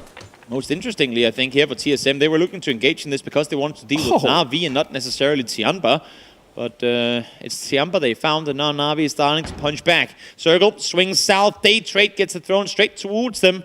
As again, there's going to be plenty of space on the southern side of this circle, and Cerberus and Lunar Galaxy, Petrichor maybe as well, will be fully aware of it. Yeah, Genji's going to be happy about that shift. Is Na'Vi still trying to get rid of TSM? Sparking will fall. That's going to be knock, and most likely a finish unless Curdy and Luke can really stop this. Ailo's not even close to this. He anchor pointed all the way over at Hospital, but Luke 12 will land a nade onto Fairest. Great flash followed by a nade, not allowing him to react to the sounds of the nade landing on his feet. As now Purdy will try and get up, get his teammate back on his feet. Should be possible. Fairest knocked here as well. Might be restable, but no, Luke peeks on out. Nice timing, but spotting two and getting shot from a third. That's gonna force him back inside. Ailo's still able to provide cover, though. He shot off the members of Na'Vi, completely pushing in that building, and now with Fairest still knocked, and the recovery from TSM, it's back to a 3-on-3 with that anchor. Purdy will find two. One will be a flush, one will be a knock. It's all Diffix now. All Diffix to try and keep the hopes and dreams alive for Na'Vi in this game. Reloads with 12 bullets. Thought he might commit to the flush first. Now he swings out. Claims Purdy. So one player down again. Not really anything to lose for TSM here, though. Just do as much damage as you can for Na'Vi, who, gotta keep in mind, have a day left to play tomorrow as well. Yeah, this is all gravy for TSM because ultimately they deny a very strong team potentially of a good day, or a good day finish, I should say, for Na'Vi, who have struggled all day. I mean, especially with the second circle shift here, look at where they are. Northern side Na'Vi in this circle, this could be a 10-kill win for them, depending on how the next could happen. They could wrap Edge into it from afar and play really well into it. James finds sparking as more pressure now is applied from teams around these two. Space again set on 60 already, not guaranteed to be in, but give them a third-party opportunity with little to no risk involved for them. He'll go for it into the other week. Should be able to steal that point, and oh no, Gen G, they have to be so careful here. This is potentially their tournament on the line, as Toasty will get a knock, but he needs to back off, and he does. Gets out the building successfully, finds the second one as well. 4AM is running right into his open arms. He does have actually, matter of fact, has 4 nades available, not opting to use any of them. Believing in his gun skill over anything else, goes for the third, finds him as well. As now just one more left alive, and Adder shuts down 4AM with a Panzerfaust straight to the face. And a massive defense. You have no, it was so important that they got rid of 4AM. They lost Barpo, but they will take that trade 1 for 4 all day long, especially with the way that fight started in Swamp. 4AM though, 41 points on the day and still a day to play tomorrow. I think they are going to be pretty satisfied with how the day has unfolded for them. And for Gen G, the 3v1 there for Barbo, for Tosi, able to keep the hopes and dreams alive from Gen G. That is huge. Sonics, I mean, here's where it starts. They need to start hunting these kills. I would even argue earlier than this, but at least they're starting to get on top of it. Shernsby smoking off an angle. He's got that M249. They know where one member of FW is. They know the others are probably a radio tower. If you get a 3v1 opportunity, you better start pushing, especially when you're in a situation that Sonics find themselves in. Kick, they'll swing around, find him, but you can see, I mean, they've been looting Gatcan nothing since then. They're running around with the scars, limited util, a M249 with no spare bullets. I mean, they're kind of low on everything. Good thing for them is with every kill they find, there's loot to be found too. Oh my goodness, what a spray. Holds down, Tick finds one. Oh, instantly transfers to the second. Half HP left on the side of that FW player as he crouched down. And for Sonics, I mean, they should be hunting right now as they are. That's 2 kills. They know FW is down 2 players. Once they loot, there's a crate to help with their loot troubles. As you said, a Mark it's a nifty 14. Upgrade. I love that gun. It's probably my favorite gun at this point. But yeah. We promised we wouldn't talk about them until they have 10 kills. Well, I mean, we're watching them. Yeah, 2's a start, but they need many, many, many more. Yep, far from done. What is actually your favorite crate gun? Just it would probably be the MK as well. It would probably be the MK as well. Rainin, holding up, trying to find freaks. They find one another. Yet another run over. Not what you want to have happen, especially not when you're running into a firefight in the swamp. Seeing if it gets found, but that's the third Korean team joining the party here. Tosi getting more, again, very needed points for Gen G. Staying alive, garnering those points, 55, just slowly pushing themselves to that safety net that is just above the cutoff. And and Rainin knows they're surrounded too. Yeah. They're playing invaluable real estate here in the north side of the circle, the center of Swamp. As now, from a Korean onslaught to a Chinese one.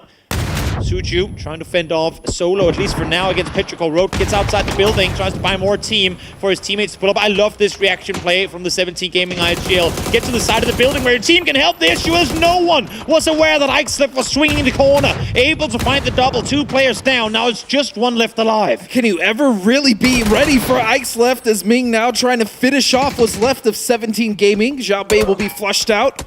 And they are getting shot from the distance. It's actually going to be TDT. Yeah.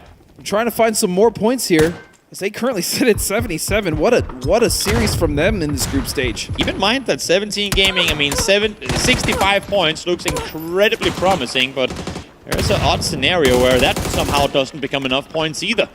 So we'll see if their solo player can stay alive, get them, I would say, top 60s completely safe, even though right now it's most likely to be safe as well. Little Ghost healing in the corner, not meant to be though. They will fall. 65 is where they will stop. And I really do like how carefully Petrichor played that. They didn't overextend, even though they had the numbers advantage. They got the multiple knocks there. Ikeslip with that double. They wanted to make sure that they didn't lose anyone because they need to finish strong in their first day of group play. It's not been an insane day for them. It has not. 31 points on the day, last game here to play. If they can end in the 40s, that's a whole different look of the games coming into tomorrow. As you come back to Sonics, who again are in need of points and points galore.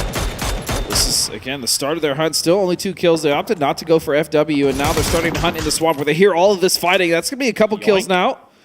Tosi takes one. Circle goes joink as well. Day trade. While they haven't been there on the receiving end of circles today, this game, they'll gladly say yes, already in first place. And now they get to play circle center. They've been playing incredibly comfortable from the edge. And now, well, they don't have to go anywhere. Well, they still have much work to do, Toby. But meanwhile, another one of those teams sitting right on the cusp is going to be Luna Galaxy. And they're on that western edge.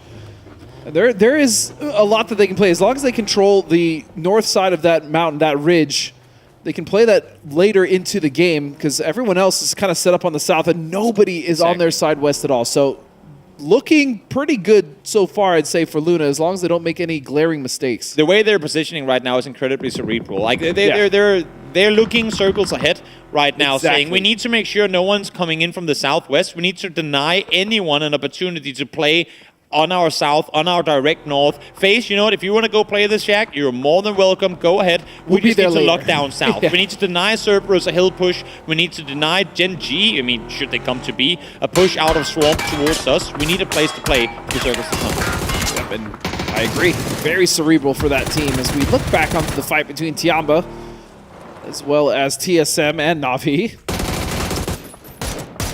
Hectic indeed, teams able to get a piece of that one as well. But again, we see frowns in the faces of TSM, but that's because they want to win every single fight they're in, as do most other teams. For them, though, it's not too big of an issue. 79 points clearly and easily inside the grand finals.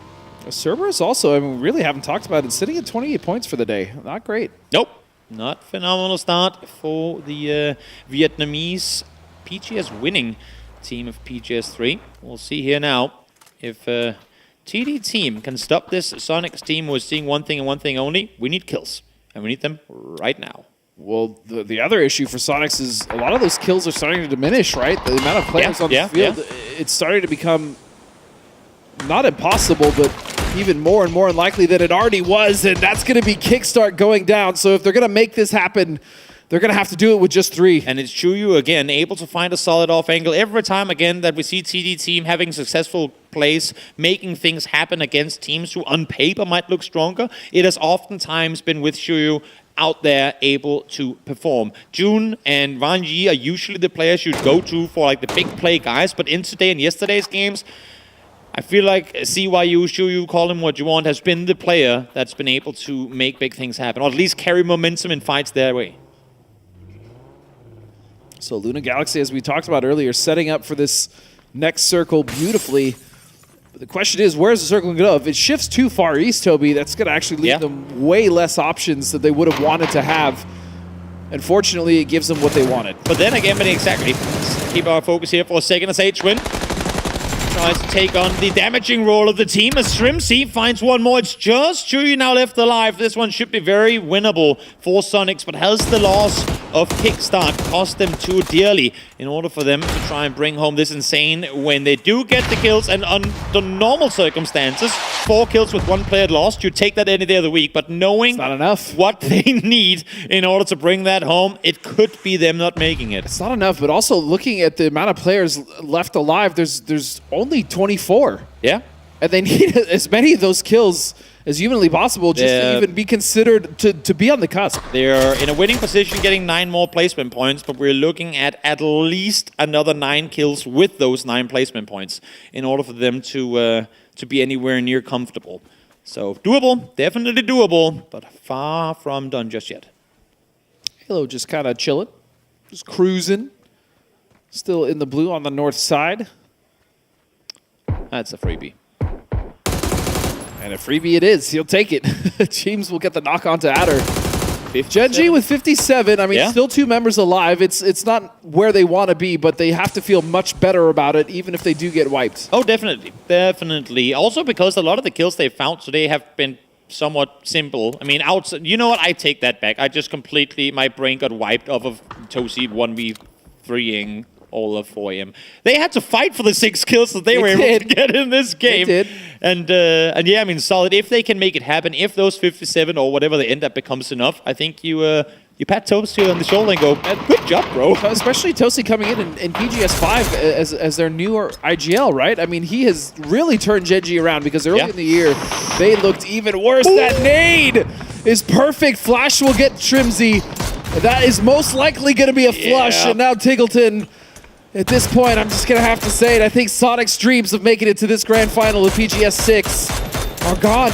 What better team than Daytrade to be the ones to go out and dish out damage here once more? Circle swings west, but there's still plenty of space to maneuver here towards the eastern side of the circle as Tosi does get found. Corexi able to take him out. Adrian rocks on forward. He's going to be found by a flash now as well as Daytrade. They know that there's just one play left to be dealt with, and they should be able to figure out exactly where Tig is, especially once these smokes fade.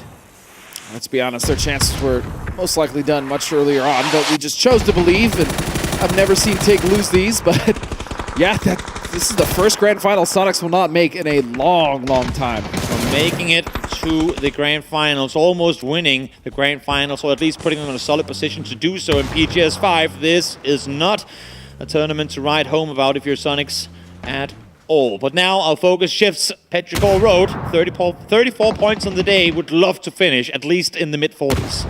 And so far, it's been the game for them. 7 kills, 4 members alive, and it's been split evenly. Axlift with 3, but we also have Ming and Chewy still with 2 each. It's been a concerted team effort here. Definitely. They're now sweeping on the south side, but look at Cerberus. Exactly, but look at the circle too for Cerberus. Whoever wins this south side fight, I would almost say is top 3 guaranteed, depending on how Daytrade opts to engage in this. If you can come out clean, if you're Cerberus, if you're Petrichor here, 2 teams who both struggle to get a lot of points on the day so far, this is double-digit points guaranteed for either of these 2 teams coming out victorious. Luna Galaxy actually have opted to come down to the south as well. FaZe is going to take shots, and they're going to get a knock there onto Posa. And the last thing you want if you're Luna is taking any knocks, because they're trying to third-party this fight between Cerberus and Petrichor.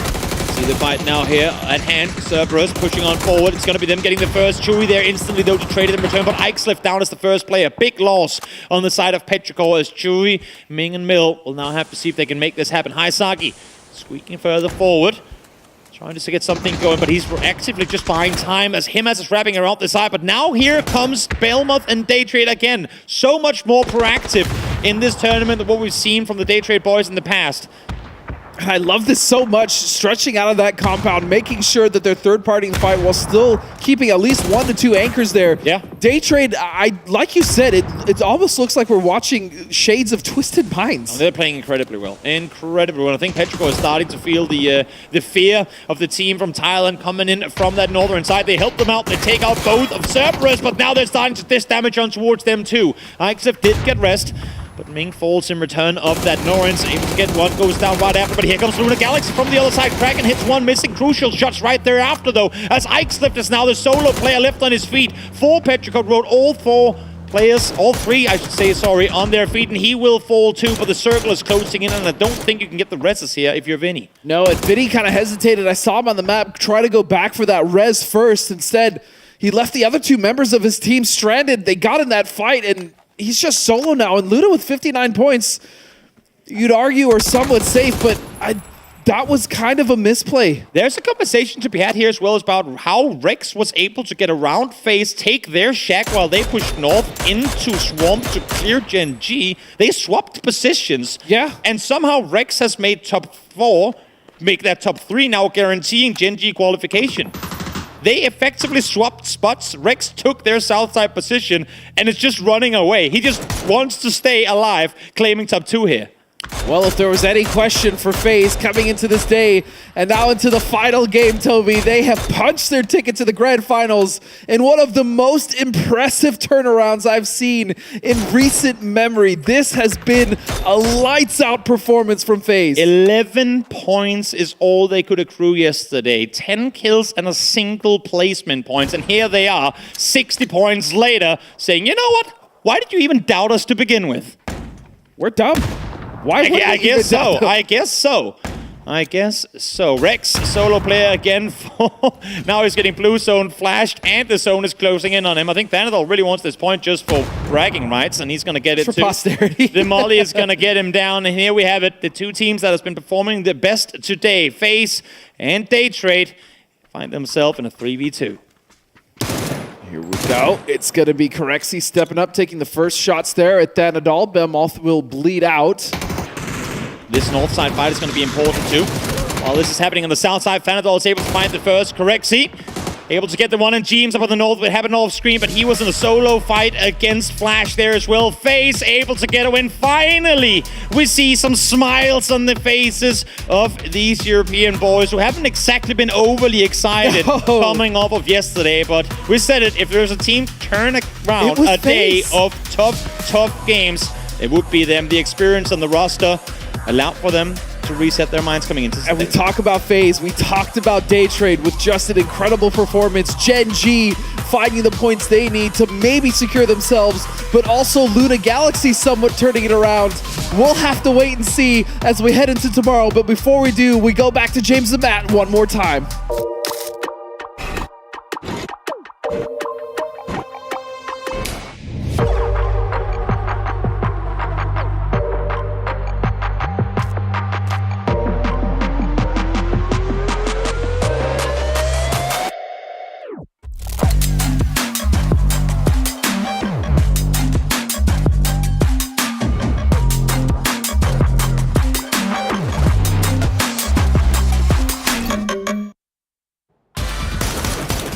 Well. FBI open up. FaZe somehow, someway. What on earth was this day? This is absolutely mental. We have got ourselves an insane recovery coming out from the FaZe boys, and then capping it off with a win at the end of the day. Matcham, what am I watching? I just don't understand. Every single time we get to the group stage, FaZe is behind. Last day, they just summon it up. Every time. It is ridiculous that I don't know how they keep getting away with it. Somehow they do. I, again, had written them off at the beginning of the day. Only 11 points coming in, and then all of a sudden, they blitz the lobby. It has been an electrifying performance coming out from them today here. It felt like every single game. They were visible, they were present, they were getting 9-10 kills, and then a win. And Gen G, Tosi getting some big kills for their squad, maneuvering them probably into qualifying range. Yeah. Luna managing to keep multiple members alive, making it into the later stages. They're in a bit more of a dangerous position, but might have qualified as well.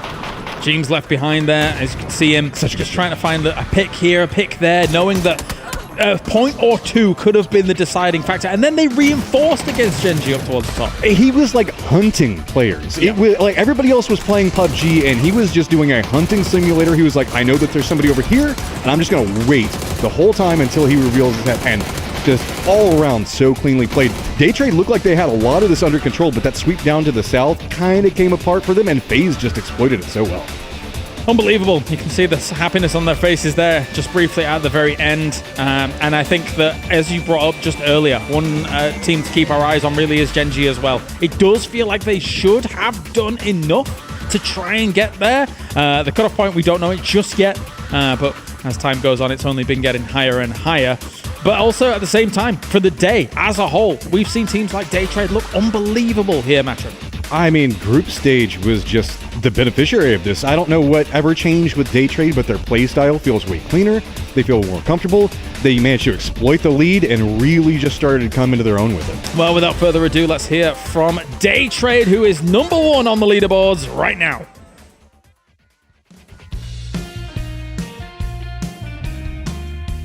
Welcome to the post-match interview, and now we're having the Belmets from Day Trade. Good play today, and now you currently have over 100 points in our leaderboards and ranked the first in our leaderboard. Like, any thoughts for that, for such an amazing play today? ก็วันนี้อยู่อันดับ1ของตารางมีคะแนนมากกว่า100แต้มเลยรู้สึกยังไงบ้างคะครับก็รู้สึกตื่นเต้นครับที่ได้เข้ามาอยู่ได้เข้ารอบไฟนอลแล้วก็รู้สึกดีใจที่พวกเรายังสามารถทำได้ในระดับนี้ครับในการแข่งขัน PGS ครับ We really excited that we're gonna go to the final stage, and we are really happy that we can make a good performance today. Okay, great, thank you. And speaking of our final stage, you actually have 2 days to prepare for that. So what's our plan for that? ก็ก่อนไปรอบไฟนอลมีเวลาเตรียมตัว2 วันมีแผนจะทำอะไรบ้างคะก็เราก็จะเตรียมตัวที่จะเล่นในรอบไฟนอลครับมีเวลา2 วันก็จะดูคู่ต่อสู้ด้วยว่าใครที่จะเข้ามาในรอบแกรนด์ไฟนอลบ้างแล้วก็เตรียมตัวที่จะเล่นอะไรบ้างลงตรงไหนบ้างอะไรประมาณนี้ครับ For the 2 days we gonna like do a lot of homeworks and do some of the practice too. Of course, more practices and more rest. Of course, thank you very much and hope you have better performances in the following matches. Thank you. Off you go. ขอบคุณครับ Yes, thank you. Kapunka, of course. Yes. Okay, and now this is pretty much of our interview and we will see you tomorrow.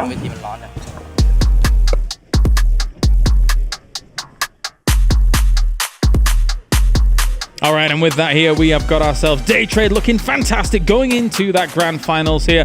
I got higher hopes for them. I'm hoping that they maybe can cause a few upsets in the grand final, but when you're going up against like the consistency of someone like a Twisted Minds down the line, I was about to say a Therapon 5, but according to Batulin's best team in the world. Yeah, and I mean, if you're going to trust anybody, Batulin's would be the guy to know about it. But I would say that I have some pretty high hopes for Day Trade. The way that they were navigating a lot of those in-game circles, they were doing a great job on control of the territory, realizing the strengths of positions, playing around them, and specifically exploiting third-party positioning very, very well. Sometimes we've seen Day Trade overextend or just kind of rest on their laurels. They'll just kind of hang back and not get involved in the third parties. This was just cleanly executed every single time. Yeah, definitely.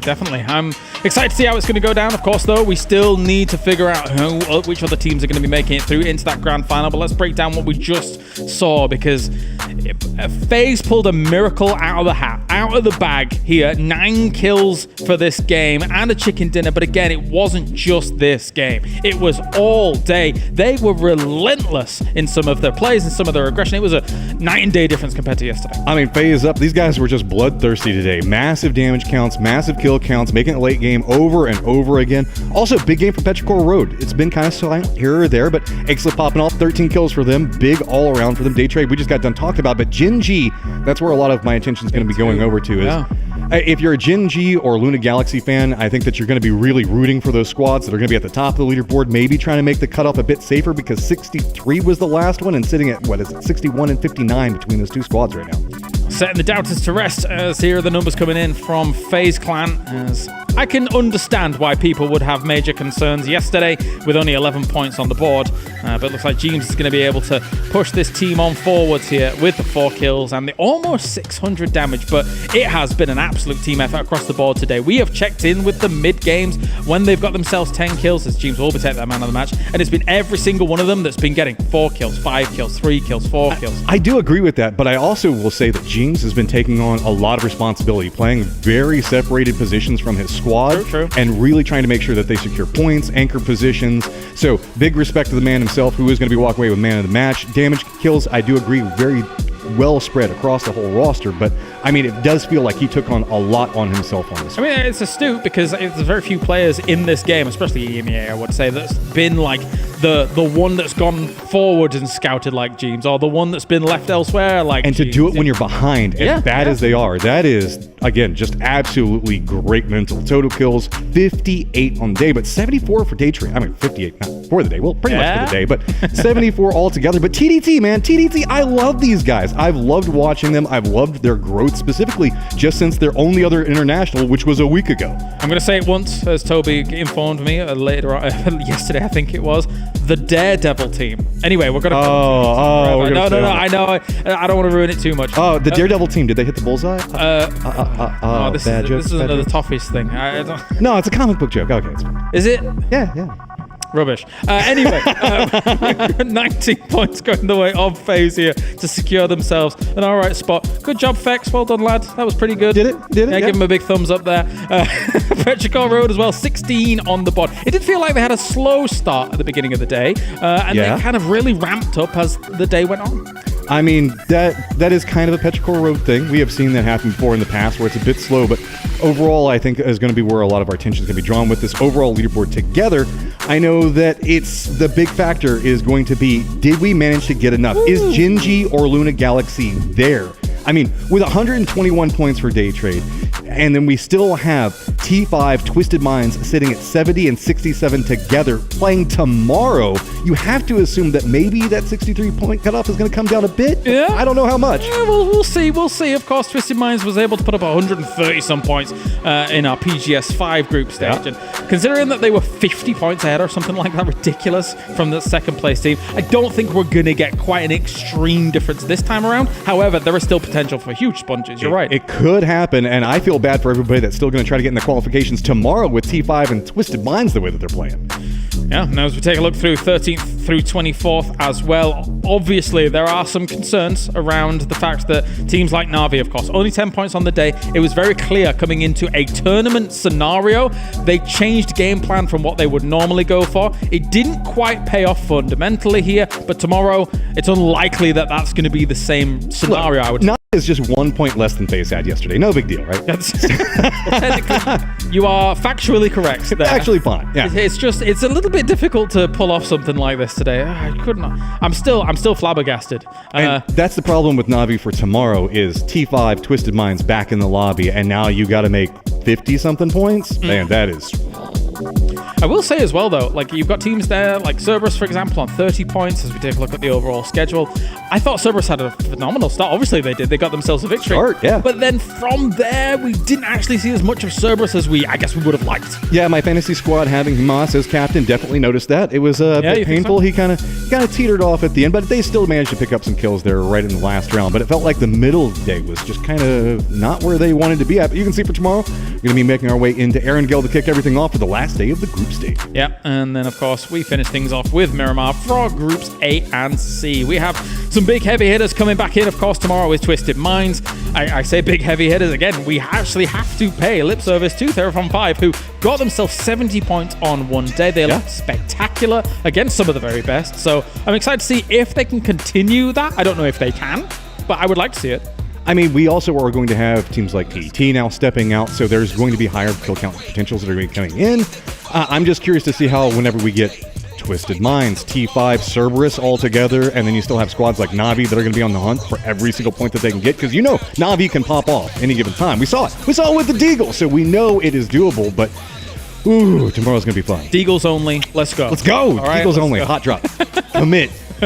All right, well, that does it for day 2. A huge thank you to our partners here, being able to produce everything that is going on. VSPO as well as Crafted, bringing you PUBG, bringing you PGS 6 as it goes down live here from Bangkok. And of course, we have OPGG, our main partner, joining us here. You can overpower your game if you head over to op.gg and check out everything that is going on there. We also have our hotel partner as well in Novotel Bangkok, so make sure to check those guys out. We have the Green Park Studios, which is providing us all the facilities here to get this game going, as all these players performing to the best of their potential. And finally, we have TT Racing providing us with the chairs that everything is going to be going down here. Our official chair partner, Matrim. Once again, I'm going to point at you without looking at you the same way I did yesterday. Any final thoughts for day 2? Na'Vi, you can do it. Just replicate what FaZe did. No big deal. Easy peasy. We'll see about that. Thank you very much, Matt. It has been a pleasure as always. Tomorrow we are back same time, same place to conclude the group stage. Who is going to be moving through into the finals here for PGS 6 to have an opportunity and not only becoming the champion here, but also getting themselves to PGC. We'll see you soon.